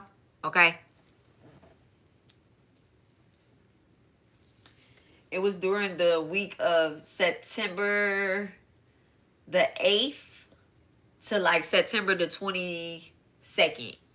Okay, so if you were experiencing anything during those times, it really had a lot of play with your ancestors, just the FYI. Okay, so this debt to the ancestors, all right, your ancestors, this is a ancestral karma through service, intellect, and purity. Your ancestors may have been healers, scribes, or herbalists, okay? Or temple accountants, all right? Temple accountants, meaning that they kept track of everything that was happening in the spiritual community, right? Now, the problem is they misused and neglected their knowledge. They misused and neglected their knowledge. So, they didn't do the right thing. These ancestors probably did not do the right thing. Not probably. They didn't do the right thing. It says that they misused and neglected their knowledge. Okay. This Virgo placement is showing a lineage that tried to control or cleanse emotions instead of transmuting them. Okay. So let's say that somebody is not doing something that ancestor, and remember, we are our ancestors. Okay, so let's say that somebody is not doing something that our ancestors want us to do. They're going to use emotion. So this shows up like in narcissistic abuse. So your debt will be probably this showing up in your life now. All right, you are here to fix it, though. You are here to fix it, not to add to it, but to fix it. Okay, a way to repay this is through ritual orders and helping others analyze, that's that Virgo energy, analyze, heal the systematic chaos, but not to control it, to help heal it. In order to heal something, you can't control it. You cannot try to use control. Why? Let me not use an example yet. Okay, writing, documenting, and organizing become sacred acts of karmic healing. Writing, documenting, and healing and organizing, being organized. So let's say a good way to do this will be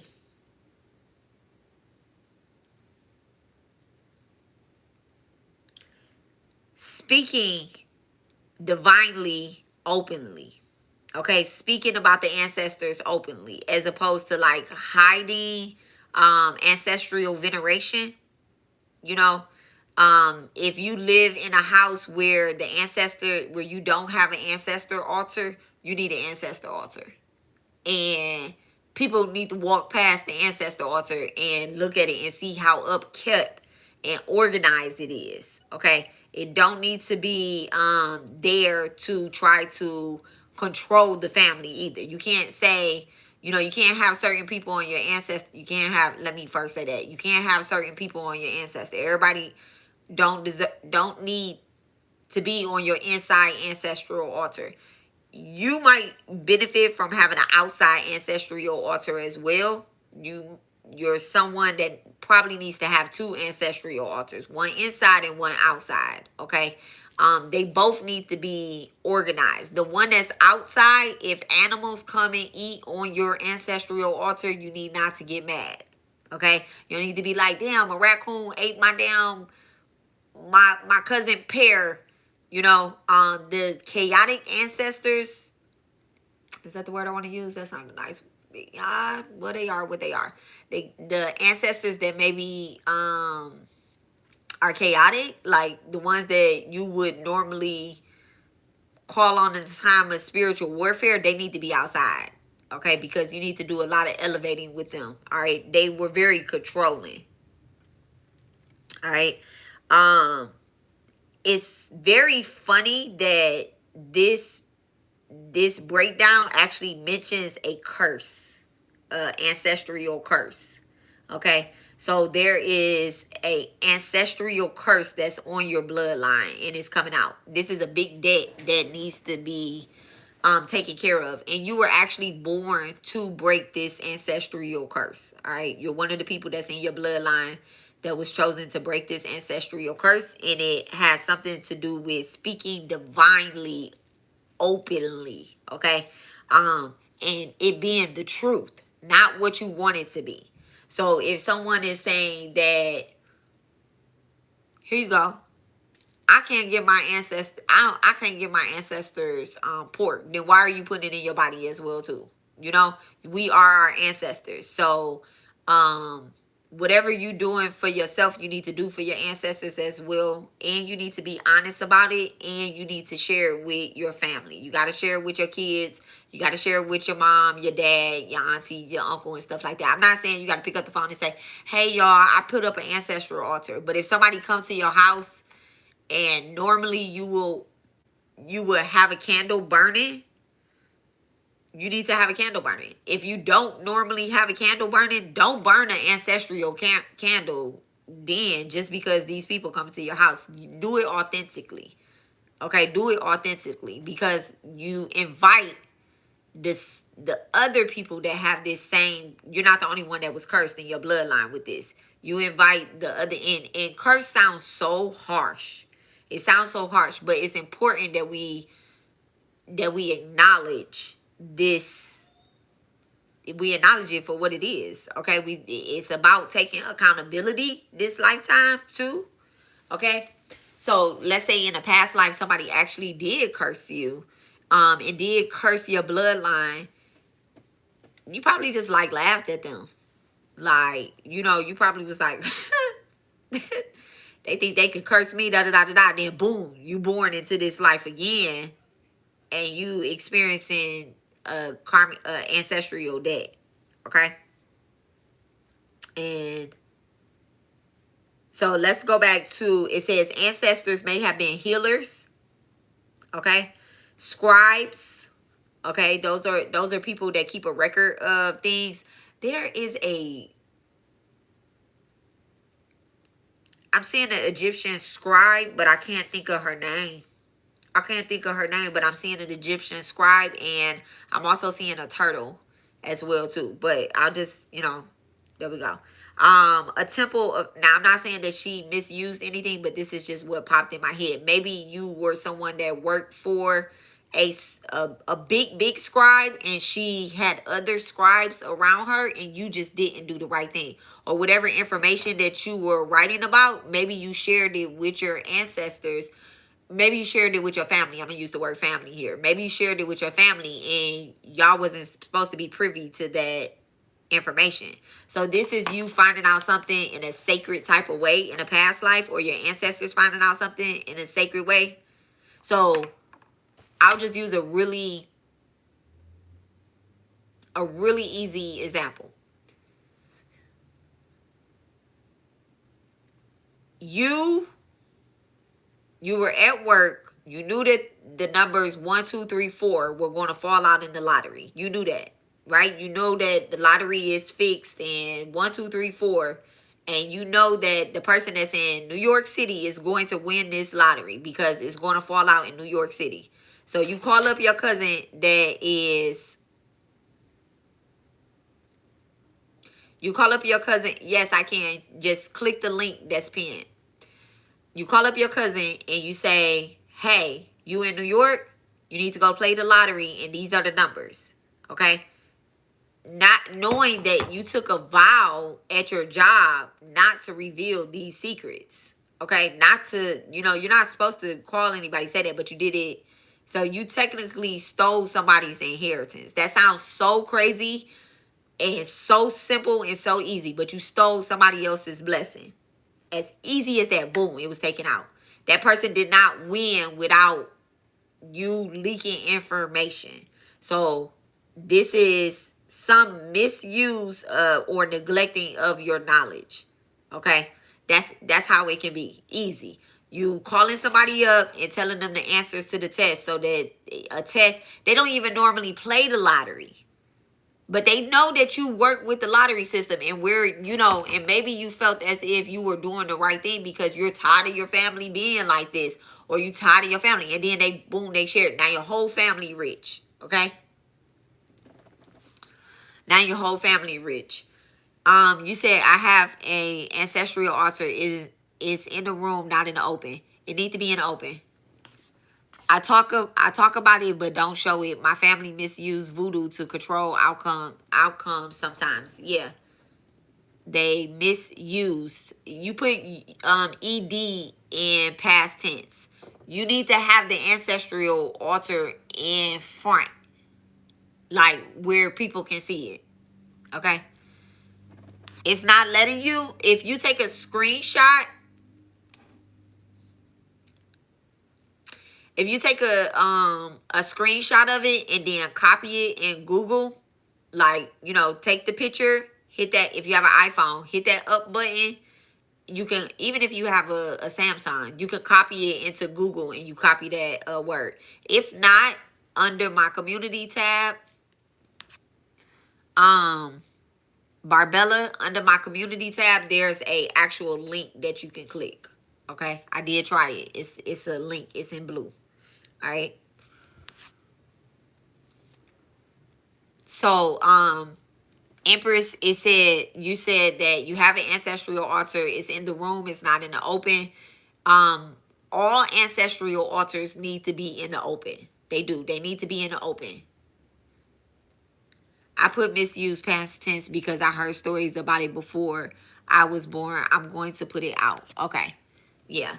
And again, a part of that ancestral debt is not misusing that altar.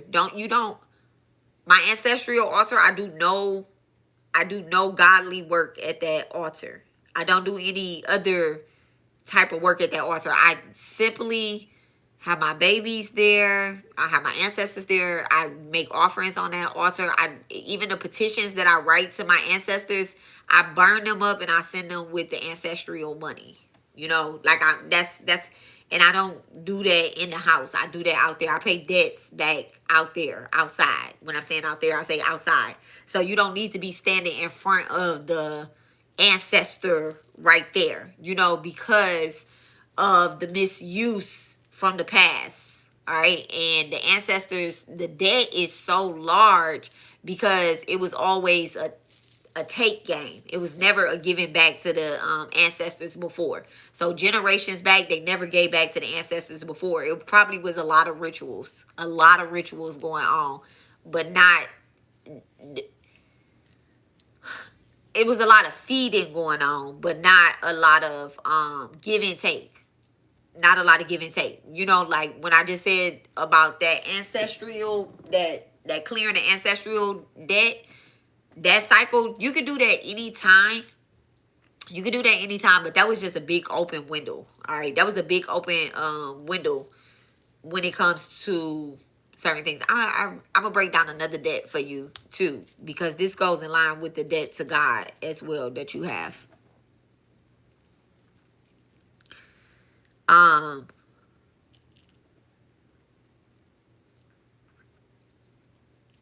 So yeah, a lot of chaos, systematic chaos. All right. So writing and documenting and organizing becomes a sacred. Wait. I'm sorry.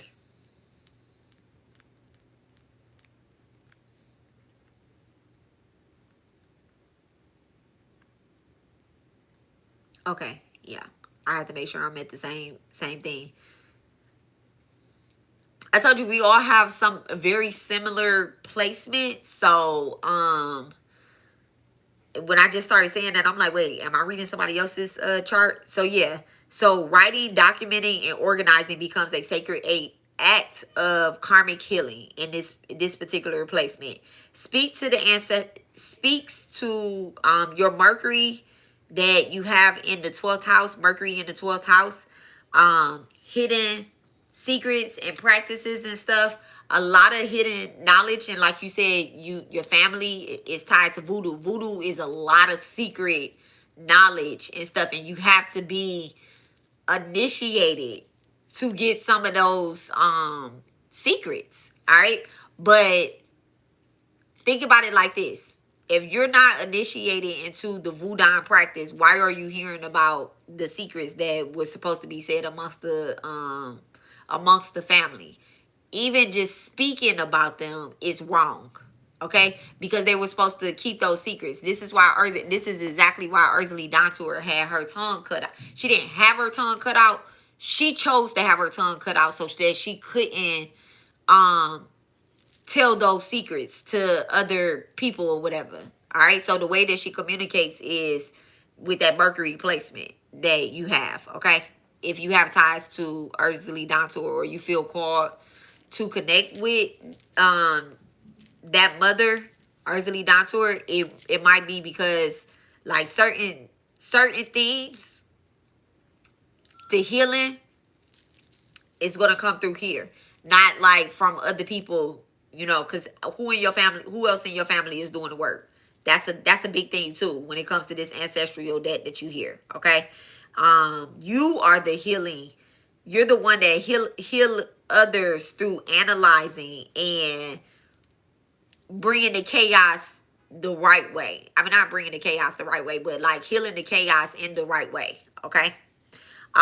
You break the curse by speaking divine's truth openly. Not by saying we shouldn't even be talking about this because this ain't even right. Pause. We shouldn't even be talking about this because it's a secret in our family. Not like hiding the secrets, sweeping the secrets under the rug and stuff. All right. This is kind of like, the uncles and the aunties and the families that be predatorial, and then nobody is talking about them, or they be drug dealers, or they be drug and nobody is talking about them, or you have murderous people in your family and nobody is talking about them. No, we need to talk about this openly, but we also need to solve a problem. We don't need to outskirt that person. We need to get that curse up off of them. Okay, we need to get that curse up off of them, and that's how we heal. That's how you heal your family. Let me not say we. That's how you heal this particular curse. So there is a curse within your ancestral line that needs to be broken. Okay.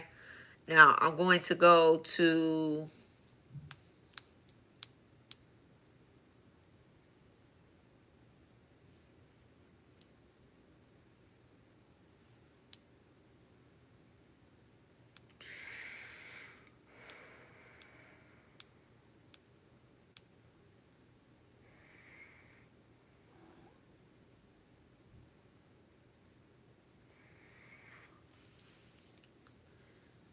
so you carry unspoken ancestral stories, vows of silence. Okay, vows of silence and emotional control patterns. All right. This 8th house karmic storage is a karmic storage vault. You have multiple Virgo here multiplies ancestral service based debts. Okay. Mercury is the ruler, and being in the 12th house, past lives, hidden enemies, isolation seals the deal. You carry unspoken ancestral stories, vows of silence, and emotional control patterns. Your karmic, this is what anchors you to your your karmic debt, like keep you stuck. If you feel stuck, this is it right here. Okay. So the clearing, all right. Okay, wait. The symptoms that you may feel is repeated family dynamics. You might have a lot of anxiety. You might be affected by self-criticism, perfectionism. All right, that's strong Virgo energy. I want to be perfect. Okay, and then feeling responsible for other people's healings. All right, feeling responsible for other people's healings. All right, so clearing these actions. All right, clearing these actions. Writing out ancestral stories. That is one of the biggest ways. That's the very first way that it says that you can clear these actions, by writing out your ancestral stories. All right. One of your career paths is writing. Okay, is to be a writer, a published author. And it's crazy because you might feel ashamed about sharing something that has something to do with your family. And you might feel as if, people might not read it or whatever the case is. This will be a bestseller. Don't do it because of the fact that I just said it's going to be a bestseller. You do it for the fact that this is a debt that needs to be paid to the ancestors, and your ancestors are scattered. They're scattered. You come across a lot of them. But they're scattered. Okay. Naming what was silence. Okay, naming what was silence. So I just talked about predatorial stuff. I just talked about ancestral karmic thievery or something being stolen. I just talked about it could be anything when it comes, like anxiety. Like anxiety, instead of saying, feeling ashamed, or like nobody in my family has anxiety. In another chart, on another person, I talked about, maybe someone having a dis-ease, a genetic dis-ease, or a, what is that word? Disability, right? Those things get silenced amongst the family, especially if they're a family full of healers. All right, if they're a family full of healers, they might feel very ashamed to share some of the things that is amongst the community, that's happening in their own house. They might feel ashamed about that. Okay. Ritual offerings to, oh wait, I'm sorry. Writing out the ancestral stories, naming what was silenced, and then ritual offers to the ancestors. Okay. Ritual offers to the ancestors. There are a lot of ancestors that was silenced, and you may have been one of the people that silenced them. Okay. Like, I'll use the example of it being royal, right? Because this is a Virgo placement, right? Yep, Virgo in the 8th house. So I'll use the example of it being royal. A lot of Virgo placements have a lot to do with our royal bloodline. All right, and we might be so far away or created so much debt that we don't feel royal this lifetime, but our past lifetime it shows up. So you have it in the 8th house, and this is about releasing the guilt. Okay, it's about releasing the guilt as well, and then showing up in the throat chakra. This gonna sound crazy, right? This gonna sound crazy.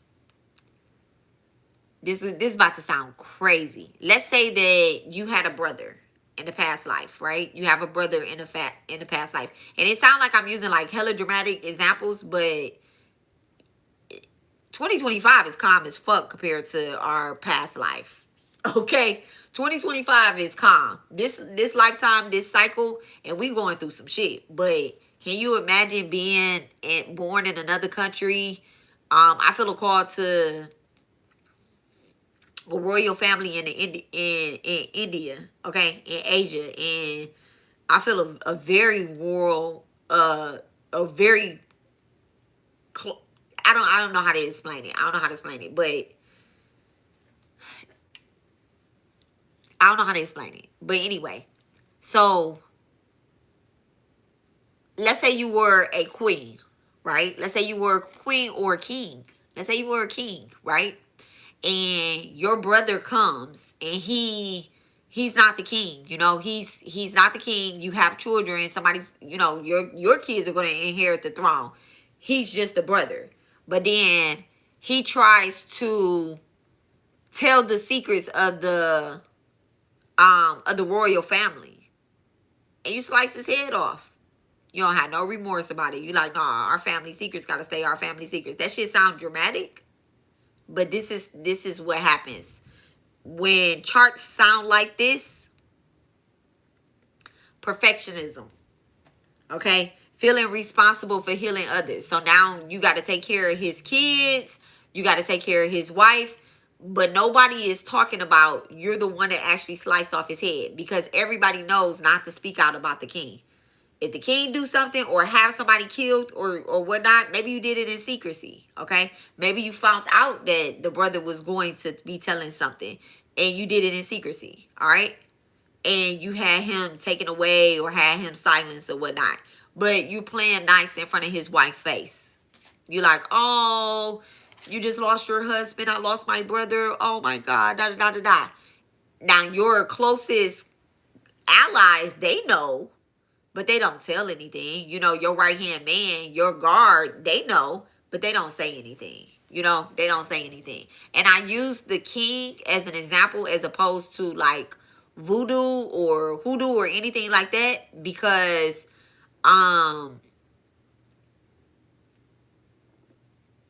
it's deeper than the cycles that we know right here. Some people that are born in other countries, like let's say they're born in Haiti, right? You get sent to, let me not say sent, but you incarnate on a certain land based off your past life. So I'm going deeper than just being birthed on we're in Haiti or in the United States or anything like that, because you might have ties to like Boston or um ties to New Orleans. I mean, not just New Orleans, but Louisiana, Boston, you know, Michigan or whatnot. You might have ties to those different parts down south or whatever the case is, wherever they practicing voodoo at. All right. So releasing guilt around fixing others. So clearing actions. You're clearing actions in order to clear this ancestral debt is writing ancestral stories, naming what was silenced, ritual offerings to the ancestors, known and unknown. Known and unknown. And you need to say something about them being silenced. Okay? You need to say something about them being silenced. I'm making offerings to my ancestors, known and unknown, who did not have the opportunity to speak up or speak out or heal certain things in the family because it's something with the throat. Okay? Throat chakra healing is something with the throat. Okay? A lot of people in your family were silenced.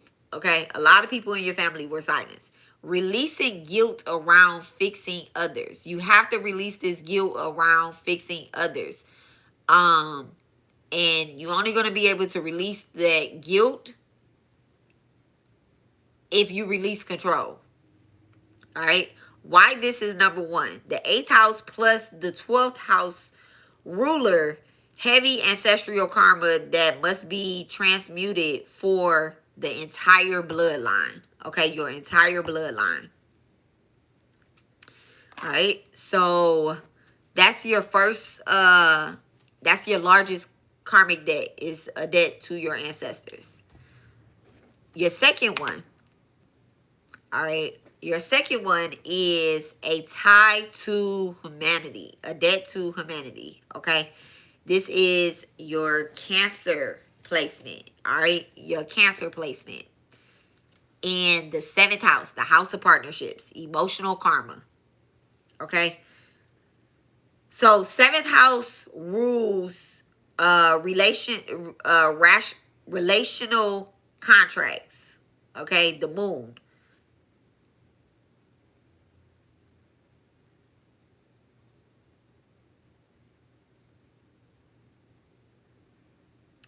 And then you have your Aquarius placement, which is karmic contradictions around attachment and detachment. Karmic contradictions, so they're not matching. Your what you believe you release, you contradict yourself when it comes to attachments and detachments, okay? Versus attachments and detachments, okay? You have been the nurturer, the mother, the therapist, and the healer, or the healer to many. All right. And often you have lost yourself in it. All right. You have lost yourself in it. Humanity owes you. All right. But you still must complete this pattern consciously. So,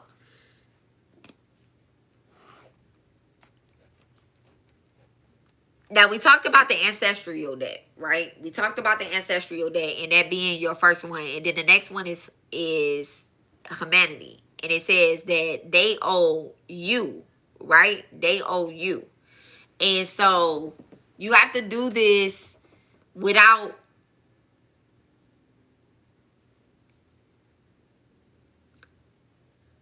like this is a overgiver placement. This is an overgiver placement. Okay. This is an emotional overgiver, not a money overgiver. Okay. This is an emotional overgiver. Like giving your anger, your love, your light in a very emotional attached way. Like, I gave you all my love. And what did I get back? You know, that's an attachment. That whole sentence was just the attachment. I gave you all my love. What did I get back? Once you give something, you have to let go of the results of it. You know, if somebody give you crumbs back, you can't throw it up in their face and be like, well, I gave you all my love. Why can't you give me exactly what I'm giving you back? Their debt is different than yours. Now, let's flip it around and say that somebody is giving you a lot of love and you're just not, I don't want that love from that person. I don't want this. I don't want this, that love for that person. So let's say you're in a relationship. I'm gonna use a relationship. This is a relationship house. This seventh house. I'm gonna use a relationship as an example, right? Somebody comes to you and they want to offer you a relationship. They treat you like a princess. They treat you good. They give you respect. They give you integrity. You wouldn't be attracted to that person. Okay, so these might show up like this. You're like, I'm just not feeling that, right? But then you have a strong attachment to a fuck boy that don't have time for you, right? And you're crying out and you're saying, why can't you give me this?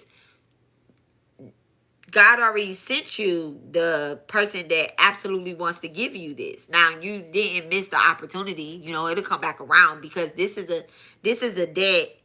It's so crazy because you create more debt here. This is second rank in your chart because it's like a attachment and detachment. Like you're creating more by being more focused on who, what, where is not giving you what. You're creating more karma. And so Spirit put this debt second rank in your chart because they don't want you to create more debt. Okay? They don't want you to make this bigger. So this is being really highlighted. So it is a karmic debt because over time you may have made this bigger. Okay? Like it's like it started off as a cyst. Nah, it started off as a polyp and maybe it's like a cyst. It can grow into cancer. This is a boundary that it started off as a little scratch and all of a sudden you got a keloid and you like, how the hell did it get like that? So you have to detach and then boom, it's like a repeated cycle. It's a karmic cycle. Okay. Now, the symptoms: emotionally overgiving, attracting wounded partners. This is why it starts over because you probably attract a lot of wounded partners, people that have a lot of karmic debt them damn selves, and they like, shit, I'm about to go get it. I'm about to go get this the red girl. Here, and then you heal them, and then you still carrying they thing by not liking their mama. You like, you don't even know that woman no more. Look, you don't even know that woman anymore. You're not tied to her son anymore. Why do you have some type of feeling about them? You know, so when the person leaves, all of their baggage, let them take that with them. If you help them heal it, don't keep carrying that. You know, like, don't keep carrying other people that you've healed. Don't keep carrying their stuff. So this another example of this is if you're a healer, because this is a healer chart. This is a person, and it said that you were a healer in a past life, but this is also a healer chart as well too. Like a spiritualist chart. This showing up like a spiritualist chart.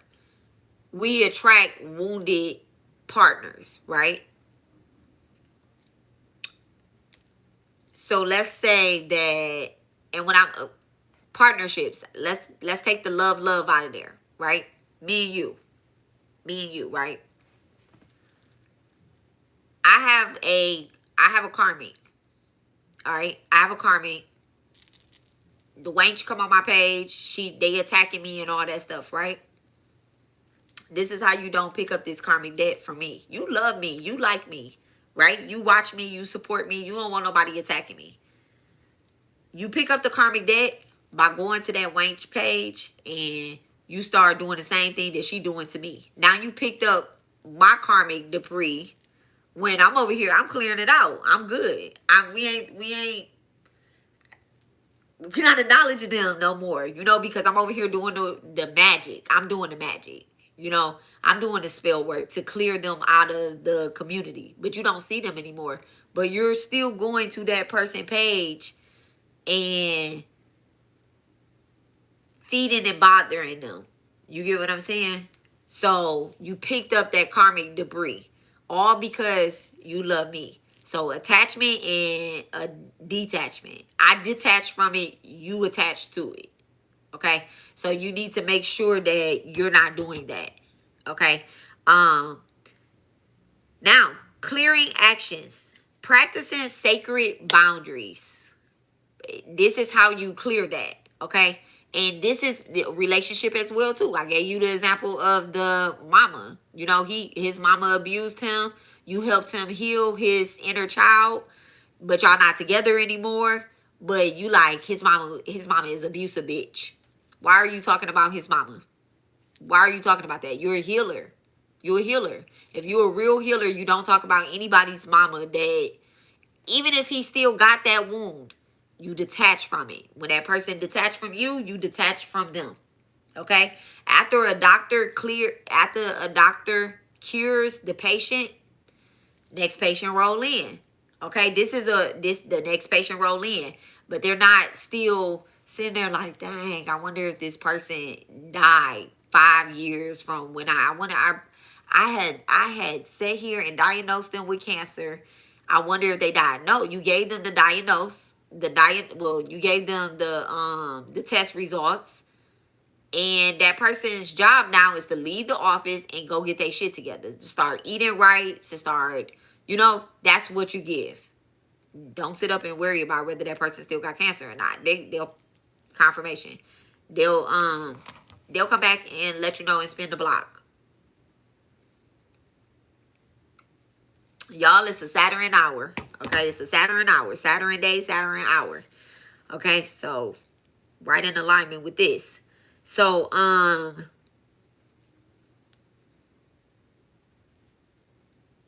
right, so your clearing actions, all right, for your second debt, which is a debt to humanity, right? Your clearing actions, things that you can do to clear this debt, is by practicing sacred boundaries. Boundaries.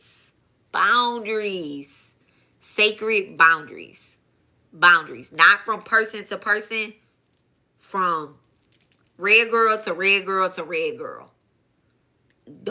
These is my boundaries. don't cross them. When somebody cross them, when they put their toe over in there, it don't need to vary from person to person. It needs to be all around. You say, don't call me after 12 o'clock because I'm asleep. I don't want to wake up. But this person that you really like, they call you 2, 3 o'clock in the morning. You know, you haven't talked to them in a while, but they're disrespecting you. They're calling you at a time that you already said. We're not doing that. They don't value your time, your energy, your boundary. Okay. Teaching emotional detachment as love. This goes with that. Don't call me 3 o'clock in the morning. Teaching emotional attachment with love. Now I'm gonna show you. So I'm gonna send somebody after you. I'm gonna do this. I'm gonna do that. Every time. No, you teach it with love. Okay. And that also applies to close relationships as well too. Okay. Healing the mother archetype. I see. I just said this applies to close relationships. Okay. Healing the mother archetype within partnerships. So we just talked about maybe karmic partners showing up with mama wounds, right?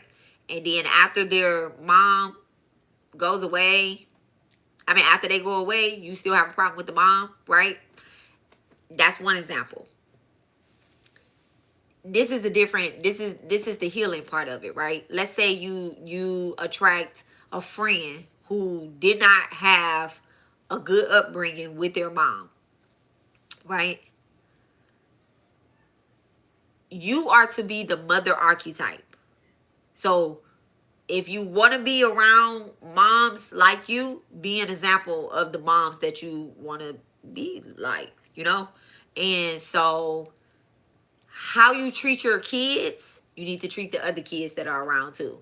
How you treat the other kids that's around, you need to treat your kids as well too. Okay? The mother archetype is, man, this is so hard. I'm intuitive mom. It's detachment. Okay, in order to, this is single mom energy too, right?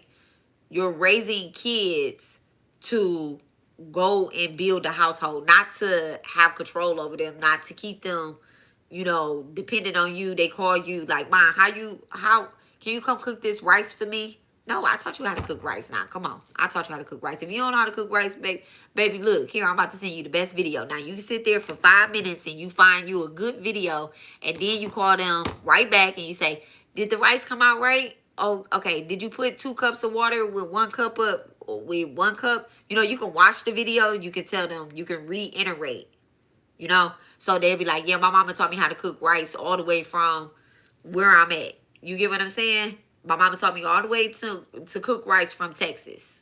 Okay? But in reality, she sent me a video from YouTube. But the kid is going to remember that my mama she watched the video first, and my mama told me do 1 cup of rice and 2 cups of water. 2 cups of hot water. It goes quicker.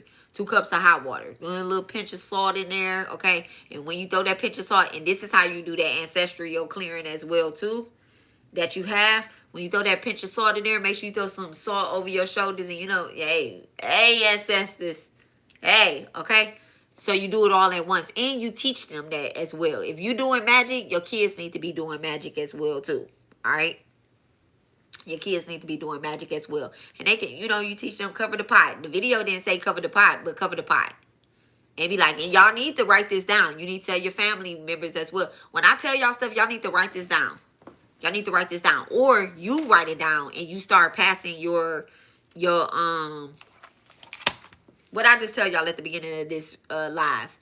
I write everything down because someday my kids are going to read them. This is telling you that in a past life, writing, communication, everything that you're writing down, would you be ashamed if your kids read it? Okay? You said that you like writing. Would you be ashamed if your kids read it? And so, yeah, passing it on. Would you be ashamed if anybody's child read it? So also don't write about other people's kids. You can write about it if it's good and it's going to be helpful. as to healing them. I write about some of my kids' friends, but I don't mention their names, and I'll be like, yeah, my son has this little friend. He's so cute. They play basketball together. They've been playing basketball together, or they've been in preschool since such and such. So that makes my kids feel good. I'm not gonna write anything crazy like, yeah, my son got this Scorpio best friend that is wild as day, and he's a bad influence because of his Scorpio play. I'm not writing nothing like that. I'm writing something that heals. Okay, something that heals. And so that's how we need to do this right here. Okay, and then it says why do we need to do something like this? Is because the seventh house, karma, social and relationships, it repeats every lifetime until you master love without losing yourself. Okay, and that's love towards your kids, towards your partnerships, towards your friends and your family, without losing yourself. Integrity over everything. Integrity over everything in this chart. Integrity over everything. All right, so your third karmic debt is to the teachers, to the sages, to the wisdom keepers. Okay, why? This is that fourth house placement. All right, the Aries placement, the fourth house placement, the karmic fire. I just heard that song, burn baby burn. I don't know, I have the song in my head, but I don't know what song it is. So why? All right, the root, the inner stability with Aries shows old wounds with teachers, gurus, and parental figures. All right, there's a mama and a daddy wound showing up here, but a big mama wound, a big mother wound. Could be your mother this lifetime, or it could be your mother in the past life, and it plays into your second one. Okay, it plays into your second debt, which it says the mother archetype within partnerships. Okay, you don't need to be everybody's mama. You don't need to be everybody's mama. But it's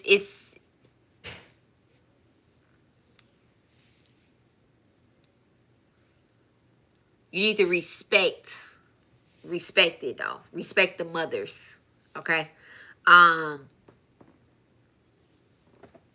And know that at some point you were the child.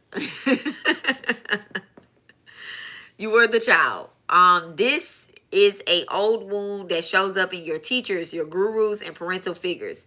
You were very rebellious against authority figures and misused spiritual wisdom in a past life.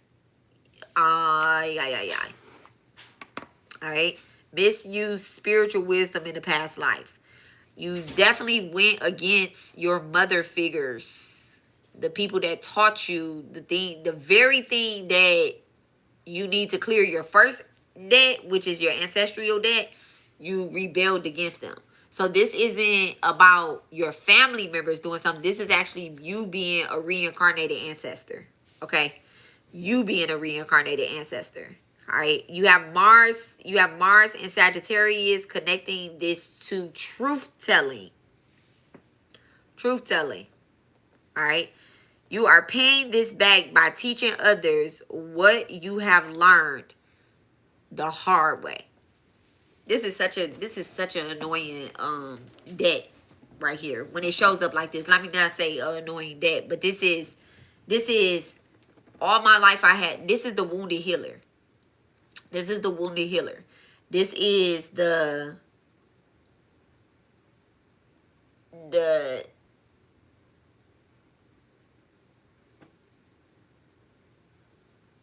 okay. This is the this is the wounded healer.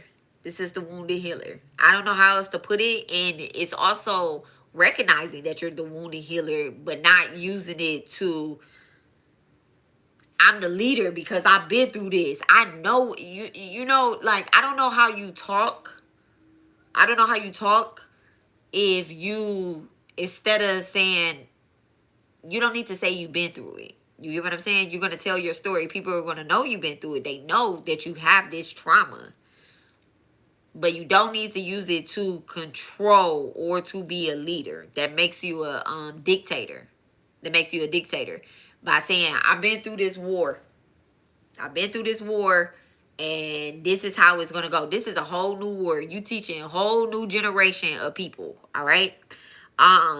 Resisting authority and craving independence, but needing guidance and inner restlessness. Okay. That's a lot. That's a lot to swallow there. That's a lot to swallow there. Resisting authority. So somebody tell you how something is supposed to, they tell you this is the law, this is how something is supposed to go. You're like, I'm going to do this my way. I'm going to do this. I'm going to do this. You are someone that would need to follow the steps of the ritual. If somebody says, remember I said these are individual charts. If somebody says, go and get red candles, but you keep hearing, get black candles, get black candles. You don't need to get black candles. You need to get red candles. You're someone that really needs to follow the ritual. Said put only hyssop in there to cleanse your walls, to cleanse your doorway. They said hyssop and water. You do not need to go get mandrake, hyssop, rue. You know, rue is cool, but you don't need to get that. You see how I just went against my own self? Because this is like, this, you hear something different. You know, you have a big ancestral debt, and your ancestors are not all elevated. So you have a lot of ancestors that want to connect with you in ways that are going to cause a lot of chaos in your life. So instead of being motherly, you show up like shit, like a motherfucker, like that. Like, it's a lot of harshness that probably comes through. And I apologize if I'm getting this wrong. If I'm getting this wrong, this is just what the chart is showing. I don't know y'all personally, so I don't know how much work y'all have done, and I'm just I'm going off of what you answered as well too.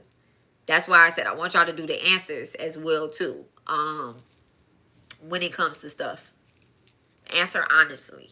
Answer honestly. If you don't answer honestly, then it's gonna come up how it is. I just take your answers and I just put them in there. Okay, I literally take y'all answers and just put it in there, in the system. Those questions, like I said, they're it's like a personality test basically, like, and it fills out who you really are versus what's really showing up in your chart. Okay, so I could really love your answers and be like, oh, they're great, but then when they pull your chart up, it's going to say whether or not I'm very direct, which I can work on my delivery. You aren't wrong. Okay, yeah. So where we need to be like vanilla, you probably like cookies and cream. It's a crunch, you chewing. Yeah, you know, cookies and cream or Rocky Road. Like, you supposed to be cookies and cream, you like Rocky Road. You like, I'm throwing 5 different loaded Rocky Road too. And you gonna chop up the ice cream cone and put it in there too. So now it became your own type of ice cream cone. So when it comes to like doing rituals and stuff, that particular deck, that karmic fire, it's activating old wounds that from past lives. Okay, so, and you learn the hard way. you learn the hard way, and then boom, you might do something different later. You know, you're like, damn, that didn't work. I probably shouldn't have did that return to sender that way. You know, this is a placement. The sage and the teachers and stuff like this is a placement where, let's say you're a person that does rituals and stuff, you need to make sure that you're, and I'm gonna be honest, somebody probably taught you in this lifetime, somebody probably taught you to do a lot of defense magic. Okay, you probably was following the spiritualists online, and we never had this conversation, y'all. We never had this conversation. You probably was following a spiritualist online, or you probably took a class where they showed you a lot of defense magic as opposed to a lot of Dharma, clearing this karma. They probably was working off of Western astrology. I'm not knocking it. I'm not knocking it, but they probably was working off of Western astrology. Okay. There is a question that you asked me on another live before as well too, right? You asked me, are you looking at Vedic astrology or are you looking at Western astrology? And this is something as a teacher on my end that I tell y'all every single live, every other live, but you heard it enough. I'm always looking at Vedic astrology. I'm always looking at Vedic astrology. It's going to look very different if you pull up your Western astrology. And in that same live, you're telling me that I'm talking about your Western astrology placements. No, I'm not. I'm not speaking to your Western. Let that go. Detach from it. Detach from your Western astrology placements. Because Western astrology is a personality type. Do you want somebody for who they really are on the inside? Do you want to clear what's really in the inside? What's on your soul? Or do you want to just keep getting a personality type? You know, so this will clear that. Okay. I'm not telling you to unlearn everything that you learned from whatever teacher you had in the past. What I'm telling you is that, okay, now it's time we learn something different so that we can clear this karma out and we can pay our debts to society and get some real money, abundance, partnerships going through here. Divine partnerships. Just because you're attracted to karmic partnerships, chaotic partnerships, it does not mean that that's how it's always going to be. Okay, that does not mean that. So here we go. This is how you clear this debt, right?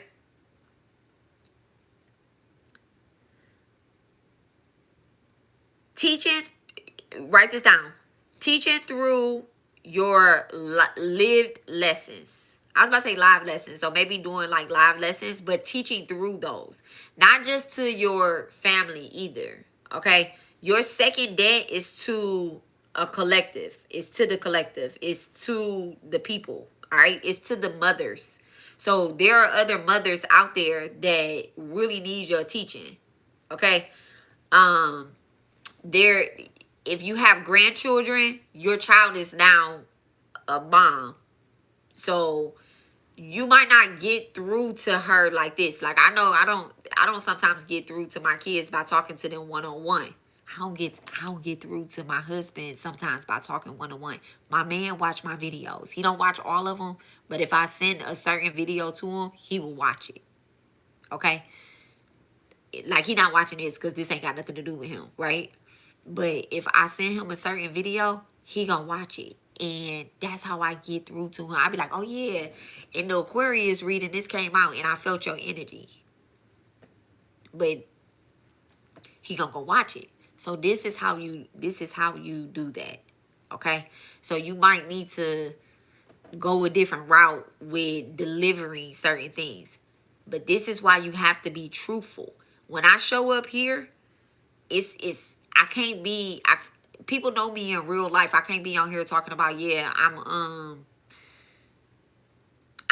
a community service worker, and they like, bitch, when you get off here, you be smoking, you be drinking, you be laid up with your niggas and all that stuff. I can't be on here talking about, yeah, I be cooking, I be cleaning, then my kid, even though he do this, but y'all just look, y'all witness to this, but people is witness to this. A bitch be cooking, but he like, you don't never cook, and I'm like, boy, what?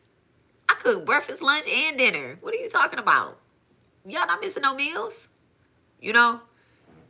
Everywhere I go, I tell people about my YouTube or whatever because I got it on my car. So random people can just look me up and they be like, hold on, she all online talking about she driving a Benz, but I seen her in a Toyota. So let it be the truth. Let it be the truth. All right? Let it be the truth. Okay, so teach it through lived lessons. Do not be embarrassed about that. About the things that you've been through. Okay, I'm not picking up on embarrassment either, but mentoring others channeling your fire into empowerment instead of oppositions. Okay?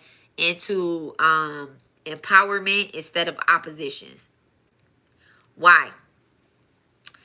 This is a moderate karmic weight and it burns hot but clears fast once you become your own teacher. So remember I talked about loops and how, like, you know, if you take care of that scar right now, it's not going to turn into a big keloid. If you get the polyp removed right then and there, and then you actually go back and check up on it, and you're eating right, you're changing your diet, it's not going to turn into cancer. Okay? So, take care of it right away. This one, it can be taken care of right away. It's in the middle of your chart, okay, to your teachers. So by being a teacher and by being a teacher through your own life lessons, not somebody else's life lessons, okay? All right. So, your fourth debt, okay, not very large here, is a debt to the gods. All right. All right. So you have Venus, which rules Libra, and it sits in the first house, right? A very strong placement, which means that you already honor beauty, art, and divine harmony naturally. Okay. This naturally comes out of you. The Venus energy flows.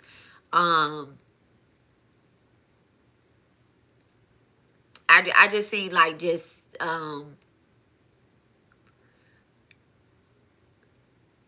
I just see like people being attracted to you, not just because you're beautiful on the outside, but also on the inside too. Like people be like, dang, this person have a good heart. You know, work on that last karmic debt. That one with the teacher and teaching and stuff this is a great placement. Venus in the first house is a great placement. Okay. Devotional art, music, altar work, aesthetic rituals, and honoring beauty as prayers. Okay. This will be you doing Venus work. Remember how I was saying that, you know, some people don't need to be doing Venus work because they do it very nastily. You can easily do good Venus work. You know, Venus not only brings beauty, abundance, and those type of things, but they also bring beautiful partnerships, and it really doing good Venus work heals ancestral debt, which is your very first one. Because if you do things with grace, then you get grace back. You get grace back. So what you give out, the scales here are definitely going to balance. If you give out too much, something's going to drop. If you don't give enough, something's going to drop. But if you balance this here, you show up looking like the Statue of Liberty. Okay, very beautiful from a distance. Whichever way you look at the Statue of Liberty, it's beautiful, and it doesn't come up out of that. It like, that's so crazy that the Statue of Liberty, nothing has ever happened to the Statue of Liberty. Okay, this is actually a joyful debt in your chart. Okay, it's more about refinement and devotion than a struggle. Okay, so this is more about you. Like, you remember we said humanity owes you. So you got to be able to receive that love too. You have to be able to receive that love back. This isn't a that's crazy. I don't know why I said that. Look, my likes just clicked too. They some haters. It will be posted. It's not. She said I'm back. It took me off for a while. I don't know why I did that, Lori, but welcome back, boo. So this is about you being able to receive the love that you've given. Now, your most recent past life is not something crazy. It's not something crazy. Like when this past life, this particular deck is this far down, right? This is in this particular placement too. You having a Libra sign in the first house, a Libra rising. You already been through so much. You've been through the secrets. You've been through, and I mean this literally. It logged me out of YouTube as well. Oh man. I don't know why. I don't know. Maybe because I've been live too long.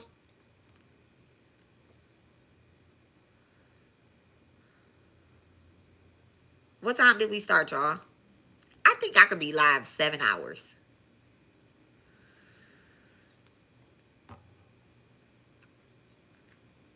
I think we started at 3, 4, 5, 6, 7, 8, 9. Oh, that's 6 hours. Let me see how long can you be live on YouTube.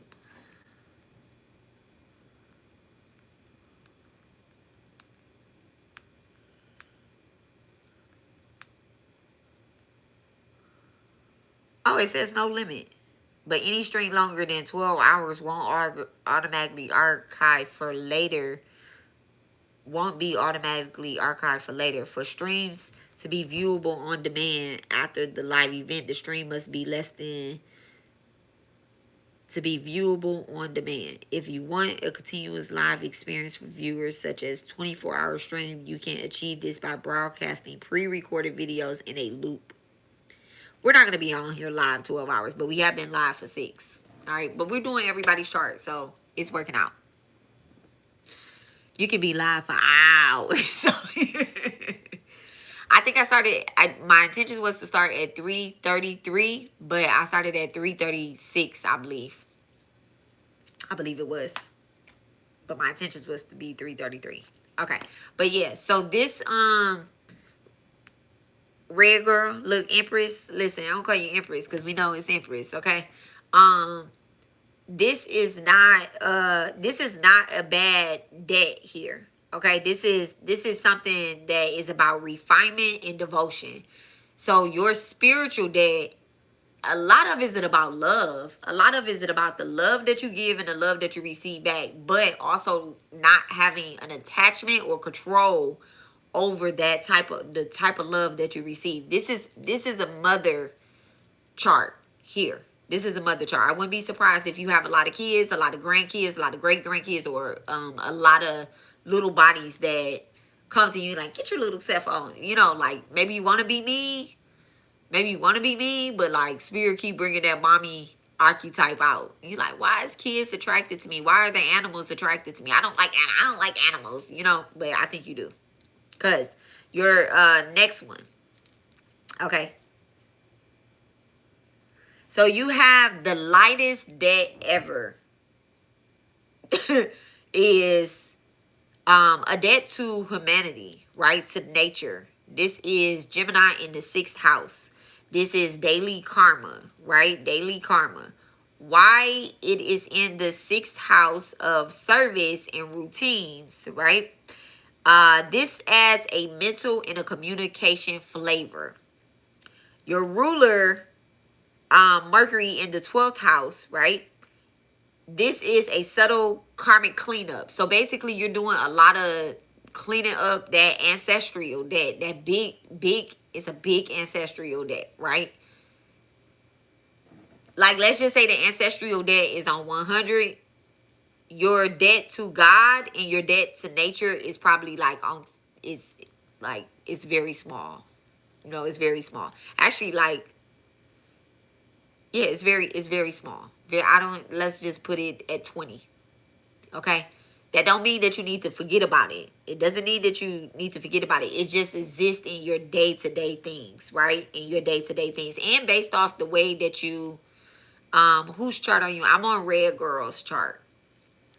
Okay? So I have one in front of you and then you're next. Okay? I have one in front of you. And the one in front of you is, it's not a large chart. It's going to be Junie's chart. And then yours. So you don't have a lot of time. I mean, you don't have long. Okay. And these, if you need to go, these are recorded and I'm going to put tags in them for who chart that I'm on. Okay. Sorry about that, Empress. Sorry about that. So you, and that name fits you. That fits you. That really fits you. Okay, Empress is a mother energy. So when they talk about, you need to look at the archetype of different empresses. You deserve to have different mother figures around you.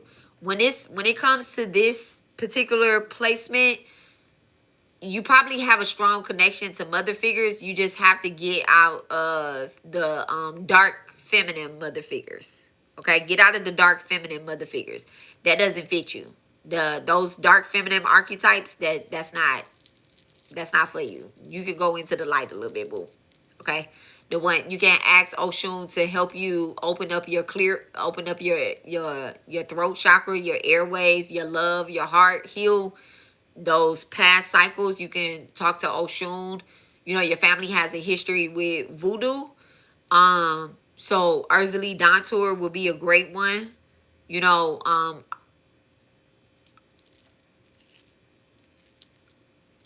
Urzali Frida too, but I would say Urzali Don. No, don't do Urzali Frida. I wouldn't even do any voodoo Loas. To be honest, I wouldn't even do voodoo Loas. You was born in the United States for a reason. All right, nobody feels any type of way about me saying that. I wouldn't even do the Loas, okay? Because I was born in the United States, but I'm a studier and then I go on somewhere else. I know that my calling is with the Divine Mother, okay? But y'all hear me call out different Divine Mother names. This is where you would benefit on my channel, right? You will benefit from Parvati, Mandurga, great one. Mandurga, any of the Mahavis except Balamuki and Dumavati. Okay? Until you clear those control issues, you would benefit from the Mahavis. Okay? As a collective together. Like as a collective. You're very protective. You're very protective. You just need not to you need to use integrity when you protecting your kids. You have a lot of kids out there besides your own kids. So people are watching you. All right. So your last debt, the fifth one, is your debt to nature. All right. How this shows up is in a karmic cleanup. Okay. Misused words, gossiping, nervous energy from past lives. That's how it show up in you this lifetime. So you misuse words that, you know, you said you could work on your delivery. You need to work on your delivery before you deliver it. I mean, and then you still deliver it. You need to continue. You be like, you can't just be like, oh, I said it. Well, it said I could. You know, I ain't mean it like that. No, you said it. You need to correct yourself and don't do it again. Okay, you need to correct yourself and don't do it again. So, and then you also need not to gossip. Okay, you want to avoid gossip, especially with this Gemini being in the sixth house, which is the Divine Mother, because it's a lot of your kids out there watching you. So you need not to gossip. Okay, or participate in gossip. Or participate in gossip. When I say don't participate in gossip, when I'm on here going off about karmic folks or whatever the case is, if you don't know them karmic folks, don't comment about them karmic folks. That's participating. That's participating in gossip. And yeah. So remember I talked about going on, you know, taking it from place to place to place to place, that picking up my karmic debris, my karmic debris, and then going and doing something. Don't do that. Okay. Because that's not in alignment for you. So this is you practicing your daily karma, and based off your answers that you gave, let me stop messing around here. Based off your answers that you gave, you're trying to be in alignment. You're actually getting yourself together, and you're trying to be in alignment on a day to day, right? So mindful communication, your clearing actions is mindful communication. Mantra re-incantations, okay? Mantra work. So Om Namah Shivaya, Om Namah Shivaya. These mantras that I do on the page, and you can look up let me not say that. You need to look up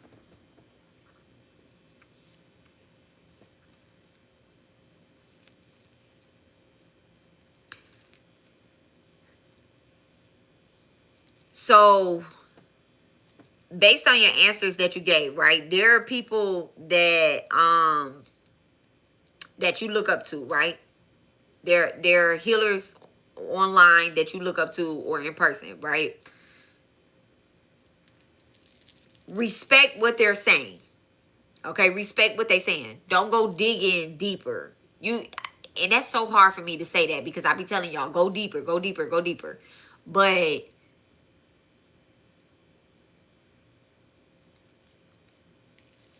don't add to it. Don't abuse it. All right? Don't abuse it. And everything that's given, know what's for you when it comes to this nature, this nature one. So misusing words and gossip.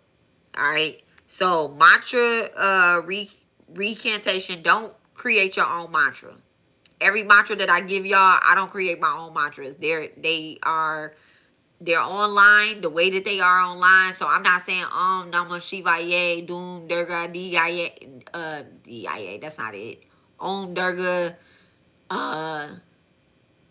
IA. I'm not putting it together like that. Those are two different mantras. Don't do that because you think that it's gonna be more powerful. It's not. It's incorrect. Okay? Journaling and spending time in nature, protecting your peace from gossip, right? So and then overstimulation. So this is how you clear those actions, protecting your peace from gossip and overstimulation, but not isolating yourself. Don't isolate yourself, right? Correct it. Correct it. All right. This is daily karma and it's managed through awareness and consistent practice. All right. Managed through awareness and consistent practice. So in a summary, it says that your main karmic battlefield is emotional and ancestral. Okay. Your Dharma activates, your life purpose activates once you integrate your divine feminine authority. All right. So I really think that you benefit from going to the divine mother. All right. And then it says the woman who heals others without losing herself. That's who you are. You're the woman that heals others without losing yourself. There's not a lot of people out there like that. Once you clear those two debts, which is the divine feminine, the divine feminine, but the emotional and the ancestral, okay, the humanity and the ancestral, once you clear those two debts, your higher Venus mission, because you have a Venus mission in that first house, embodying beauty and spiritual leadership fully unlocks, like takes off. Okay. So that doesn't mean like, okay, well, you go start selling not spiritual, when you go start selling beauty products right away. You got to do something ancestral first. So definitely like giving back to your ancestors and put that altar out. Okay, put that altar out. And like I said, you might benefit from having two altars. One inside and one outside. The one outside is on the ground. You can have like candles. If the candle knock over, guess what? The candle goes out. All right, sit it back up and light it again. Mad ancestors will knock your candles over. Okay, they'll send animals to knock your candles over. They might fall over or whatever the case is so that the light can go out because they know that you're transitioning them to the light side. And they're like, no, I want to be bad. I want to be attached to this person. If you have any type of swelling in your body, you probably have an attachment there. Okay, so if you someone who ankle swell, your wrist swell, your neck swell, you have thyroids or you have cancer, like real cancer running through your bloodline, those placements is where the curse is. Okay. So, and you just start doing mantras, like healing mantras. Bandurga, she has a healing mantra. Even if you don't know it, like verbatim, listening to it. That stay away from harsh, dark, divine, feminine archetypes. They have other archetypes, like Oshun is a warrior goddess, but she's also the divine mother. You could go towards Oshun, you know. I put a meditation up in my community tab, so check that out every Friday. Look, check that out every Friday. And the other thing that I want to tell everybody too is that this sounds crazy, but I don't care. I always sound crazy. There's more than one God out here. We pulled up a chart. A rabbit chart, and it said that she has a devotion to God. Okay, it kept it very clear. God, meaning that she's probably someone that touches. She or he is probably someone that touches different pantheons or come across different pantheons and respect it. This right here, this chart right here, I believe that you too, you cross into different pantheons. So you understand that there's more than one divine mother, and it doesn't matter which way that you go, as long as you get back to God, as long as you get back to the divine feminine, the divine father, that they all merge into one cosmic being. And it's like this. If you look at this picture different ways, well, y'all can't see it, y'all only see him like that, but let me see if I turn it another way. Do y'all see it? Nope. But y'all see the picture like that, but it shifts into, oh, here. Okay. Y'all see it? So this is Sri Sai in the woods, but this is Sri Sai on the altar. You get what I'm saying? So you have an understanding, and I think that, that's how the divine feminine shows up for you. But don't go toward, and it's a reason why I put the Oshun meditation. I put the Oshun meditation in the community tab, but you were asking me about Kaliman. You were saying I need to do a Kaliman cord cutting. Kaliman would, I'm not, we're gonna get back to Kaliman. You understand that. You here with me. You can hear me talking about Kaliman. You go towards Kaliman, but Kaliman is she's a dark feminine archetype. Kaliman's Mandurga though. Yeah, when I teach on here and I'm talking about Mandurga, you can't separate them and be like, well, I'm a daughter of Mandurga. I'm not a daughter of Kaliman. I'm a child of Krishna, but I'm not a child of Kaliman. Yes, you are. Okay, so that's how we talking here. So I'm not telling you to forget what you learned from the other spiritualists. What I'm telling you to do is take it into more of a lighter, vibration now, so that you can unlock that Venus energy. You have a Venus mission. All right. So let me give you some career. Do you need any career? I'm gonna give you career ideas to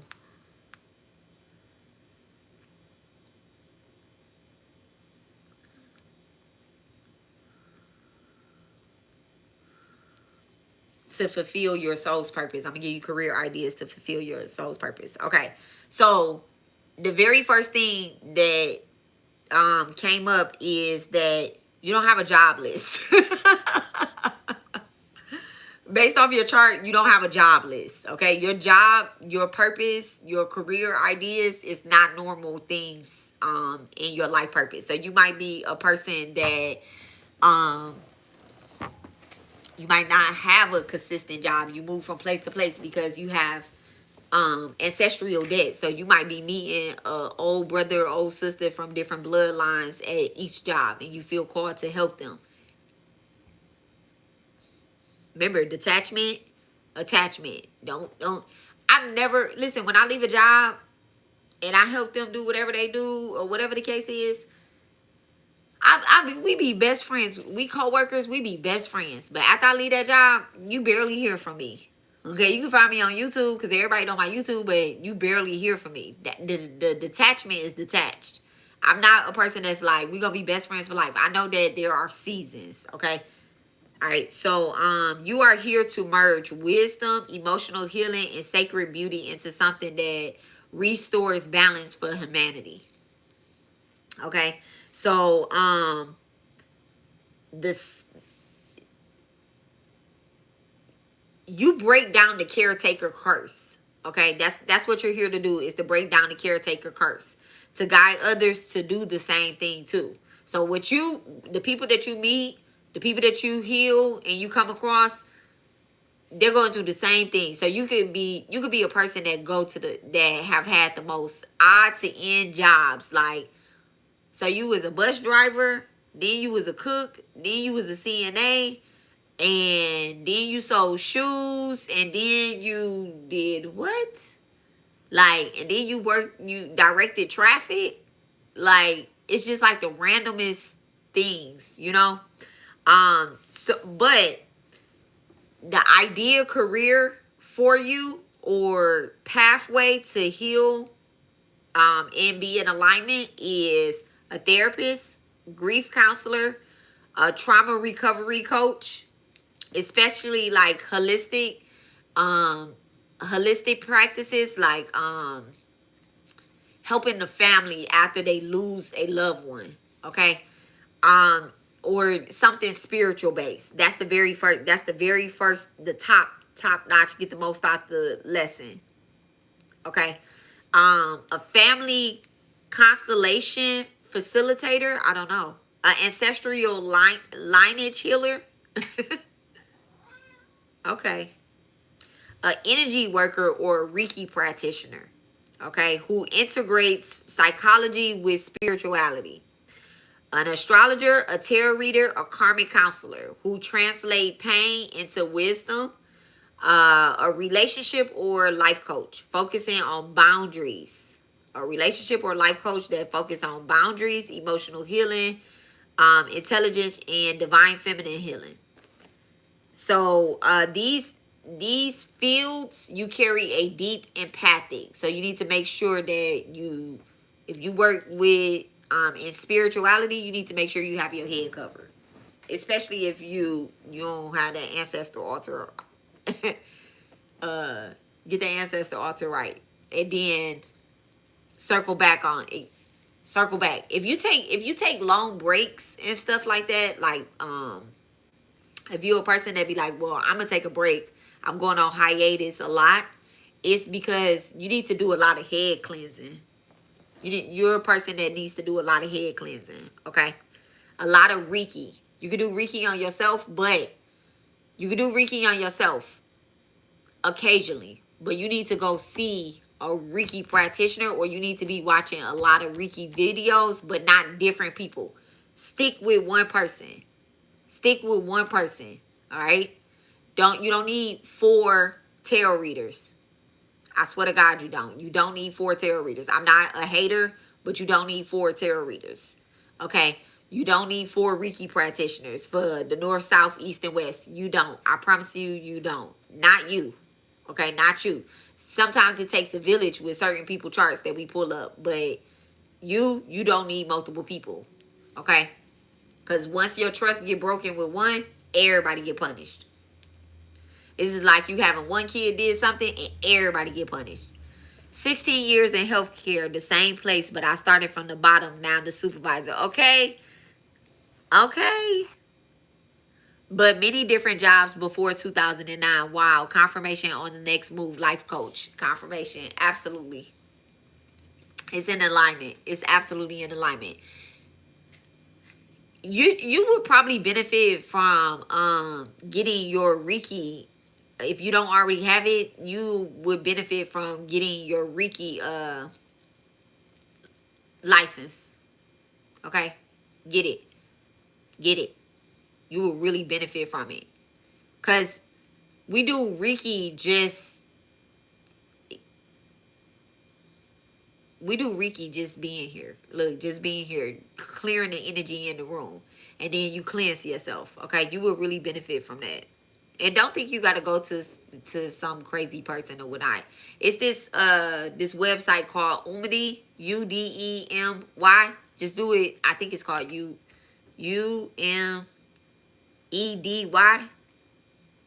Yeah, I think that's what it is.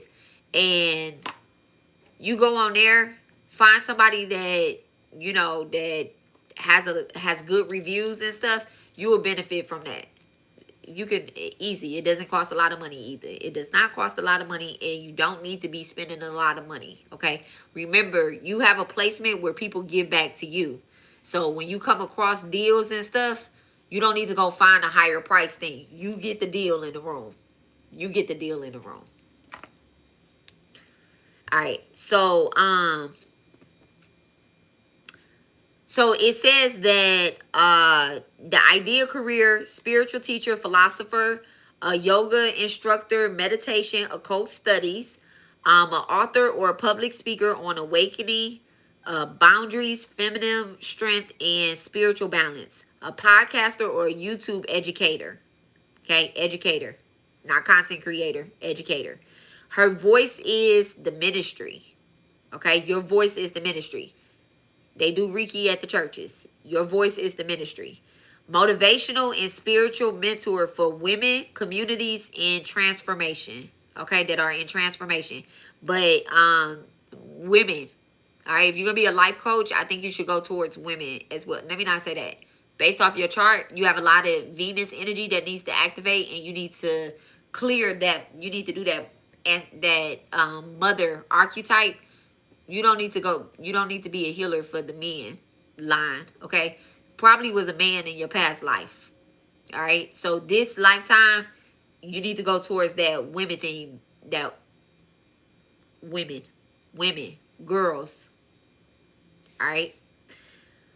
How you fulfill your dharma: by paying your ancestral debt and becoming a living sage, turning knowledge into healing action, okay? And then beauty as devotion. Your Venus makes you the embodiment of sacred beauty and structure. Your body, your voice, and your presence carry divine artistry. Your dharma is to use that magnesium, okay, that magnetic, I don't know, I'm saying that word wrong, in a way that uplifts others, not distract them. You don't need to be the sexiest thing in the room. You need to be the person that speaks it, not walks in with it. So if you have body issues or you feel some type of way about the way you look on the outside, your voice on the inside needs to say something completely different. And you work on that by healing your throat chakra and healing your throat chakra. Okay? So, use art and design as worship, not to escape. You clear your divine debt to the gods by channeling Lakshmi. Lakshmi is a good one, through your crafts, okay? Through your crafts. That's it. Your soul actually wants you to be a builder and a master protector, okay? First house, so your rising sign wants you to be the builder and the master protector, and then beauty, and use beauty as medicine. Teacher of divine philosophy, and then the humanitarian visionary. Okay? Your soul came here to build structured systems that make spiritual healing accessible, to organize wisdom so it lasts beyond your lifetime. Okay? So to your children. Remember, to your children. Now your this is for everybody, but this is for you as well too. This is a mantra for your dharma path, for your soul's path. It says, I turn ancestral silence into sacred speech, emotional wounds into wisdom, and beauty into balance. My presence is the ritual. My work is the offering. That's deep. That's deep. So it says, I turn ancestral silence into sacred speech, emotional wounds into wisdom, and beauty into balance. My presence is the ritual, and the work is the offering. So the main thing is showing up and doing the work. Okay? I said I was going to light something. I'm going to light it now. Wow, thank you for everything. You welcome, you welcome, you welcome, you welcome. All right. Thank you for sharing y'all's chart with me. Okay, and us showing up and doing this work. All right. So we are on to the next one. So Junie is next. And Junie does not have a big breakdown like we do because they haven't accumulated any, they are, can I say it? They're a baby. Okay, they're a baby. And when y'all share y'all children's charts with me, what I do is I'm going to tie this into your chart. Okay, I'm gonna tie these into your chart. I did my kids and I tied them into my chart so that way I'm able to teach my kids and structure my kids into what they're supposed to be doing. All right, so we need to make sure that you follow this so that your kids can remain in alignment. But this isn't going to be a big breakdown like this, okay? Like how we're doing it, it's not going to be a big breakdown, okay?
The birthday.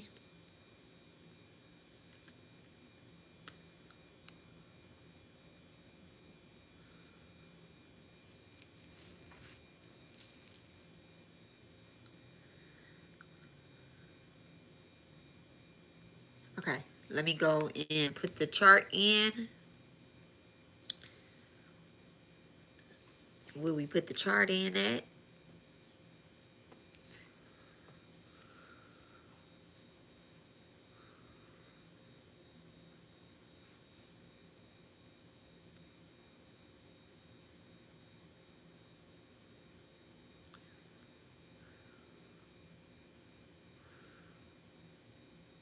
So in the future, if y'all ever want to put any of y'all kids, big, small, whatever, you want to see how they align with your chart as well too, you can fill out the questionnaire for them. You just have to make sure you do. If they are older than 16, let them do the questionnaire they self. If they older than 16, be like, here, I just want to see something. Okay, if we practice in spirituality, our kids need to as well too.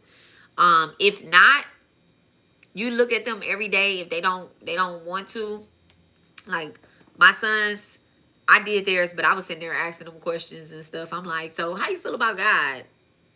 Like, y'all, how you feel about the ancestors? Y'all rocking with each other? You believe in it? You know, you believe it's ancestors out here? My kids is my kids, so they like, heck yes, this it's an ancestor right there. Okay, they silly. So yeah.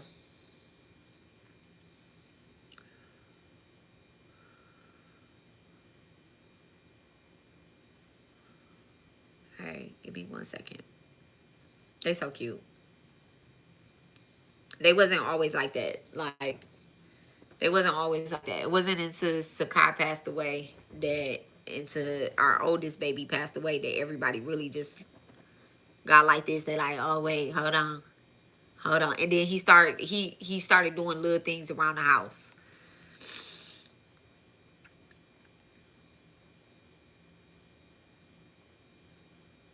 Not my husband, but my kids. My husband always believed it.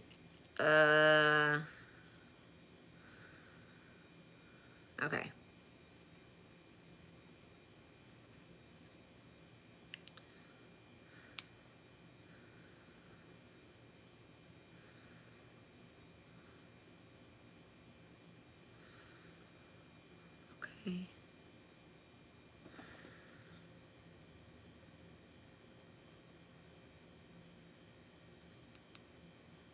Give me 1 second. I need to say something, but I need to cut y'all on mute for a minute.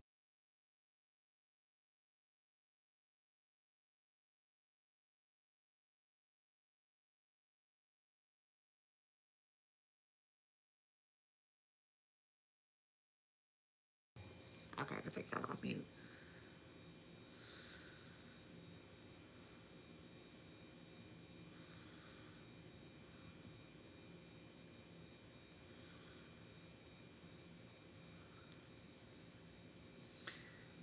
Alright, let me make sure that I have this pulled up in Sidereal.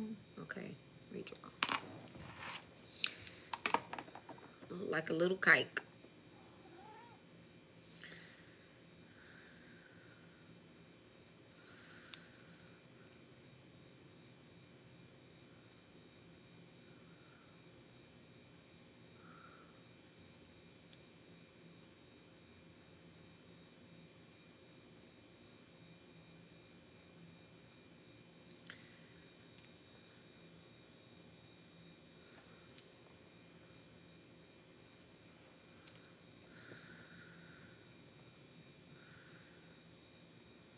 I'm looking at these placements. I'm like, let me make sure I put the right. Okay, I did calculate chart. Oh no, I put the.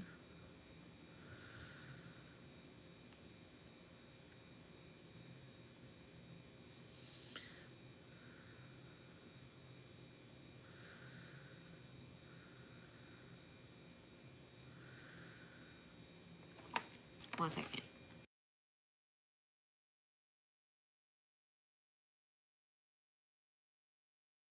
Y'all, I can read, but I can't spell.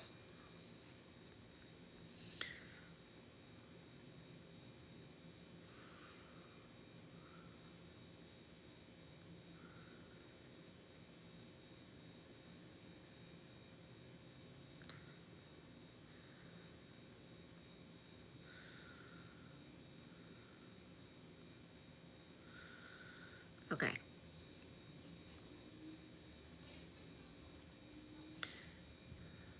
House systems.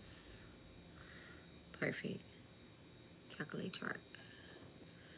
There we go.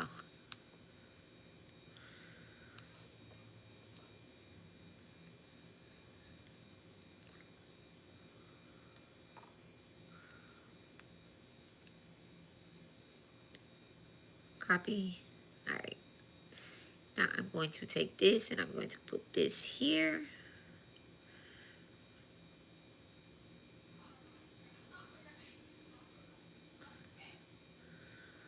All right. So we are doing Junie.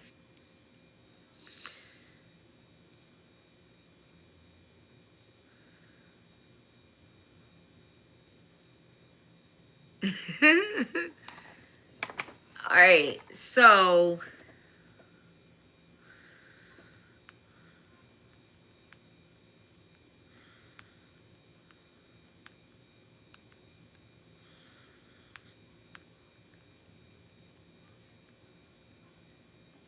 it's funny. So this is a old soul in this little baby body. All right, this is an old soul in this little baby body,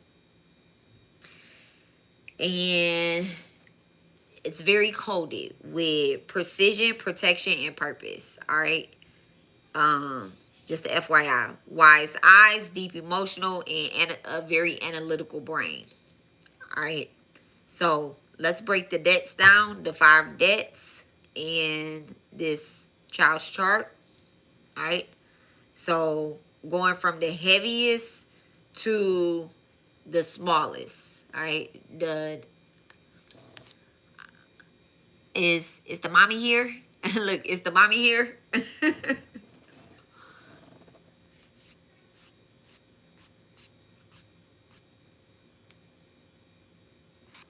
If the mommy is on here, just make sure that you're taking notes. This will be recorded. Ask questions. Y'all, this is a child's chart. So, okay. This is a child's chart. So,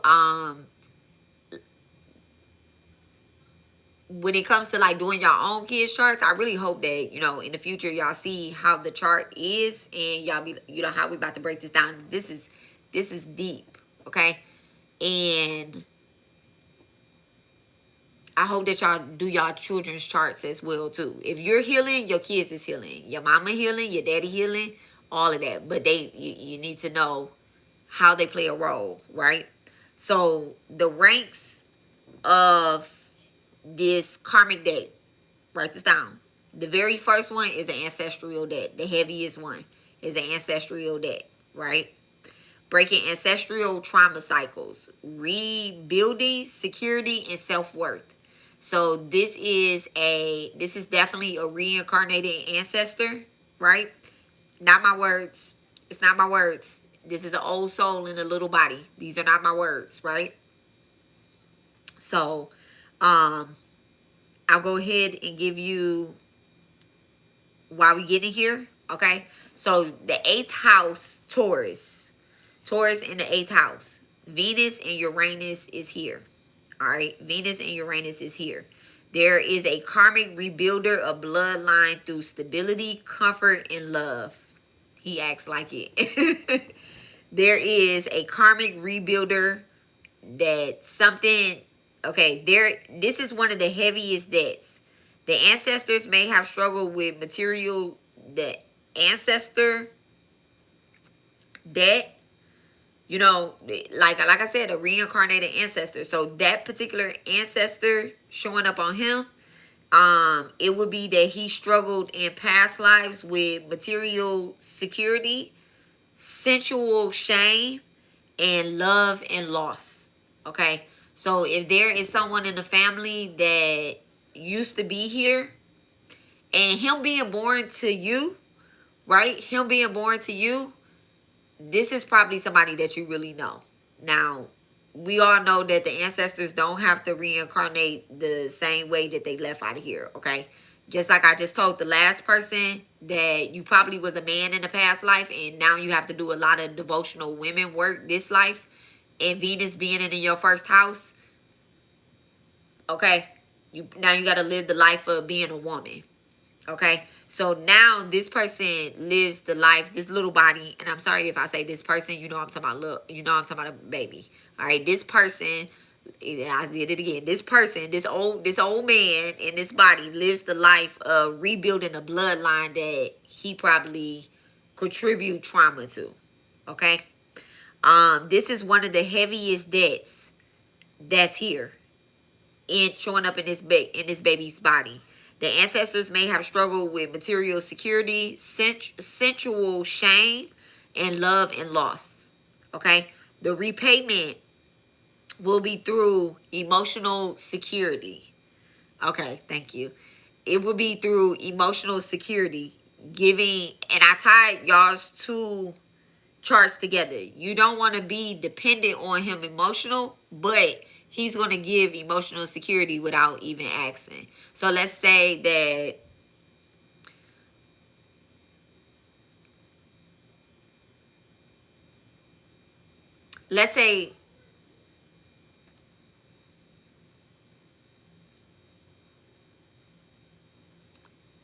Sakai used to wipe my tears. Like, he used to wipe my tears when I was going through a breakup. I just seen a shadow figure go over through the incense. When I was breaking up with his dad and stuff, right? And I was hurt. Or just having like an emotional breakdown. He didn't know what was going on. And I would wipe my face. You don't see the tears anymore, but my face is wet, it's wet. Okay? They can feel that. This one. He dropped a smile just randomly. So in the future, if you're ever going through something, your kid will feel it. Especially before 8 years old. They're gonna feel it, good, bad, whatever. But you don't need to hide it, because this is a part of his karmic debt that he's here to help you with. Okay. Also, his repayment will be through financial stability and rebuilding family foundations. All right. That, again, him and you probably contribute to in the past life. So I talk about We ain't talking about Sakai. We talking about a kid that's alive now, right? I talk about how me and Sire, we have to do things different this lifetime. We can't be out here having no nicotine no nicotine products. We can't be out here like that. Okay. Me and him probably was robbing banks together in one lifetime. I don't know. That sounds crazy, but y'all, come on, let's be real. We probably was Bonnie and Clyde. Now we argue and fight. We go through what we go through, but then we talk. Some way, me and my little Virgo, we have this communication thing where he get in my head and I get in his head. I don't have any Virgo placements. He got all the Virgo placements. He don't have any Sagittarius placements. I got all the Sagittarius placements. So it's almost like twin. Okay, twin. All right, Venus and Taurus. So divine duty to bring peace. This baby right here has a divine duty to bring peace, beauty, and stability into his family line. All right. Also, Uranus being in that place. Old family patterns will suddenly break through you. You are the karmic reformer. You're the karmic reformer. Not your son. You're the karmic reformer. Being his mom. So by you having this child, delivering this child with these particular placements and allowing him to be in his purpose, to not hide your emotions from him, don't act out and act crazy in front of him either. But to bring a balance, you're gonna want to give stability, okay? That particular placement, you're gonna want to stand 10 toes down on boundaries because you want to clear the karma. And your son is here to help you clear the karma. All right? You are also going to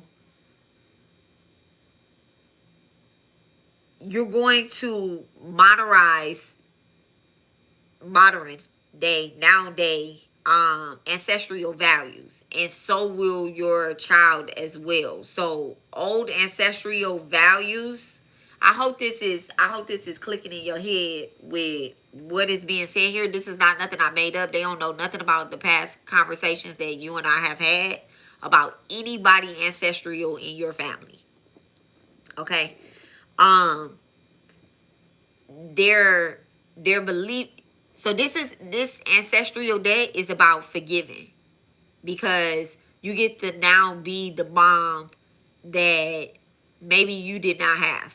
Okay? And so your ancestral values are going to change because you're going to take care of your child. I hope you will, and your child is going to take care of you. Okay? And this can show up as this could be a past life grandmother, the past life mother, past life father, past life grandfather. You just never know. Okay?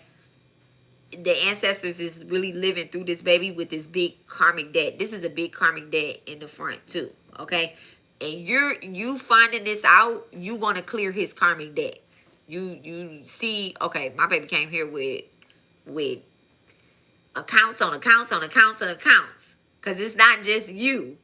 It's other karmic debts that are within a family line that he needs to help clear as well too, right? So your son is going to be a revolutionary healer of the family trauma through self-worth, abundance, and an abundant consciousness. Okay? So he will be the person like, oh yeah, I'm about to do this for my family. Whew, this is a lot, but I really do. That's my job. Listen, okay? So he's going to rebuild that and restructure that. And he's going to push his parents into doing that as well too. All right? The ones that want to listen. Now, the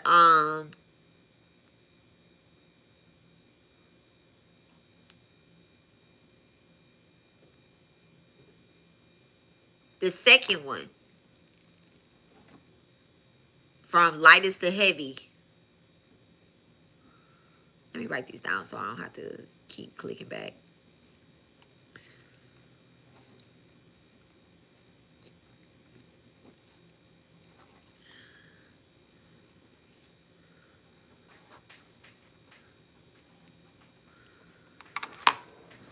All right.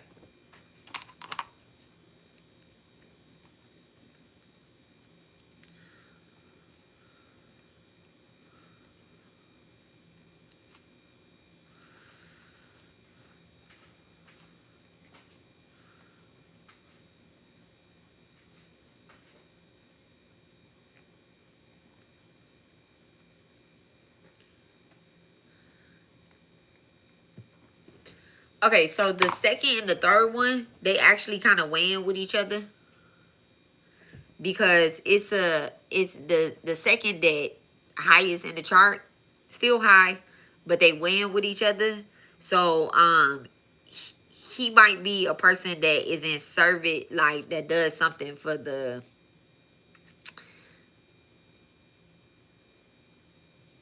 something for nature, like something for the animals and stuff like that. This might not be a meat eater here. Okay, this might not be a meat eater, but this might be the way that you stop eating meat too. Okay, this might not be a meat eater. He might have some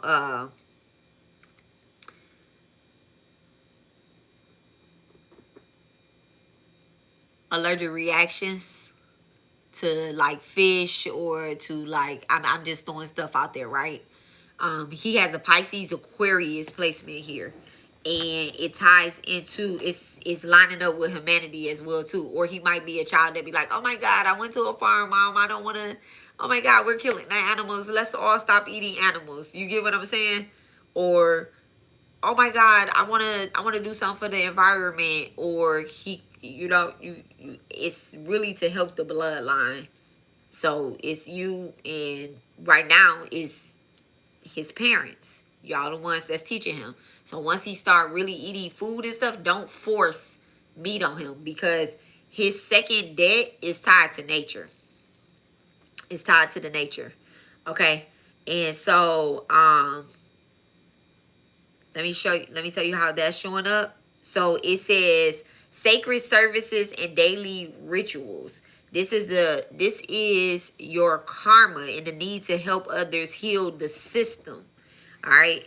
You blend they will blend practical service and spiritual compassion.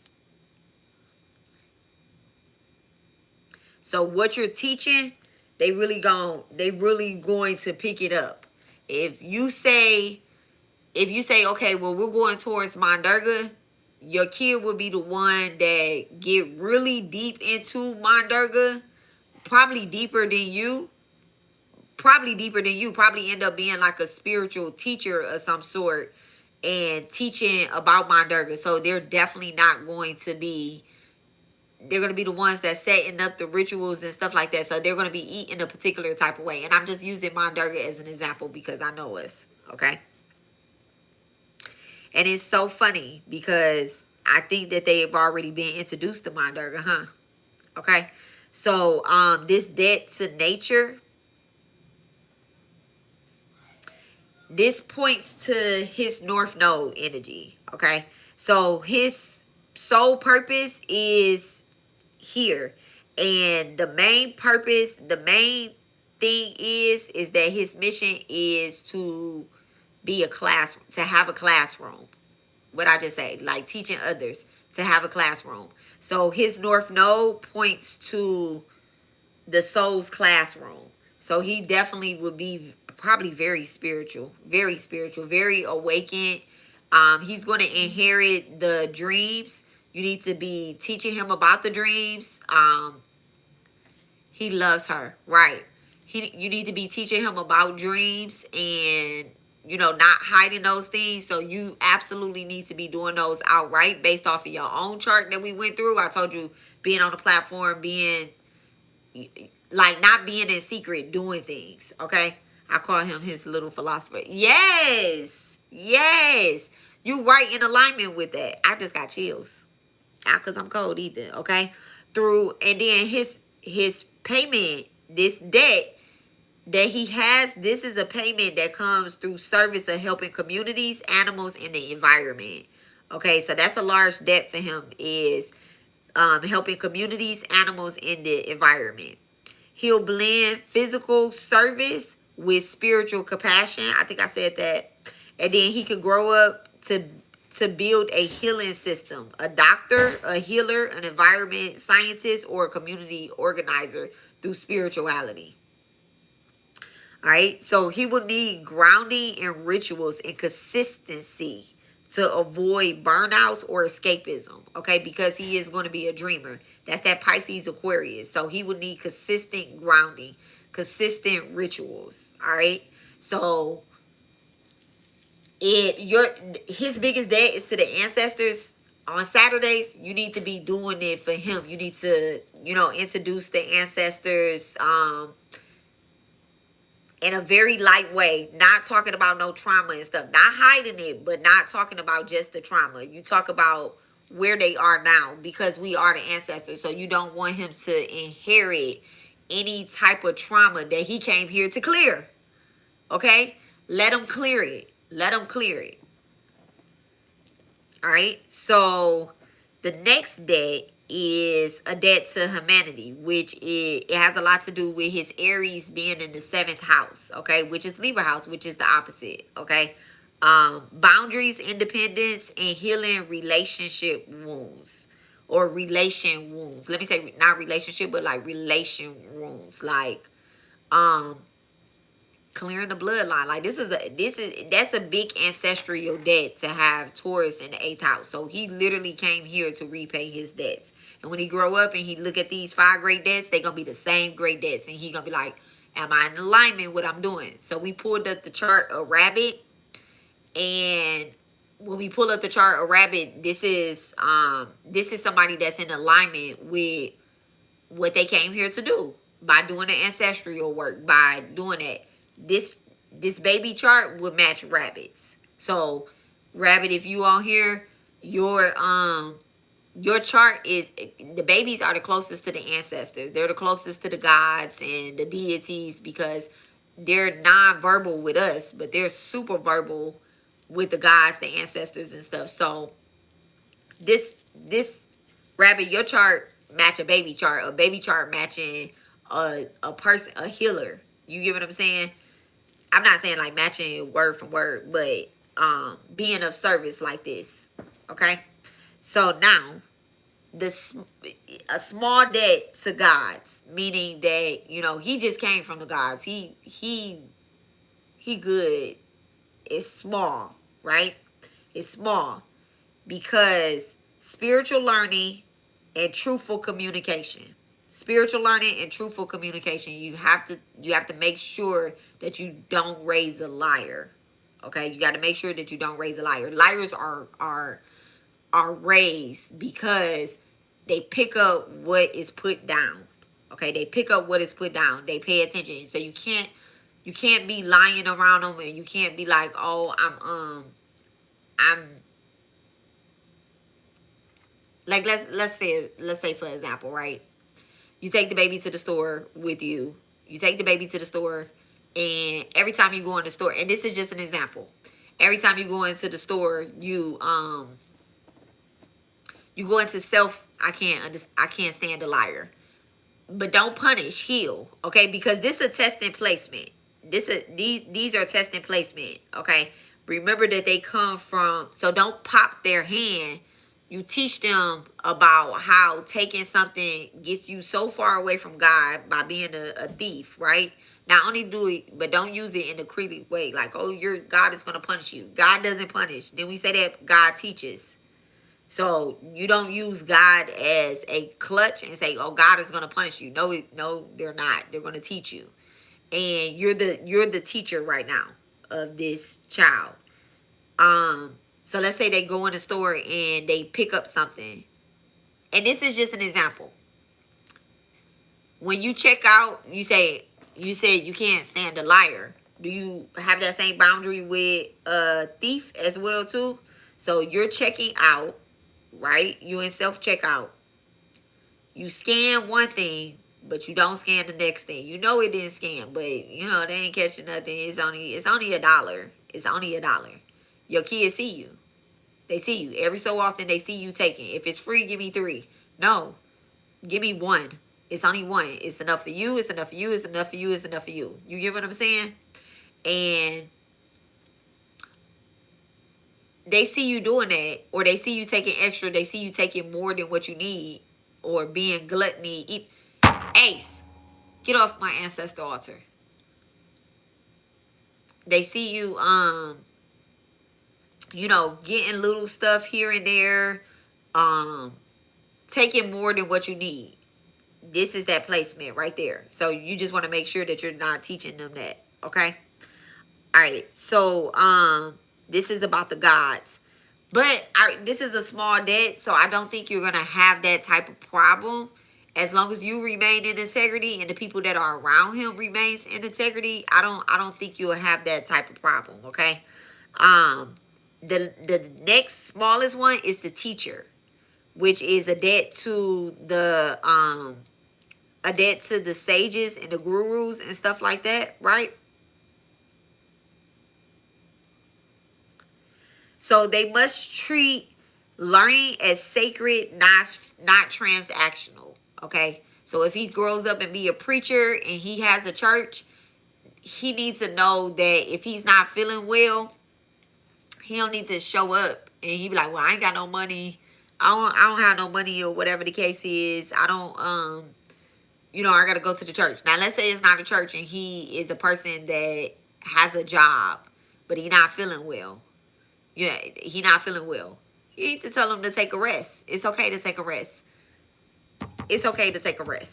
All right? Small debt. So it's not transactional. Just because you deliver something, or, you teaching something like this right here.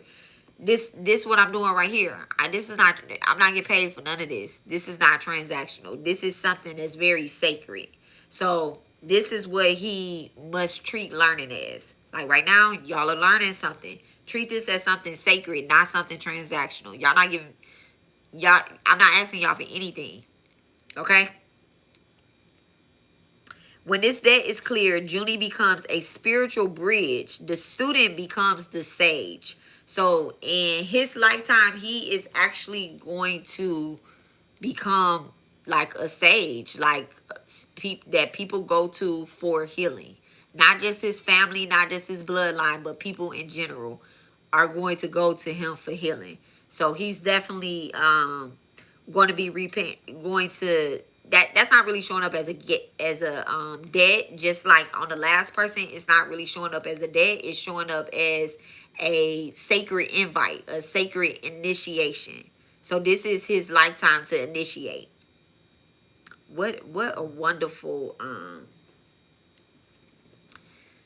what a gift. What a gift to have that type of child. Don't boost and brag about it, but baby, boost and brag about it. Like I had a sage, okay? I'm about to raise me a sage, but teach him, let him learn. He has placements. His Gemini and Sagittarius placements he reads energy so well already. He lights up the room. Absolutely. And you said read. I was getting ready to say his Gemini and Sagittarius placements are students right now. So you need to be reading to him and teaching him.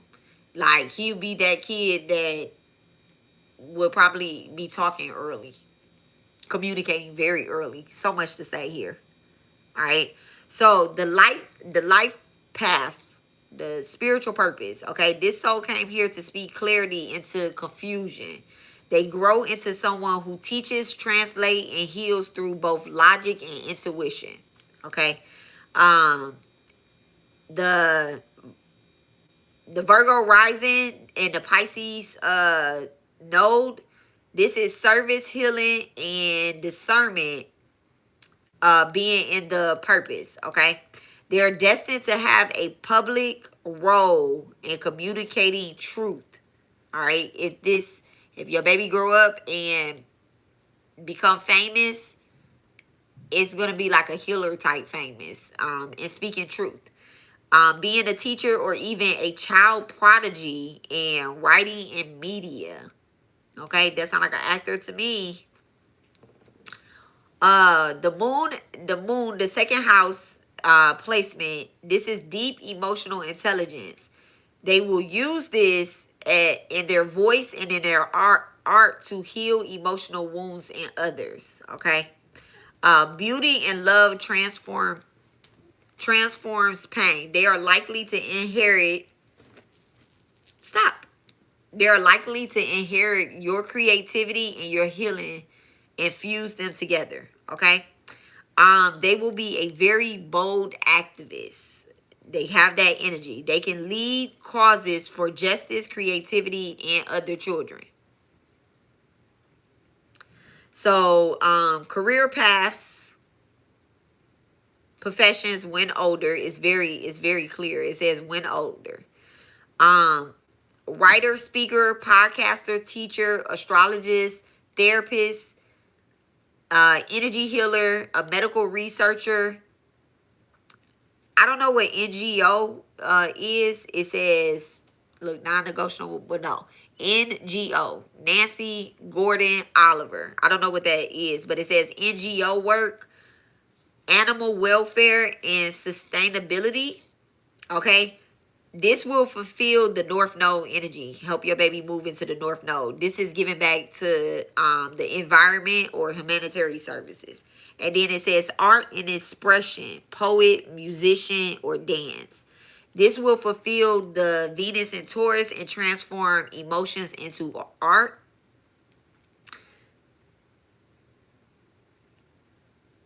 You got to support their dreams. Okay, support their dreams. And then psychology, astrology, and spiritual sciences. Spiritual sciences. A spiritual scientist. Very interesting. It says spiritual scientist. Okay, so Junie is a divine messenger, born to break ancestral silence and bring emotional truth in communication. And use his mind as a healing tool for others. His soul will shine when intellect meets empathy, and when he turns words into medicine and structure into sanctuary.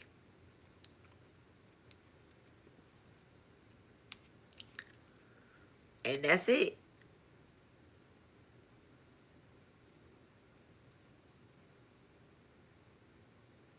Yeah. So keep books and teachings, and make sure that you continue to teach him the truth, and he will naturally repay a lot of his karmic debts. Okay. The truth. And the truth is not just the ugliness, it's the good stuff too. And the truth, these stories come from multiple people, okay, within the family bloodline, because he's not here just to heal and help you. It's actually multiple people, multiple children's, okay? Suddenly everything made sense. Suddenly. All right. So, you have any questions?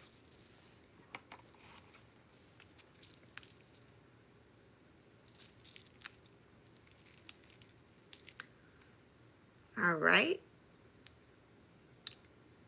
So we are going to go and do the last chart of the night.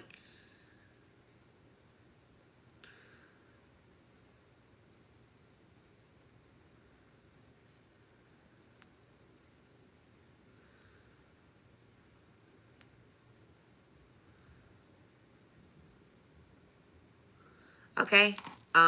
Which is Barbella.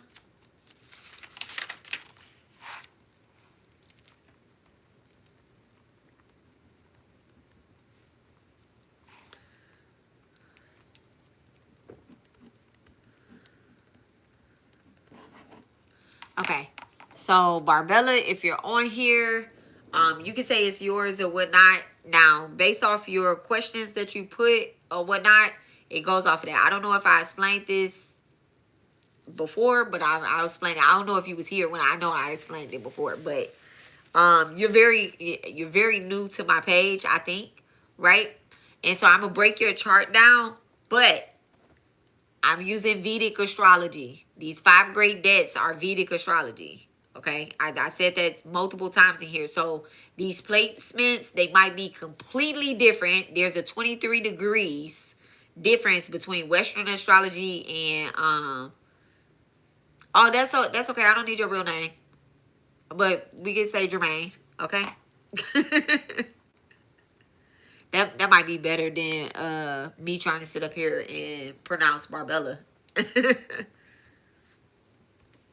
Okay. So this is a 23 degrees difference. So where you might be a, when your birthday? You might be a Aries. It might go and nah. What's that, the Aries? Taurus. Okay. Well, I think that's strong Aries right there. But let me just pull it up. Okay. So for example, if it says that you're a Gemini, you might actually be a, okay, you get what I'm saying. You might actually be a Taurus. All right. So I'm gonna put your birth information in, your birthday, and let me look over your questions first.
Beautiful. Okay.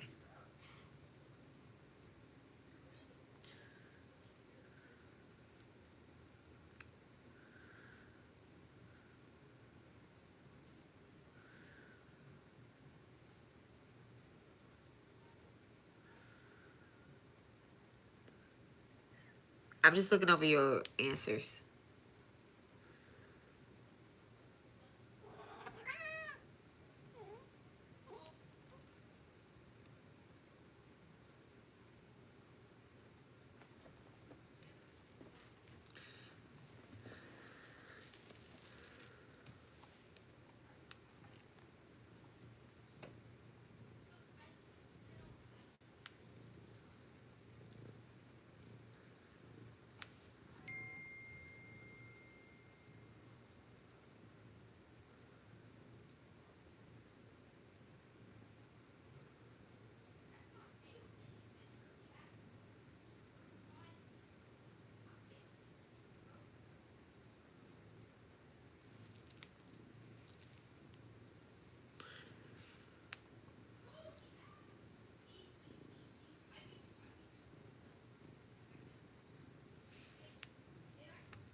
All right.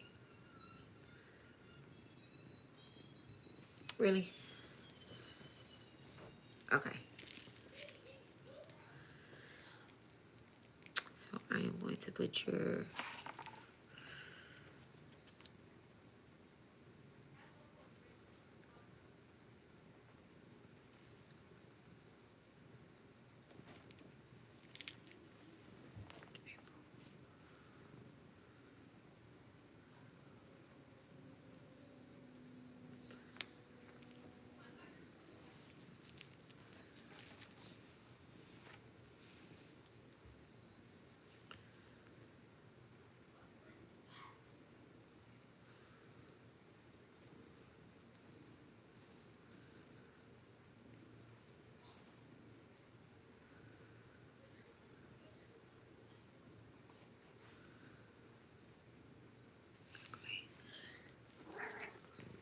Ace. Stay over there real quick.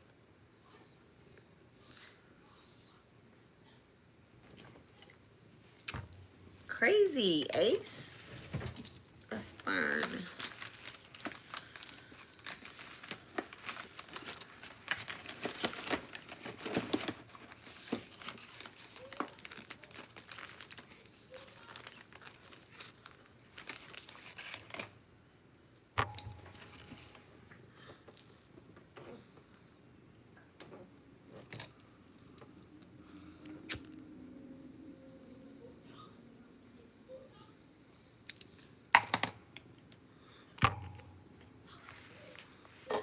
All right. I'm gonna copy your information.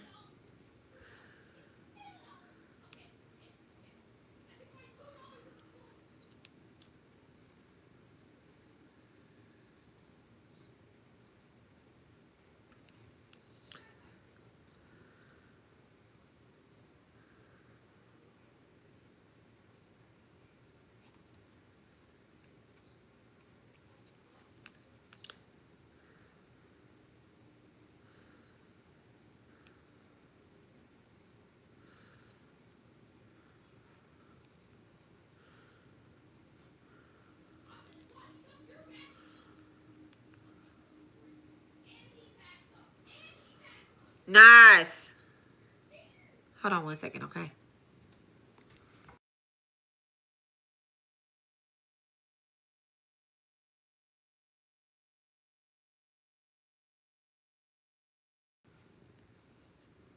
Okay.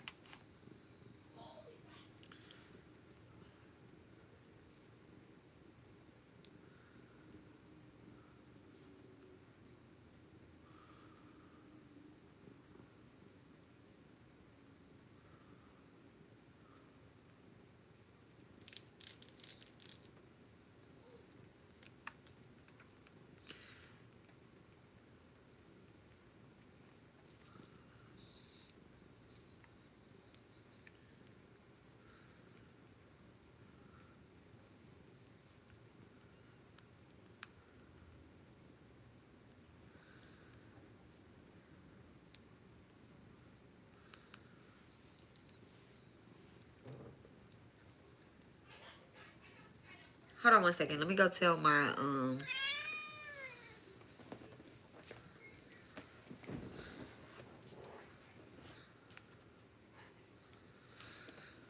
1 second. Let me go tell my son be quiet.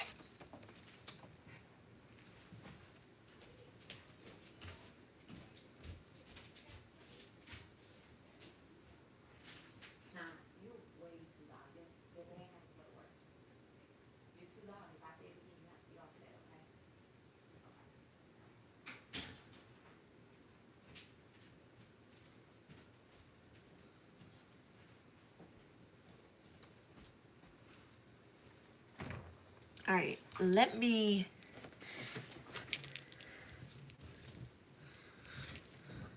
Okay, let me share this blanket with Ace because he keeps trying to get in my lap because I took his blanket. So I'm going to share it with him so he stay out of my lap. All right. So, Jermaine, I have your 5 great debts pulled up.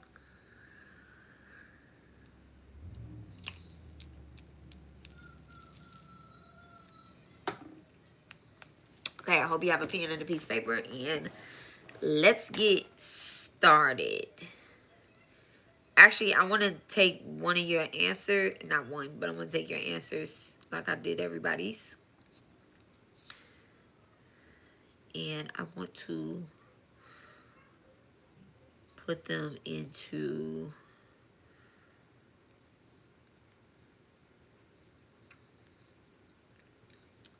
my system.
All right.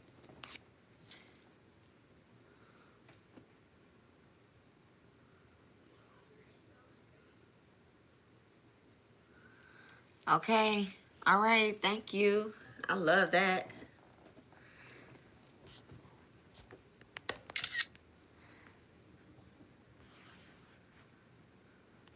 I appreciate that. I had to take a screenshot of that. Okay. I had to take a screenshot of that. All right. Let's get some water.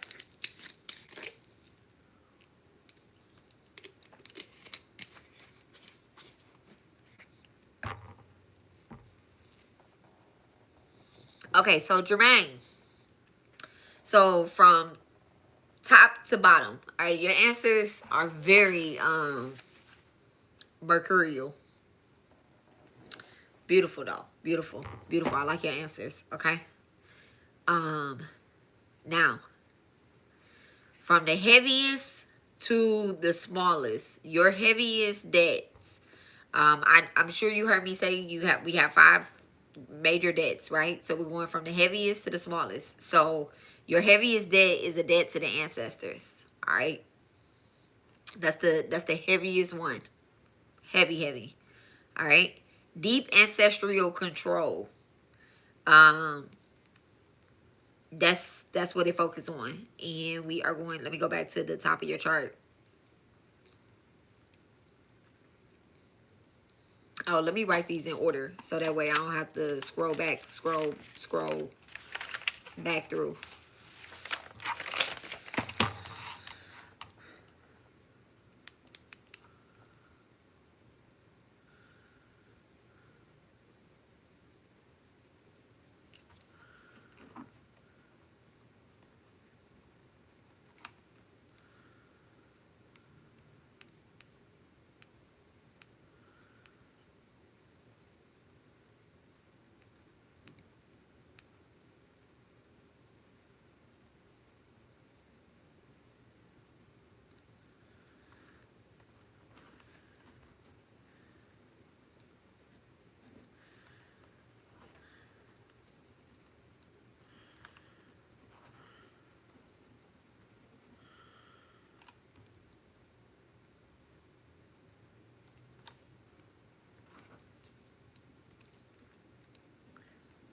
Now,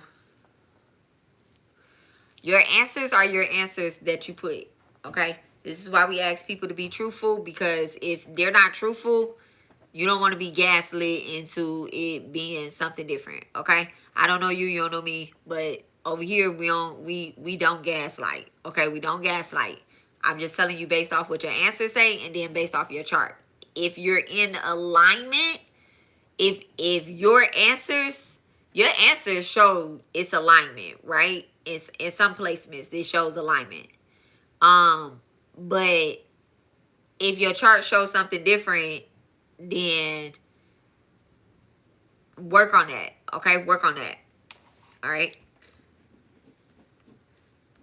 And sometimes we can be doing something when we can do more. I explained that to people before, and sometimes we can be doing too much where we need to chill, you know? So let's break it down, Jermaine.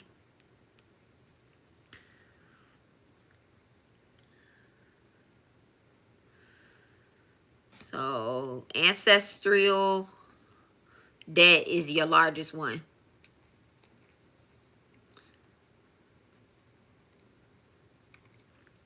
It's because I put carrots out to my ancestors, and there was a black widow that came to my altar wall.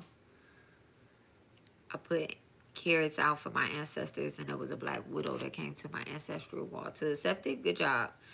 You have Saturn retrograde, right? This in your chart. Saturn is retrograding in your chart. Okay. You have an 8th house placement. The 8th house placement is carrying the heaviest debt. Okay. And this is deep ancestral control. All right. That fear, secrecy, and unfinished duties around responsibility, power, and survival mode. Okay. This is showing up in your chart very heavy. Give me 1 second. Let me finish writing something. 7th house.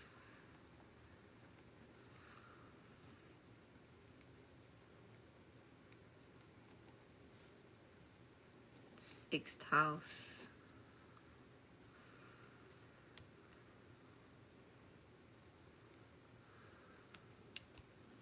9th house.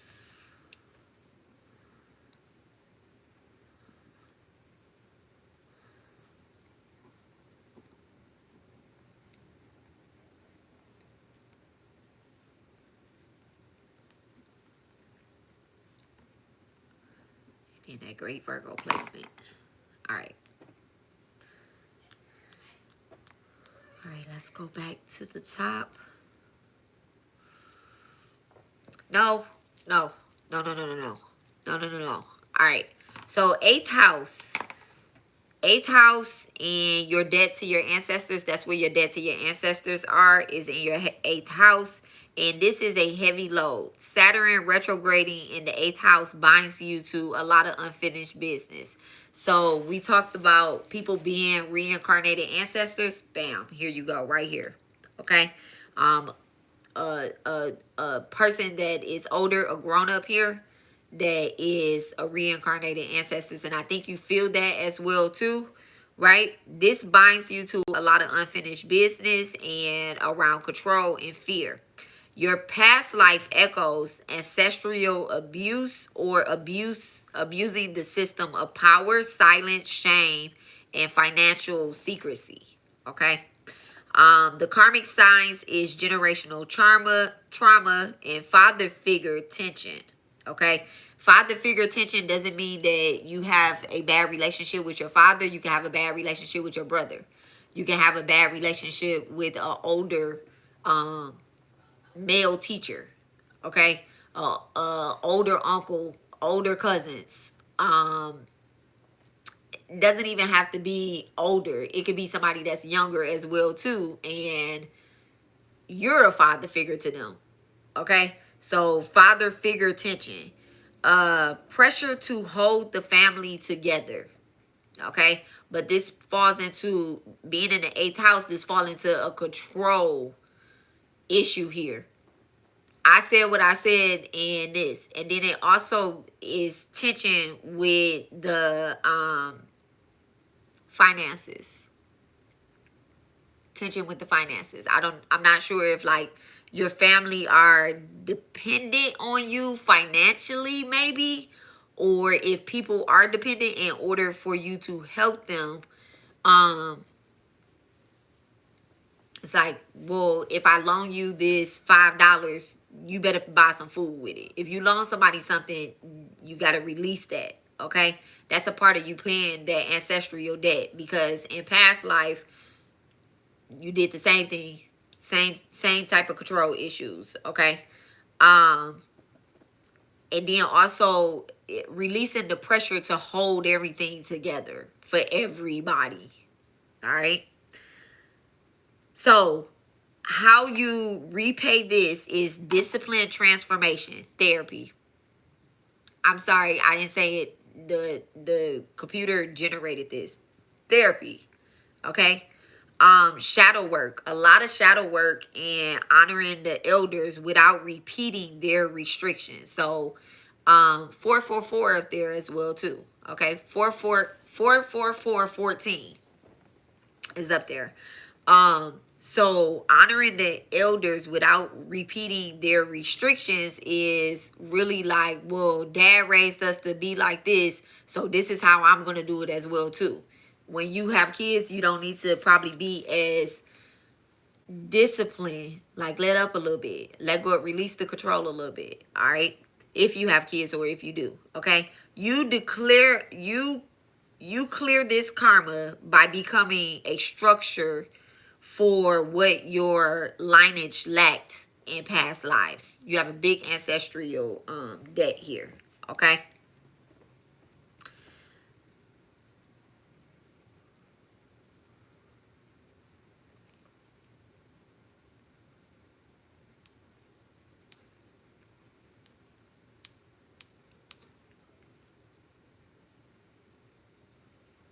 We still on the ancestral debt. I'm just scrolling through something. Okay. So you said that you set out offerings and venerations to your ancestor. This is the heaviest debt that is in your chart, and you're already actively paying it down with offerings. Saturn retrograde shows ancestral cycles of control and fear and secrecy, right? A practical way to strengthen this one is do real world healing therapy, family therapy, building trust, okay, businesses, estate planning. It says building businesses and estate planning with your family, with your active family right now, not your deceased family, with your active family right now, okay? Business estates, oh wait, I said that. Business estate planning, writing family stories. This turns Saturn's burden, because what you have going on right now is a heavy burden that you feel called to carry, and even just honoring the deceased ancestors, you got to honor the alive family as well, okay? And it says this turns Saturn into a blessing. This turns Saturn into a blessing by honoring this in a more practical way, okay? So if you have family members that you don't associate with, but they're very close to you, especially like maybe a brother or a father figure, or even as close as a cousin, because there was a lot of tension that happened in a past life in your family, where the family hid a lot of secrets and they was scattered, right? And in order to have some type of debt relief of this, you need to honor the living family as well, okay? This is how this shows up in your family. So you feel very called to death, but you also need to feel called to rebirth, okay? You need to be called to rebirth as well too. All right. So your next debt under the ancestral debts, if you have questions too, ask away. All right. And then you said, I put carrots out to my ancestors, and there was a black widow that came to my altar wall. All right. Feel the same way feel the very same way if ants come to it as well. And then also, feeding your alive family will help this particular placement. Okay, will help this 8th house placement, feeding your alive family. So Saturn is a lot about the father energy. Okay, being the provider for the family. You got to make sure you're providing for your alive family as well. I can't stress that more in this placement than anything. You need to make sure that you feeding the family as well too, right? Okay. You get what I'm putting down. You do. The next debt is a debt to humanity. All right. So, it's cold. The debt to humanity is about the community and the service to others, right? The community and the service to others. All right. So your debt to humanity is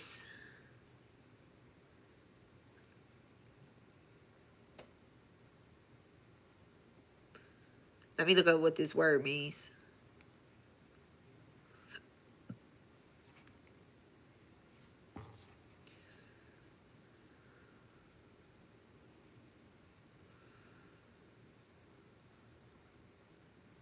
Wow. I just said that. I didn't even know that's what that word means. Okay. So it's about human rebirth. So this debt to humanity is about human rebirth. Your second largest debt, which is very close to your ancestral debt, is being one of your reincarnated ancestors that actually have to connect with human beings. Okay. So you have this in your seventh house, which is the house of partnerships, right? You have one, two, three, four. You have a stellium there. All right, you have a stellium there, and one of your responses, is being having a human, okay, connection, but having a personal spiritual connection to serve the collective. All right. Transmitting wisdom by mentoring others. This lesson here is to be practical with ethical boundaries. All right.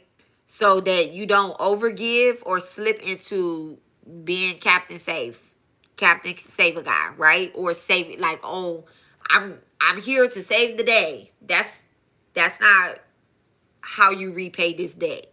Okay? This is a way that you can strengthen this is by setting clear agreements. So if somebody borrows a debt to humanity here, right? To the community, to this being of service to people. If you're a person that gives out loans, right, to the community, you have a loan house, right? You give out loans. You have to be very clear on these type of agreements. Also, you used the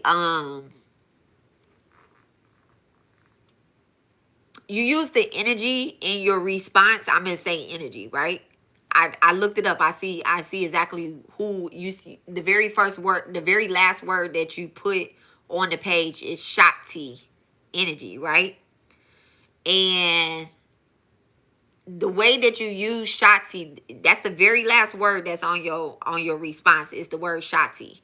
And there's two Shaktis, right? There's Shakti with a capital S, and then there's Shakti with a lowercase s. When we're talking about the goddess, we're talking about Shakti with a capital S. When we're talking about the energy, we're talking about Shakti with a lowercase s. But in reality, everything should be capitalized, right? When you are helping humanity in this particular placement, the agreement needs to be clear. It needs to be clear.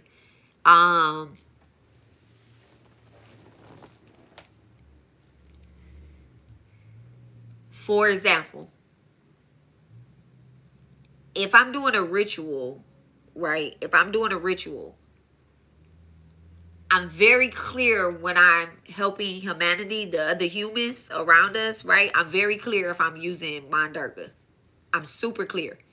I'm super clear on it. I'm very clear if I'm using Eshu. I'm super clear on it. Everybody know.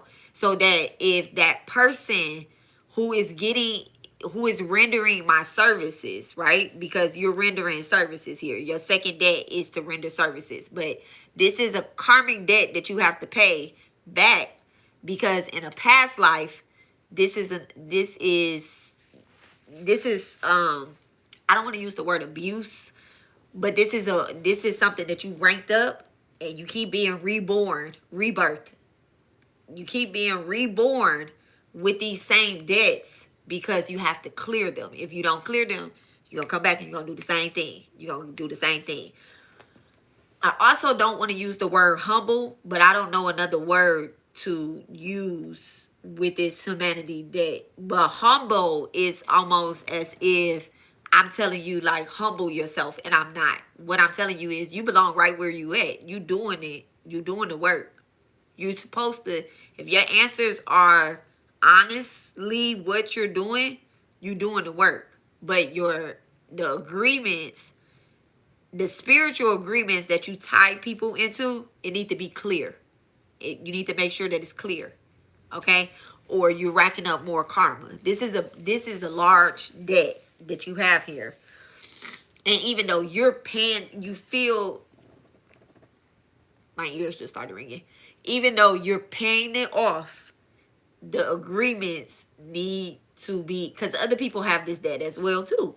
So the agreements need to be, they need to be clear. This is the same as if You have a spiritual practitioner. Scratch me. You have a spiritual practitioner and they practice demonology. Everybody needs to know that they practice demonology. Okay? Everybody needs to know that they go towards this being so that the other people that practice demonology, they know that that's why. So you can't trick the energy. You have a large debt to humanity and you owe them the truth. Okay? This is a using personal spiritual connections to serve the collective. You got to be careful with that. Okay? You just have to, this is a classic placement that you have in that 7th house. And this is why that debt is as wide, large, space is as round as it is. Okay? Even if it's just this big, it's too big. It's supposed to be like that. The point is to clear the karma. Okay? Not keep it where it's at and not make it bigger. All right?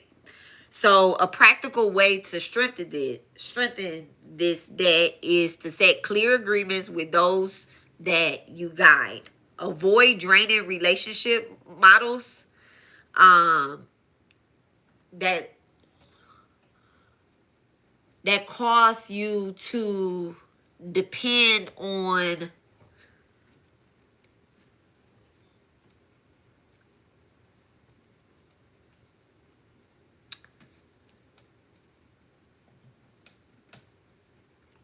I don't know the word to use here because avoid relationship models that depend on you being in service in order to deliver, in order to help someone. Okay? So you have a teacher. The next debt, so these two debts tied together. Your next debt, your third one is a teacher debt. Okay? It's a debt to the teachers, the sages. I guess I'm gonna have to tie these two together, right? And these are the Aries and the Cancer placements. Oh yeah, like I did the tarot reading and impartial initiation, someone under a magic name or deity. He never paid me for my service and I had agreed on a payment, but he never paid me. Yeah. That's a great example. That's a great example. And so when that happened, what happened? How did you feel? Did you go and do a ritual and say that whoever owed me, I'm gonna get paid? Or, did you say, so the point is to clear the karma you owe him. You get what I'm saying? You have a debt to humanity, and if they don't pay you in physical cash, you might flip around and do a ritual that says, "Give me my shit." Like give me what I taught you back. No, okay. So this placement is in a partnership, in relationship. You're gonna have a lot of people that come to you that don't have the funds. So you also have this. You also have a Cancer energy, which is the mother energy that shows up here. All right. Your job is to help people get to A to B, the vehicle. Help people get to A to B so that they can teach. Okay. If somebody owe you something, you don't have to fight hard to get it back. You don't have to fight hard to get it back. You need to know that it comes from divine.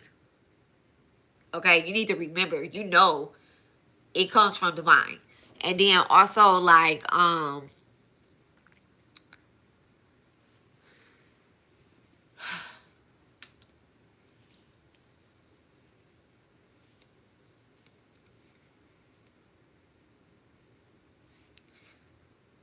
let me look at this. Let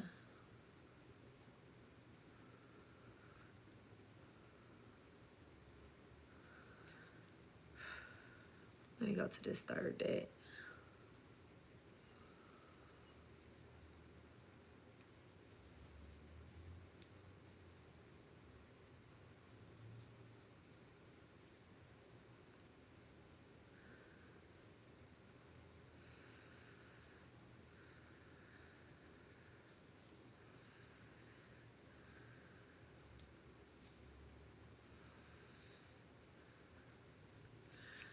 So, man, it's so much I want to say. I'm back. It kicked me off. Okay. That's okay. I was sitting here listening to how I want to actually articulate this to you and say this to you. So you have a debt where you're going off script as a teacher. Okay? Where you're going off script as a teacher. So you have your debt to humanity and your debt to the teachers, the wisdom guides and stuff. Let's say you learn something, right? Let's say you learn something. For example, you just said that you initiated somebody under a magical name or whatever the case is. I'm gonna just be blunt. That's not what you're supposed to be doing. I'm not laughing at you. I'm laughing at the pain here. Okay? No matter how serious life is, I'm a strong Sagittarius placement, right? I got a Sagittarius stellium here. I got to throw a little jokey in there. So let's laugh together, okay? We protected over here, all right? Listen, that's not what you're supposed to be doing. I'm going to read it word for word what it says, all right? It says,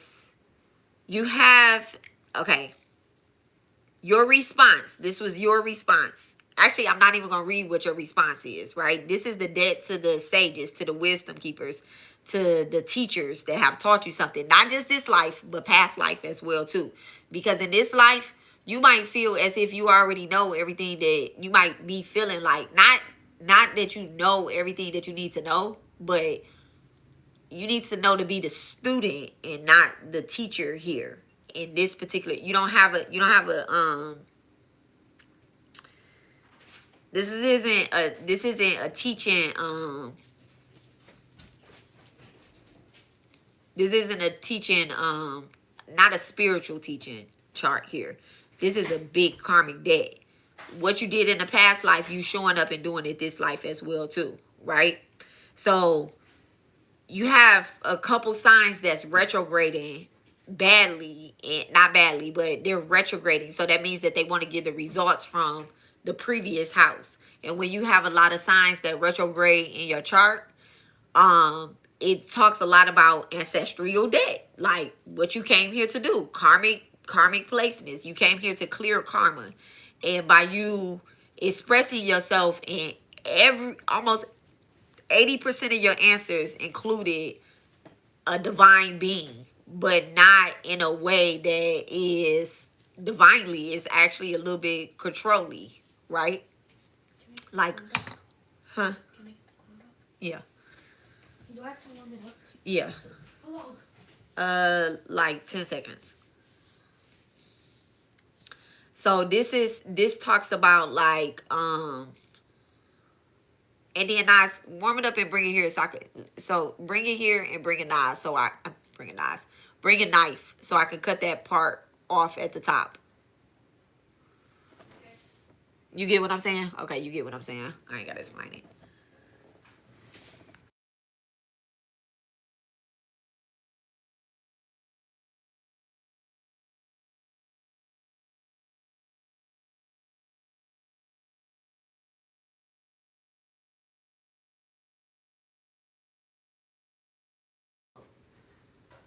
Bring the box, bring a knife, put a knife inside the box.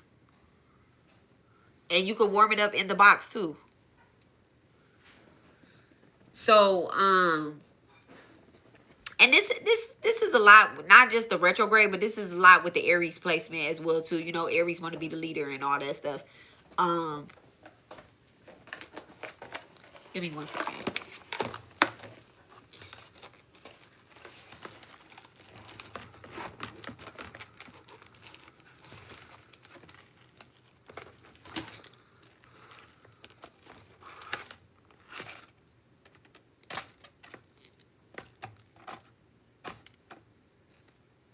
There. Throw that in the trash. I don't want it. Oh. Yeah. I just touched it. It's fine. Throw it in the trash. Use a napkin. Use a fork. Okay? So it says that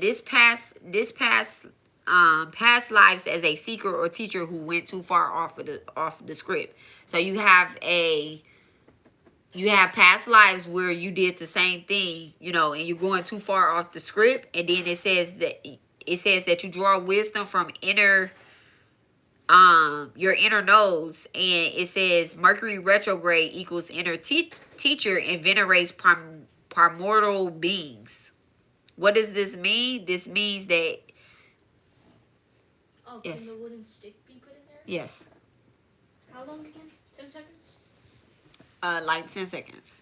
So it says that you are in the correct posture, right? So you're in the correct posture, and you acknowledging, you welcome Abby.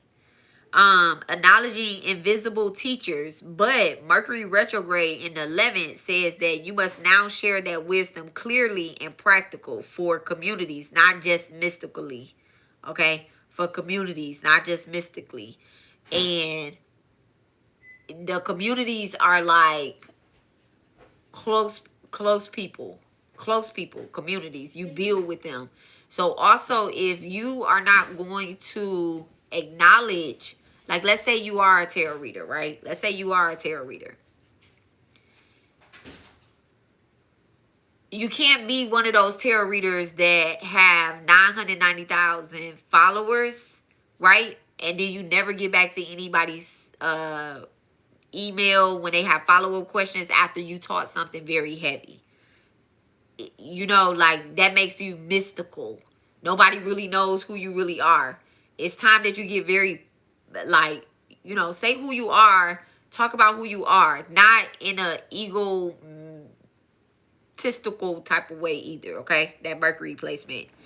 Not in a that type of way. The inner teacher, venerate the primordial beings, and be very clear, very clear. If you're doing tarot readings and you're using the ancestors, say you're using your ancestors. Y'all know when I pick up these dowser rides, y'all know I'm talking to Ben or I'm talking to Sakai. I'm not talking to nobody ancestors. I'm not talking to nobody ancestors. I'm talking to my ancestors, okay? I'm talking to my ancestors. If you're using spiritual tools, you know, make sure that they know who and what you're talking to. Because I'm picking up something else there, but we'll leave that where it is. A practical way to strengthen this is translating your strategical concepts into language others can digest. Like, it's not about you being the smartest person in the room, right? So you use the concept 2 to 3 to 1, right? And it says change the language, right? So I practice Vedic astrology. There's a lot of words that's on this paper, that's on this system, that I'm like, hold on, let me look up what that word is. And when I say it to y'all, I'm not using the Sanskrit word, okay? It doesn't make you any less of a teacher. It actually makes you a little bit more relatable, all right? So if you are going to be doing this spiritual work while clearing your own debt, you want to make sure, and this is not my thinking, this what's on here, okay? You want to make sure that you make it so that, one, you have a big debt here when it comes to humanity and teaching. So if you're going to be doing tarot, you might be doing tarot for free. Don't try to build up a platform and go buy followers and stuff like that. You're not giving back to humanity by doing that. When that check come into your account, let's say you have a big platform, right? When that check come into your account, you didn't mention nothing about giving back or donating anything. Okay? You, not even to your ancestors. I mean, you did say you put food out to your ancestors, but I'm talking about, remember I said, like, giving back, it's about death and rebirth. So a lot of your ancestors are reborn. So do you help anybody financially in your family, like an elder or like, an older brother, sister, cousin, a dad, or a neighbor? or just that person that's in front of you at the grocery store that probably don't have enough money, you know, or just randomly, like those type of things. All right. So that's where the humanity, the ancestors and the sages, they're very close here in this chart. They're very close. So if you choose to reincarnate it, you chose this life, right? You chose this life, and the way that you need to strengthen it is by rocking with it, like in a practical way, in a everyday type of way. Okay. So through your classes, through your writing, through your mentorships. Okay. That will help you clear this teacher debt very quickly. Okay. Very quickly. Very quickly. I don't know about the humanity one and the ancestors, but also doing free classes, and interacting with people, like on a humanly personal level, and not judging anybody for just stepping into their spiritual path, because that Saturn retrograde that's in your chart is very, you should have been here. You should have been here on time too. Okay. So if people show up late, they show up late. If people, and I think that might also be why, like, you know, patience is a thing that's showing up here. Like, you got kicked out twice, but you came right back. You get what I'm saying? If this was now you're waiting on me to give you something, which is cool. We talked about this at the very beginning of our live, that I go with spirit. If spirit tell me to wait on something, I'm gonna wait. If they tell me to take my time, go do here, go do that. I done did like 10 things on this live. 10 things on this live. We done had intermission like 5, 6 times. I didn't let somebody out the door. I didn't cook. I didn't did all that, right? My son just came in here. My ears just started ringing. My son just came in here and interrupted me. If this was your live and you were doing it, how would you respond? You know, if somebody showed up at 3 o'clock, they made an appointment with you at 3 o'clock for a class, and they show up at 3:30, and they like, oh, this was happening, you're like, oh, well, you got to reschedule, I don't have time. Do you really not have time? Okay. So this is how you pay that debt, and you give back as being a teacher, and also being the leader of those that look up to you. All right. That you have help in being clear, not strict, clear. All right. So your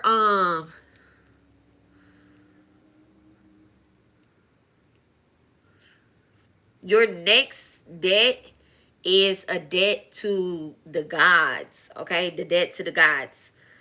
And the debt to the gods is showing up through your 9th house. It's showing up through your 9th house and your 8th house, because it's being ruled by the Saturn that's retrograded in your chart. Okay, Vedic astrology. All right, but this placement is in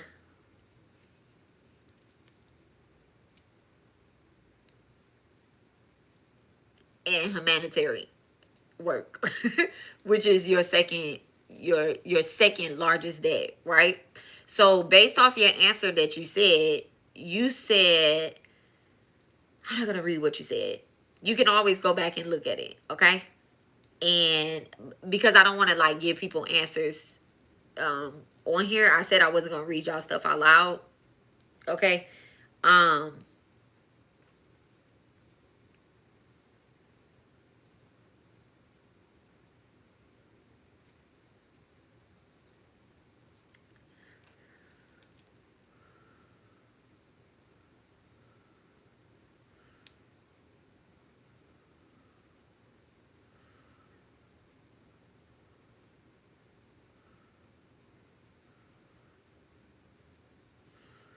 So you have this isn't a large debt here. This isn't a large debt, because based off your answer, you know, you have a direct knowing that, one, you reincarnated to do this work. All right, you reincarnated to do this work.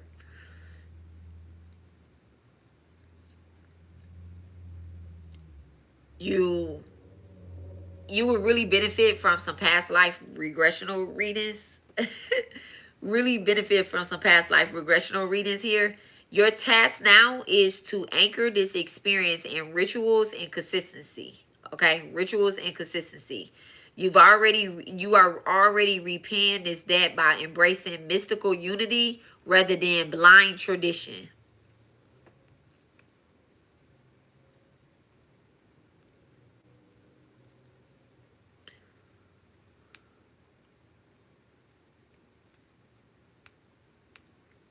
So you have ninth house Aquarius, and you owe the divine the courage to innovate faith. Okay, the karma is outdated beliefs, systems in the past life, outdated beliefs in the past life. A repayment is exploring spirituality beyond dogma. Okay, blending science, astrology, and social reform with mixed mysticism. All right. So practice meditating on universal law and humanitarian spirituality. Going back to your second, it's really important that you clear that first and that second um karmic debt.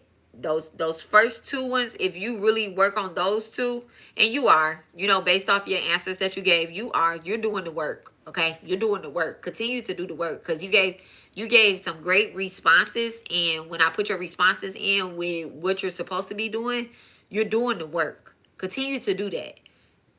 You're younger, all right? You're younger than me, right? And younger than most people on my page too. You need to make sure that what you're building is built off a solid plant foundation, because if not, your ancestors are going to tear it down. So in the beginning of this live, I said that God does not punish. You understand I am. Okay? You understand God. But you have a big debt to your ancestors, okay? Who misused their divinely gifts that you inherited this lifetime. They misuse those. And the ancestors like to attach. So doing a lot of ancestral veneration, please continue to do that. Don't ever stop doing that. This is going to be a lifetime thing. Ancestral veneration doesn't stop. It's also about you teaching others in your family about the ancestral veneration, because this debt to the gods is about you doing social reform. All right. Now, you clear this by becoming a reformer prophet, not a follower. Okay. Don't do things that other people do. Do not do that. Do not do that. If you have someone that you like look up to, and that's how they do things, don't learn that and then abuse it. All right, don't learn that and abuse it. And like I said, that's what the ancestors did. That's what you did in the past life. And that's what your ancestors did in the past life. So as long as you continue and don't forget to do ancestral veneration, this debt to the gods, it stays low. It stays low. Okay? It's not a lot to be repaid there.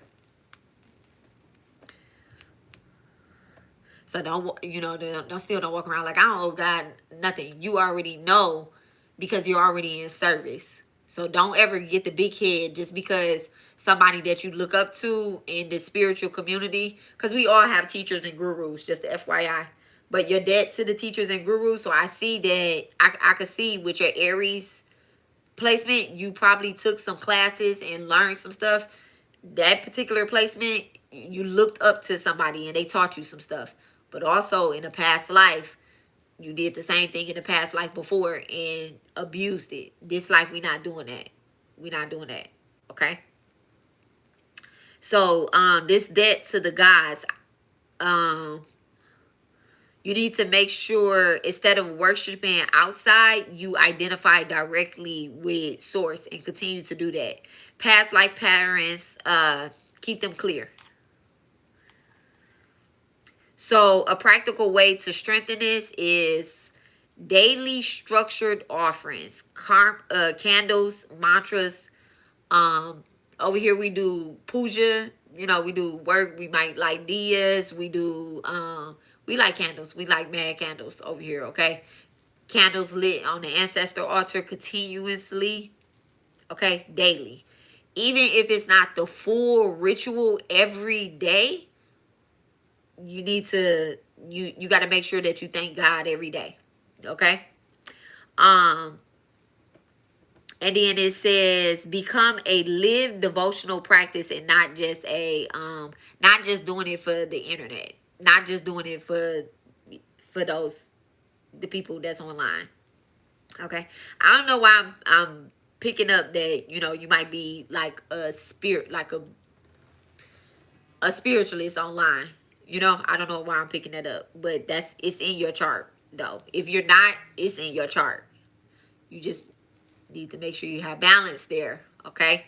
Make your people, your spiritual community that's online, we close over here. We close. These my brothers, these my sisters. Anybody that's on some fake tea time or whatever the case, I clear them out real quick. I don't mind blocking people online.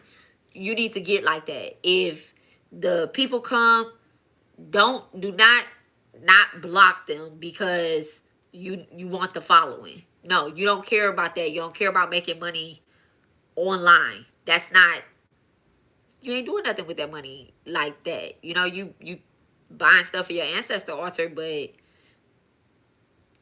you got to make sure that what you're giving back is what you're receiving. So if you receive $10, you need to give back. I said that with somebody else too. If you receive $10, you need to make sure that you putting a portion.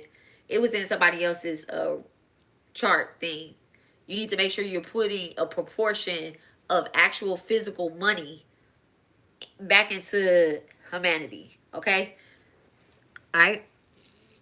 If not, people are going to do exactly what you said. They didn't pay you. They're going to do exactly what you said. If you don't, this is how you clear that debt, by putting actual money out there, not going to your ancestor altar burning, buying more ancestral money and burning ancestral money. Your ancestors want food, and they want daily devotion, and they want acknowledgement that they was here, you here now, and you're going to help them. Like, okay, not live through me, but I'm raising the vibration so that y'all can move into the light and be reborn. Okay. But not like your karma is going to be, that's a large ancestral karma, is to let your grandma or your granddaddy live through you. That's a heavy load to carry. You're not the savior of the family. You're clearing the bloodline. Okay. So creating rituals that clear the bloodline, or either, listen, baby, I got a whole spiritual housekeeping over there doing some of those rituals. The rituals that I've taught, doing some of those rituals that clear the bloodline, using other people's sigils, not feeling like you got to create the sigil yourself because you're that person. Just like I just told the last person that it's okay to do your own Reiki, but sometimes you need to go to a Reiki healer. Who heals the healer? Another healer, not yourself. That's never the answer. I'm sorry, it's never the answer. Especially those that have like large ancestral debts. We have to go let other people, like this. You have to let somebody else take care of you as well too. Okay? I have an ancestral debt. I have a God debt. You know, I have these 5 great debts as well too. All right, not in this order, but a lot of people that come to this page, they're my brothers, my sisters, my cousins, my aunties, my grandmas. They are. We have a lot of people that come to this page have large ancestral debts. Okay? So you have to and wow, 8th house placements and Scorpio placements and Taurus placements and Saturn placements. Like, so you have to let somebody help you as well. Not, okay, I learned that silently, and now I'm going to go help somebody and I'm clearing my debt. Don't be a silent student either. All right, don't do that. Mercury talks about you doing a lot of internal. The Mercury retrograde that's in your chart talks about you doing a lot of internalizing. So you need to speak up. Okay? So, your fifth debt is to nature. All right, your fifth debt is to nature.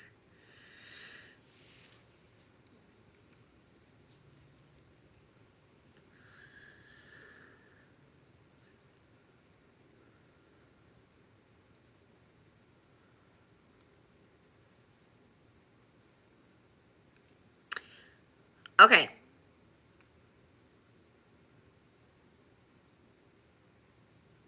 So your answer to this, so nature, let me read you what the debt to nature is: to earth, the animals, and the environment.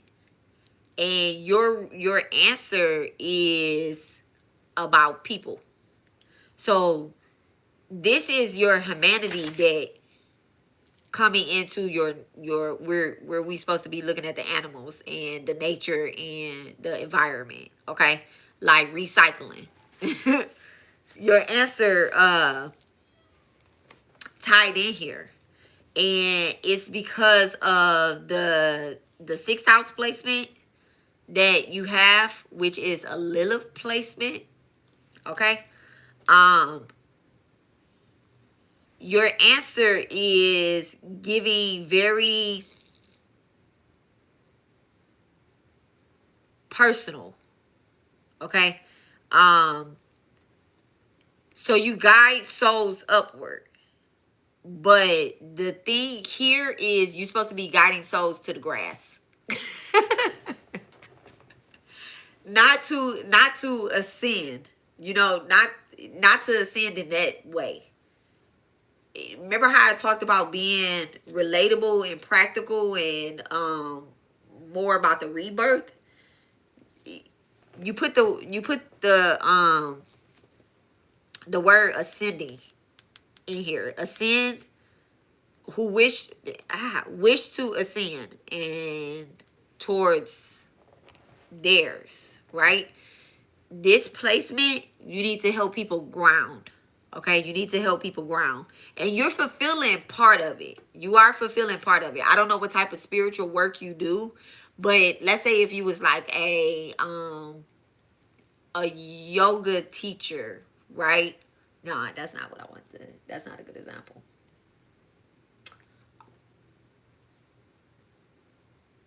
A greenhouse keeper, right? A greenhouse keeper.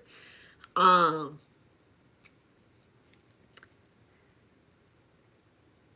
that's not a good example. That's not a good example either. I'll use the animals. I'll use the animals. Let's say you rescued. You would be in alignment if you were rescuing animals that broke a leg out on the streets. You would be in alignment. Animals, okay? The people that you help, they're not animals, okay? They're not about the environment really, per se, right? And they're not the trees. So this particular placement is like, let's bring it back to outside. Okay, let's bring it back to earth. So you're fulfilling this placement very small. This is very small, and you don't have a big debt here. It's still here, right? But you're fulfilling it very small because it's very small in your chart based off of your dashas. It's very small in your chart, but a lot of grounding needs to take place, okay? If you don't have an ancestor altar outside, you would benefit from having an ancestor altar outside, okay? Real bad. You might be like, whatever your practice is, it might be that you just have an ancestor altar outside in the ground so that you can ground the top and the bottom energy.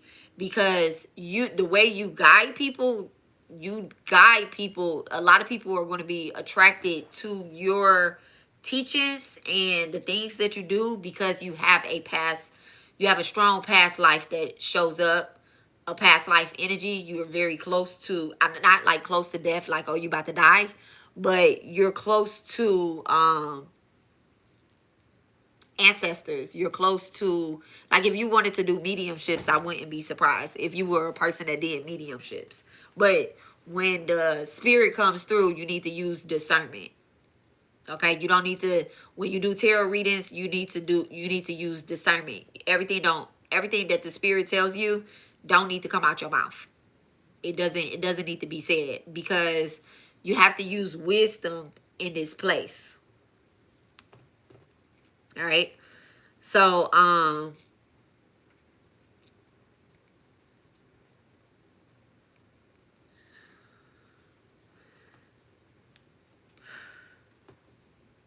so it says using personal spiritual connections to serve the collective. Okay. This means that you are already in motion and transmitting wisdom, mentoring others. The lesson here is to practice ethical boundaries so that you don't overgive or slip into savory patterns. All right. So you can't help everybody. Some people have, and you know this from the beginning. You know this from the very beginning. If you are to help that person, I know it. I know it from the beginning. If you are really doing your work, your spiritual work, you know it from the beginning. Now you got that large ancestral debt where a lot of people are going to be attracted to you, but you can't take on everybody. Okay, you can't take on everybody just because they have the money to pay you either. All right, because the ones that probably really need your help, they don't have the money to pay you. So community service is great in here too. And it's, okay, it says set clear agreements with those that you guide and avoid draining relationship models and people dependent on you. All right. And it says you need to ground lofty ideas into daily service. Okay, for that fifth house debt.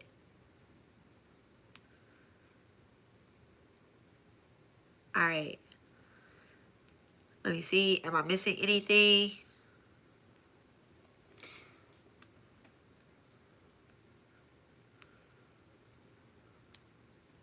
Yes. I'm going to pull your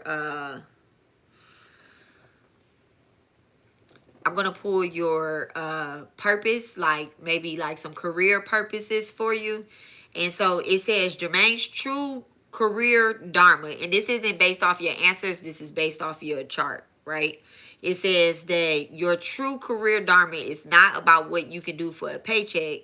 It is about what the soul came here to master through vocation. You already know that you are not a 9-to-5 soul, okay? And your chart screens spiritual architect, one of those rare beings who turn cosmic understanding into structure people can live by, all right? So your purpose is to be the messenger, the connector, and the translator, all right? A public mystic by showing compassion, guides, and spiritual leader who merges heaven with earth. All right. Your career must revolve around communicating divine truth and helping others find transition through understanding, turning spiritual complexity into relatable language. Teaching, writing, and counseling. All right. So then it says your public destiny is intertwined with relationships, counseling, and community guidance. You clear your karma and earn abundance through helping people heal and awaken in partnerships, spiritual coaching, energy healing, relationship therapy, or teaching divine union principles. It says, do not lose yourself in saving others. Lead them to sovereignty instead, okay?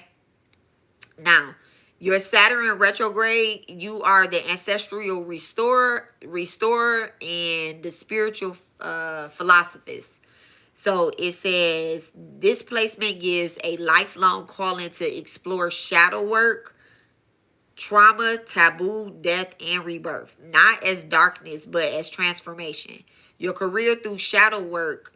You can build a career through shadow work, metaphysics, and healing generational cycles. All right.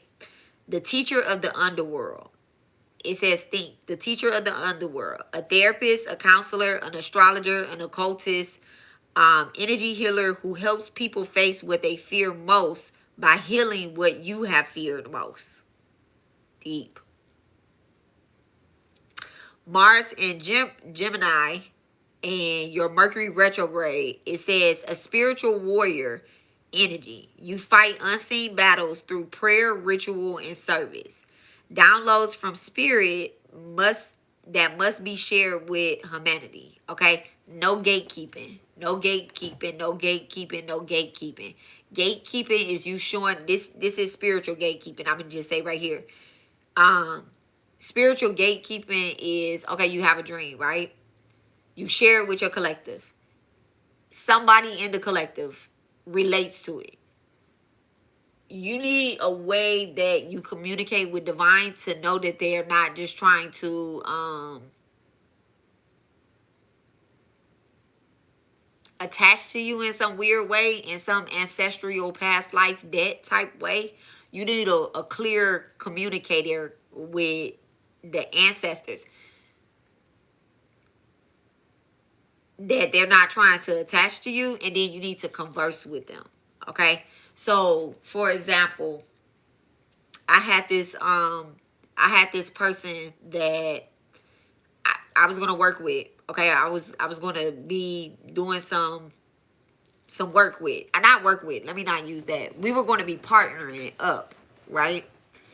And she had told me that she had a dream about my son who's deceased. She had a dream about him, and I asked her what was the dream about. She told me what the dream was about. Boom. All right. But then me and her end up getting into it, and I guess she forgot all about the dream, what he said. I also had a dream about her ancestors as well too, before we had an argument.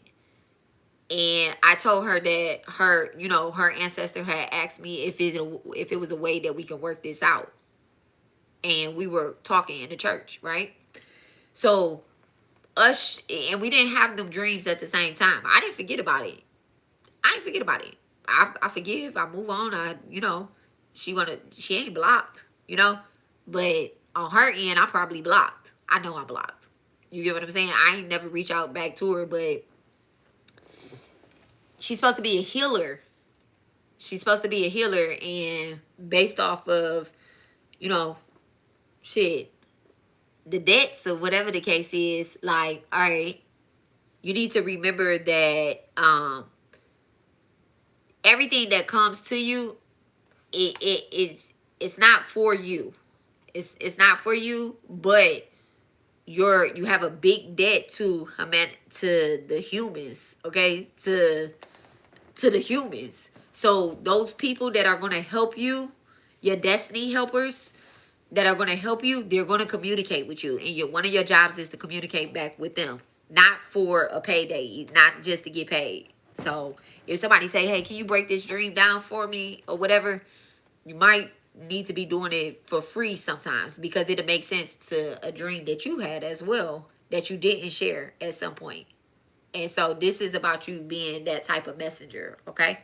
So it says downloads from spirit that must be shared with humanity.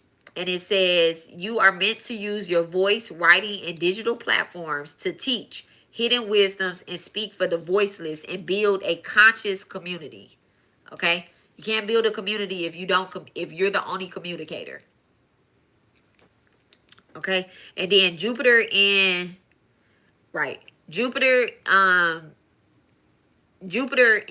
Cancer. So the Jupiter placement is actually exalted here. Wealth through nurturing others. So your finances is gonna wake up by you doing something for other people. Jupiter in Cancer.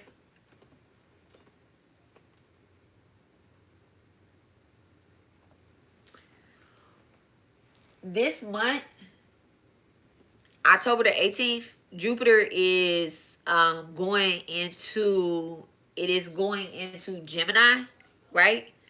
It's going to be going into Gemini. This month of October, I know I said Jupiter in Cancer, but this month of October will actually benefit you doing changing the way that you teach. Okay, being a little bit more structural. Structural doesn't mean strict. A little bit more structural in the way that you teach and presenting. And if you have something, this is a lucky month for you, right? And if you have something that you want to teach, get organized with it and plan for it to. It's, my ears just started ringing. It's going to benefit you the next 12 years of your career, of your spiritual career. Like I said from the beginning, you don't have a regular 9 to 5 happening in this chart right here. If you do have a regular 9 to 5, I suggest that you start building something that clears these karmas, and teaching and healing the ancestral line, the ancestral debt, giving back to the community. You're gonna get paid for that. Okay, but remember, this is a 12-year cycle. This is not this is not an overnight celebrity. I'm gonna make you a celebrity overnight. All right, that Gemini.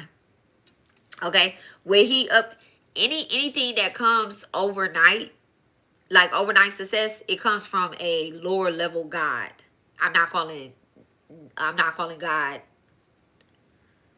low level at all, but you could go higher. The last word that you used on the page is Shati. You could go the highest. I know you can. You wouldn't use that word Shati, that primordial word Shati, if you did not know better. I know you know better. So very careful here. Okay, very careful here. Do not rush this abundance. All right, don't rush this abundance. Your second and your 8th house is playing a major role here. All right.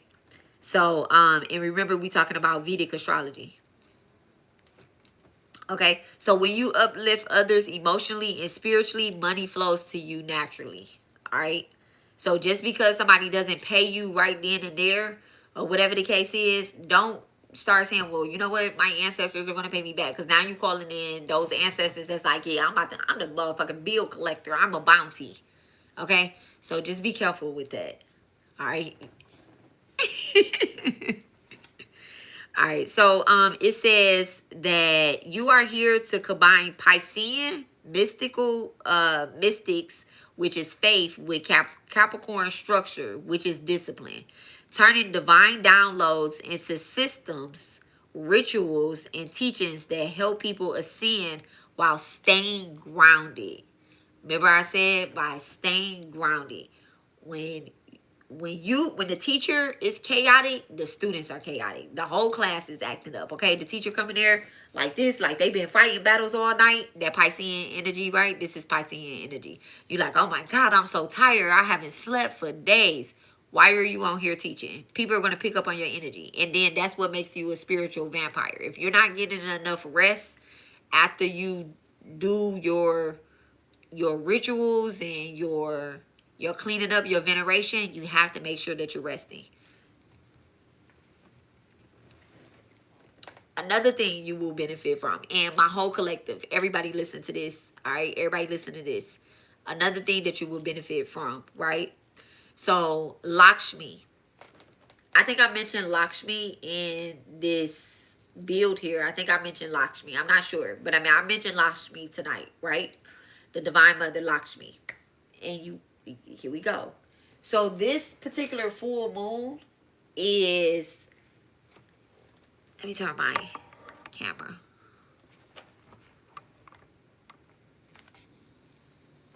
Okay, so this particular full moon here in the United States is happening between the 6th and the 7th. All right, it's happening between the 6th and the 7th, Monday and Tuesday. This full moon is about the churning of the ocean, about the nectar. So if you absolutely can, it will really, it's about being woke.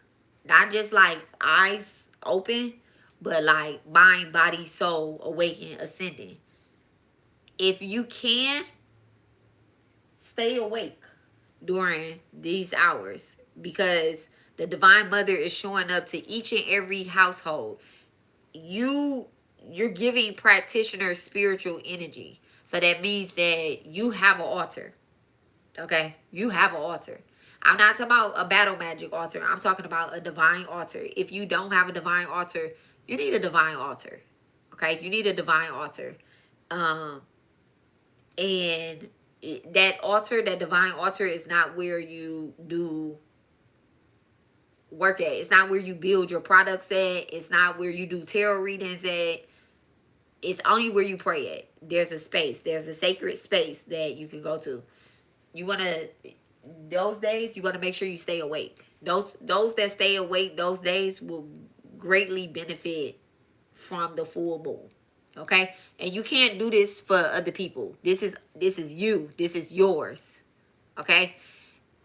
Now, how you do it for other people, it like you don't say, I'm staying awake for my collective, y'all. I'm gonna do it, y'all go to sleep. That's not how it works. You get the blessing and then you deliver it in your teachings. Okay? You clear out some of this ancestral karmic debt, this humanitarian debt. Okay, you know this, like, dang, I'm about to start. I done got some money, I done got some paydays, you know. Give back. Give back. Okay? So, yeah.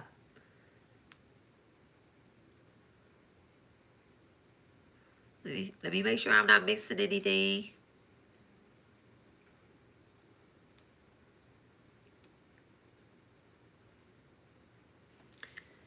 So it says that your career is not a job, it is a temple. You are here to be the teacher of ascension who translate the invisible into a language that heals.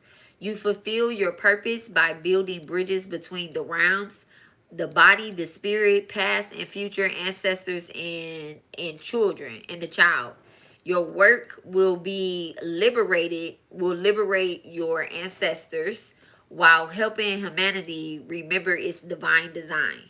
So you heal karma through structure, teaching, and shadow integrations. Okay, is there a specific way I should sit or pray during the foot? No. No. However, it's about the devotion. It's about devotion. You don't have to show up and be like, yeah. I mean, if you do mantras on a regular day, but like I told somebody before, don't fasting with a chart like this. If you don't normally fast, spirit gonna know you only fasting for 10 days so that you can get rich, bitch. Okay? Or a mudra to use. No, if you don't normally use a mudra, don't use one. Okay? If you pray like this, that's how you show up.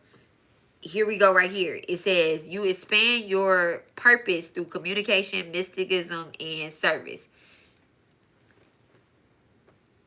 I do a mudra. I count beads. I count malas. That's what I do. Remember I talked about, like, if you learn something and you don't do that, don't do it. Okay? Unless you plan to do it all the time. All right? So, if you're not a person that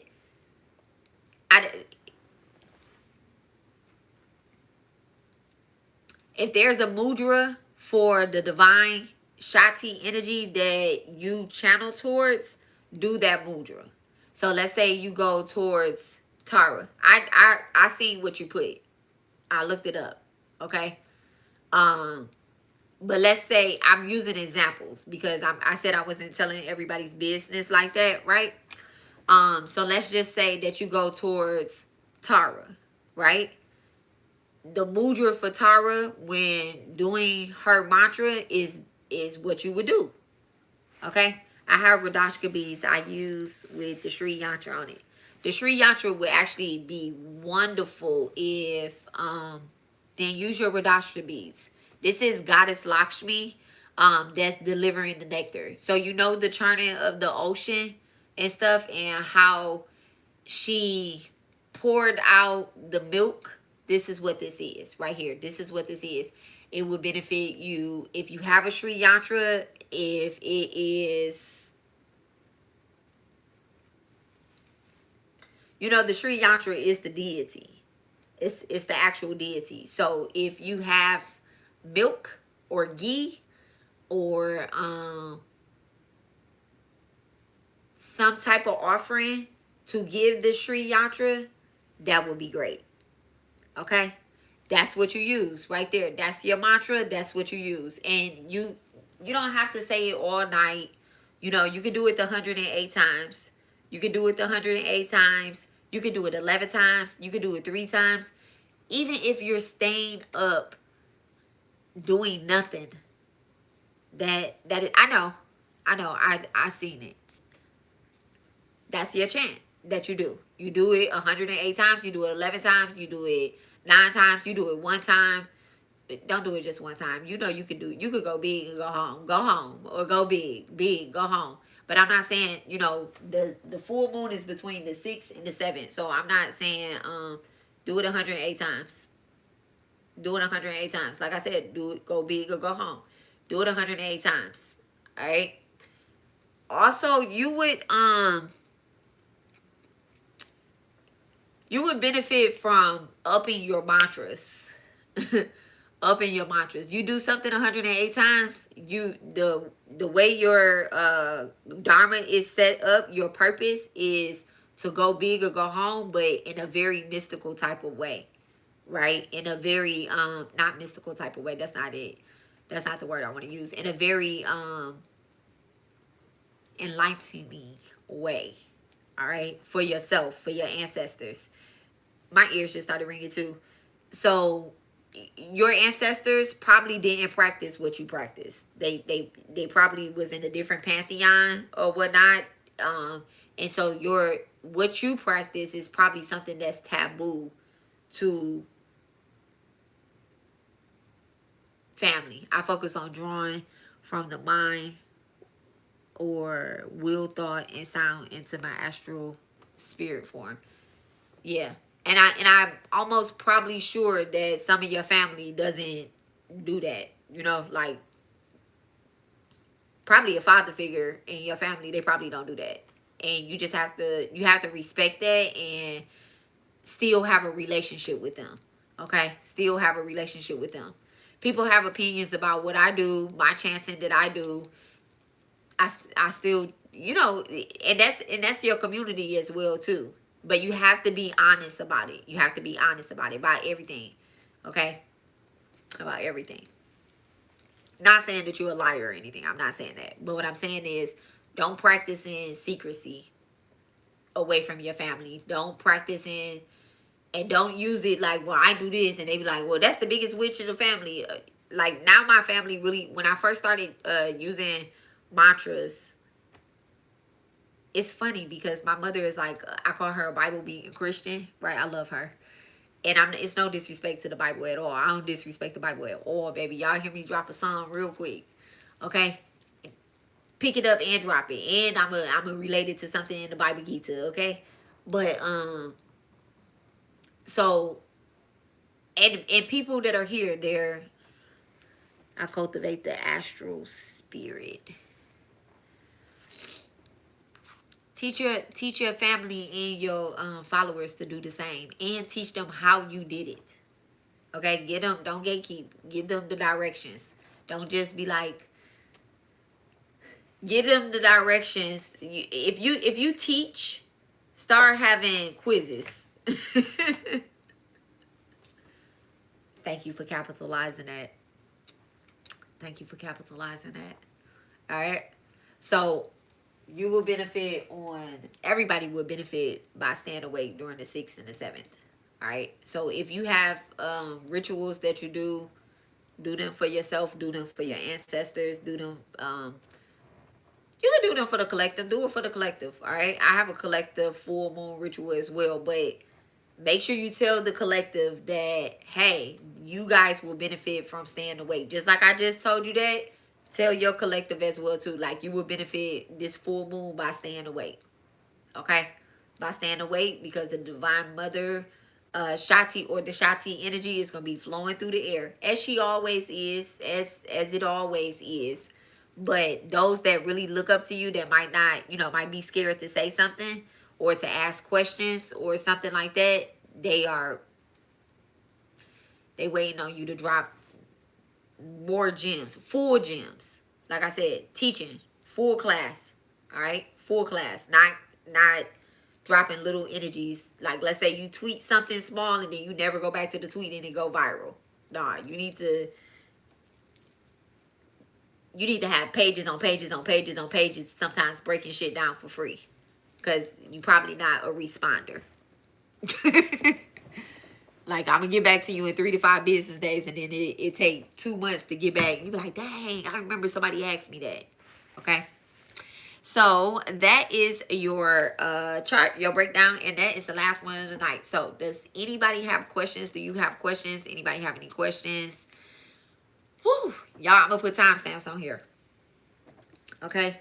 And also, if y'all have kids in the future, if y'all want to have y'all, should I wear my Sri Yantra or should I put it on your altar? Put it on your altar. Okay? So I'm talking human language here, right? I'm talking human language here.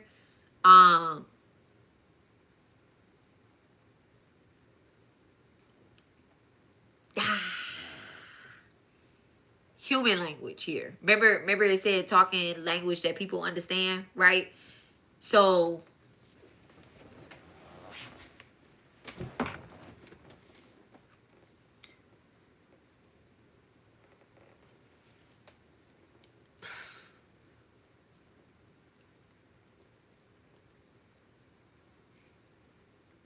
you know I am, right? You know God. You know God. I'm just trying to figure out how I want to say this. You know God. But you also know that you're not God. Okay? We all have got the divine mother existing in all of us.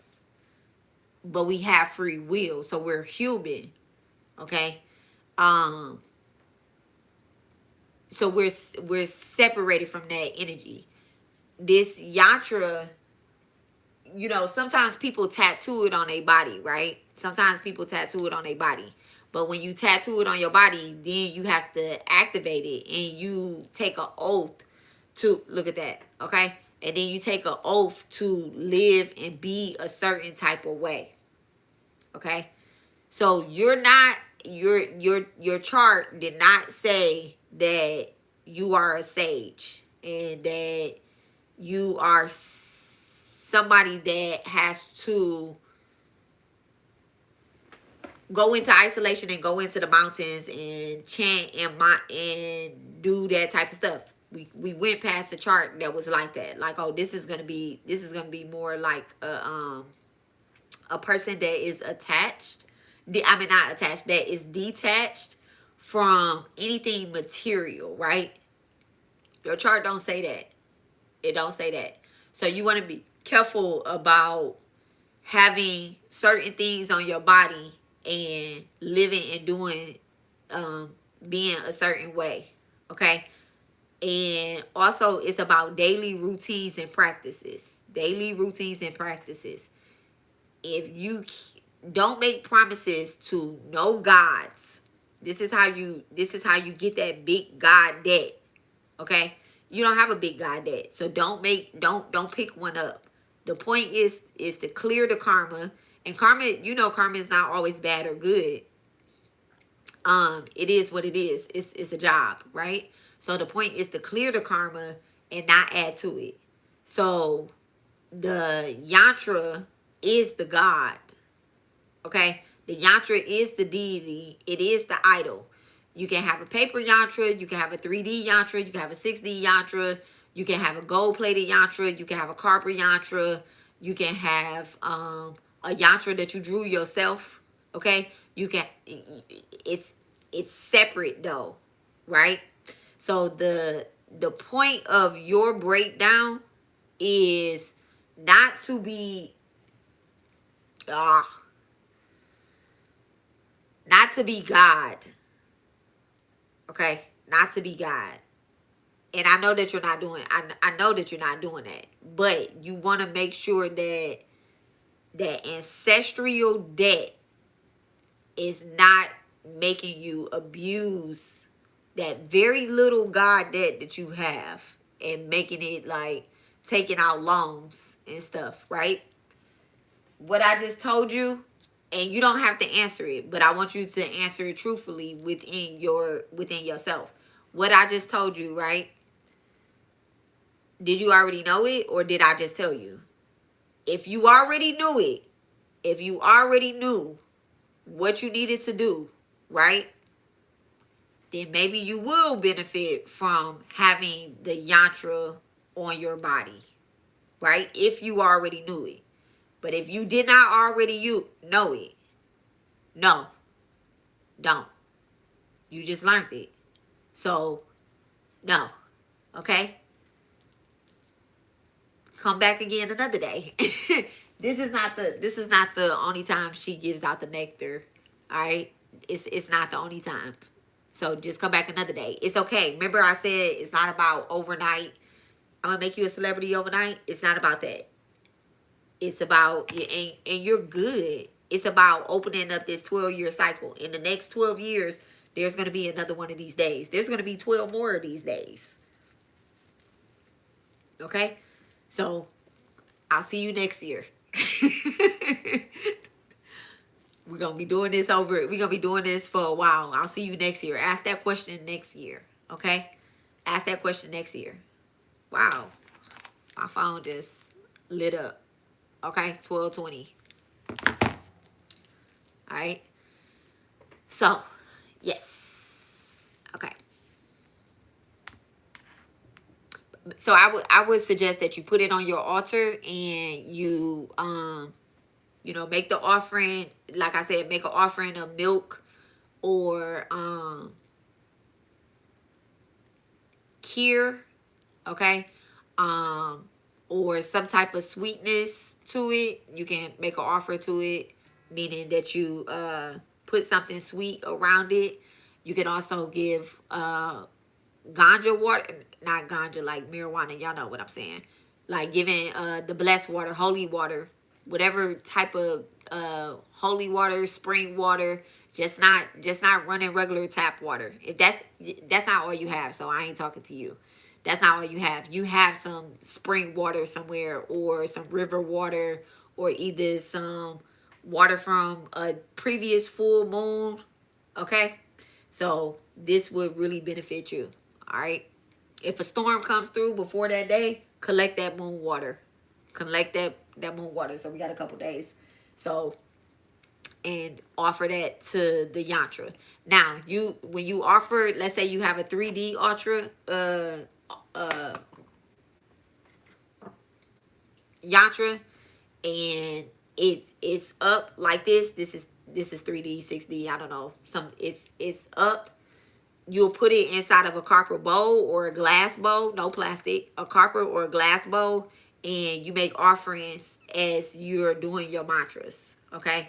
Little by little. Doesn't have to be a lot. Little by little, that's how you make the offering. Put the offering around it, okay? How do you offer it? The Divine Mother, this is yours.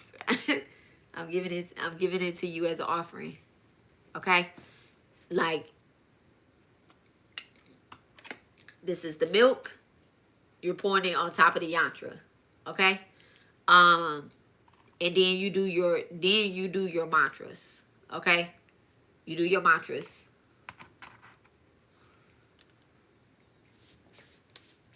Acknowledge Lord Ganesh first. With the Sri Yantra, always acknowledge Lord Ganesh first. Okay? And you ask for his blessings. You ask for his blessings. Lord Ganesh, I'm asking you to open up the way for me to connect with Mother Lakshmi, with the Sri Yantras, okay? And this is English here. This is English. But Gum Ganapate, okay? Let me put it in the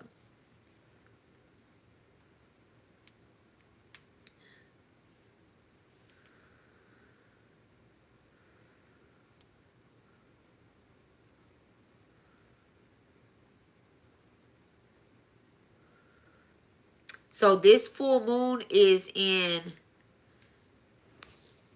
I have the yantra on my Radashka. Okay. Gum Ganapate. That's interesting. Namaha.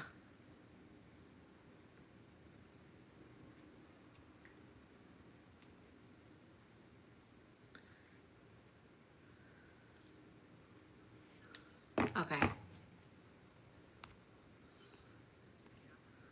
So you say that, open up the way, ask for his blessing, you know, for divine blessing, and then you start doing your you make your offering, and then you start doing your mantras 108 times. All right, and then you close it up. You close it up with Shanti, Shanti, Shanti. That's how you close it up, okay? Doesn't have to be a big elaborate ritual or anything like that if that's not what you normally do. It doesn't have to be that. Don't burn any black candles around that Sri Yantra. No black candles. White, pink, yellow, gold, something bright and abundant, okay? Keep it very light and beautiful. All right. So that's it. All right, y'all. Okay. Do we have anything else? We have anything else? What time is it? Okay, it's 12:25. We was on live for a long time. So I'm gonna put, okay, so we're done now. All right, we're done with the that was very nice. I like that. I like seeing people's debts. I went over mine before. I like seeing people's debts. And have I been over mine before? Let me tell y'all what my 5 great debts are, so that y'all can know. Well, I'm all in y'all business.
I'm a fighter.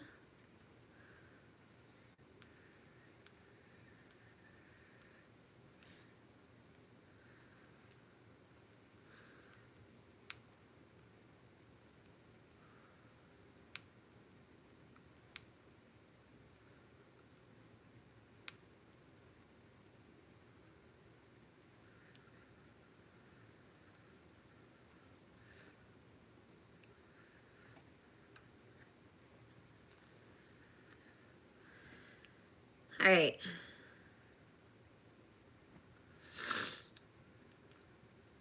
So my personal 5 great debts are my highest debt is ancestral debt. Where I carry unfulfilled duties of the elders, and my repayment that I do is regular ancestral offerings, and then guiding my children in the community with integrity and becoming a ancestor reborn who breaks cycles. Um, I am also repaying the debt by losing a child very early on in life. Okay, I have a strong connection with the dead and constant ancestral dreams of being, well, not of being, but constant ancestral dreams where my ancestors connect with me through the dream state. Okay, all of this is showing up because of my Jupiter retrograding and my Saturn being in my first house. All right. My second debt, the second highest, is a debt to divine forces. Okay. So that doggone, that strong, that autumn Scorpio placements that I I have a duty to divine law through discipline and truth. And it shows up in my chart through mantras, doing mantra work, deity work, and ritual work. But I have a big struggle with consistency. Okay, I have a big struggle with consistency.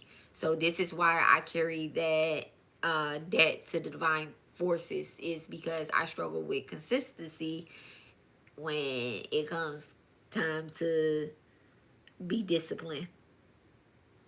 Okay, I'm rebellious against that. I'll be like, okay. Life gives me divine tests um, between control, okay, control and neglect. And I am repaying this debt, my own personal, I'm repaying this by doing daily mantras. I was about to say jobless, but daily mantras offered in love and not fear. So again, I talked to y'all about, instead of using dark divine feminine energy to hex bitches, I'm not doing that. I'm not doing that. Okay? Not this lifetime. I'm not doing that. So, being a spiritual teacher, truth and responsibility, these are my services to God. All right? So, and I do that. My second debt is a debt. My third one is a debt to humanity, but it is at a low. It's below. It's below it. And this is my Scorpio rising, Pisces moon. I'm a karmic empathy, okay? Yet I have periods of isolation. And it's very low because I rarely isolate myself, okay? I have problems. I had problems with allowing people to drain my energy, okay? Because Captain Save a Hoe here, all right? I have problems with that. We don't do that no more, all right? Lessons about boundaries, compassion, and services. And then I repay this debt by helping teaching, counseling, and spiritual guidance through structure. So me doing tonight's live, this is what structure looks like. In all my other past lives, not all of them, but most of them. When I'm not in alignment, I have took it on a contract where I allow spirit to shut it all down. Okay, and I don't want spirit to shut it all down. All right, like my ancestors. I have a big ancestral debt, so I'll be like, no. So lead communities that heal rather than rescue.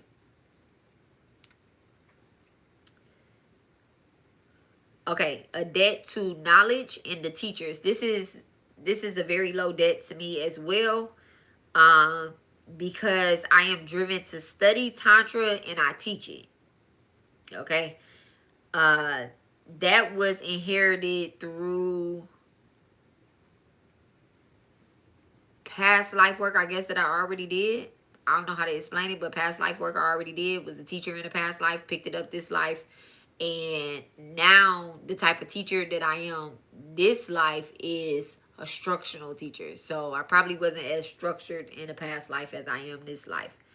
I'm working on it. I'm getting better. All right.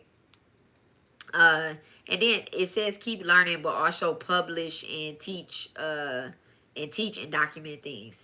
So I need to publish things.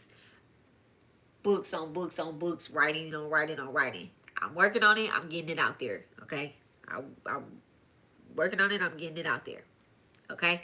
And then my lowest debt is the debt to nature. And this has a lot to do with Venus and Pluto in the 12th house. They are linked to nature spirits and unseen realms. This shows up as me being very sensitive to the environment, which actually is, but I still get my ass out there. I be out there all the time. Periods of exhaustion when disconnected from the earth or ritual cleansings. And I repay this by doing offerings to lands and water. I feel like I'm in alignment. I know this is my chart. I'm reading this, but I really, based on my questions that I answered, if I see litter outside, I pick it up. I don't care if it's just a cigarette, but I pick it up. Okay. I have a nonprofit. I do community service. I'm not about to talk about all that stuff that I do. I do that stuff on my page throughout the thing. I lead by example by being who I am. Okay, keeping altars clean. I I didn't keeping the altar clean. Remember I told y'all this is the app that I'm using. This is by reading the Vedic astrology chart. So I really just went and pulled up my chart. But I just cleaned my altar yesterday. My ancestral altar and my divine altar. I just cleaned those yesterday. I'm supposed to do it the first of the month. That's when you really clean up your altars. It's like the last day of the month. It's like doing inventory. So the last day of the month or the first, like going into the first, but best to do the last day of the month. I didn't do it because I was doing some divine work, and one of my karmic debts, the debt to God, is showing up with pure intentions as opposed to being forced to show up. Okay, being forced to show up because I'm going through spiritual warfare or anything like that. It's about showing up with pure intentions. So keeping your altar clean, respecting the animals and the elements, and keeping energy balanced. I feel like I do that. I heal my ancestral line. I'm constantly doing ancestral rites, venerations, and asking questions about my family and stuff. So, and I just asking questions being nosy. I just called my mom and was like, I'm building a family tree. I need such and such, such and such, such and such. They be gatekeeping, so I be having to say I need stuff for other stuff. I already built my family tree. I built the bloodline tree, and then I built my family tree. You know, the family tree where those people are invited to the funeral, and then the bloodline tree where, hey, just receive these blessings at a distance. I love y'all, but receive these blessings at a distance. A lot of my ancestors have not reincarnated. They haven't reincarnated because they had to go to hell. Look, like, let's be honest, okay? In hell, remember I told y'all, you know what? Let me not use the word hell. They have to go through purgatories, okay, before they can reincarnate. A lot of them do, because they were bad people as humans. All right, so it says, my life purpose sits at the meeting point of ancestral healing and divine service. That's why my work always blends with rituals, teaching, and protection. When those two stay honored, the rest falls into alignment. I love that. Okay, so that's it. That's what it says. That's the breakdown of it a little bit. I wasn't about to read my chart like how I just read y'all's, because y'all get that every day. So that's itters. That's itters. That's itters. That's itters. Okay. So you guys make sure y'all like, comment, subscribe. Check out the playlist, spiritual housekeeping. Pick a ritual, stick with a ritual, do a ritual. Clear our bloodline. Thank y'all for showing up. And, you know, trusting me and doing what y'all supposed to do. I hope that, you know, anybody that came, checked out the page, I hope that y'all come back. And don't forget that form is always open. It's always open. I'm not going to stop the responses to it. I seen we had 6 on there, but one of them, I know that we're not going to do that tonight. We're not going to do that tonight. We did 5. And so I will make the announcement when we do the next ones. You guys can always share that with someone if you want, you know, like pass the word on and say, hey, you know, she broke this down to, you know, the T. I think it's down to the T. And help me with my life purpose to make sure that I'm in alignment. Go fill out this form. You can put a nickname. There is something I'm going to add to the form, which is, y'all see, it'll be a little different, but continue to share the form. It's not going to be a requirement, but it does help. Okay? It's not going to be a requirement, but it does help me.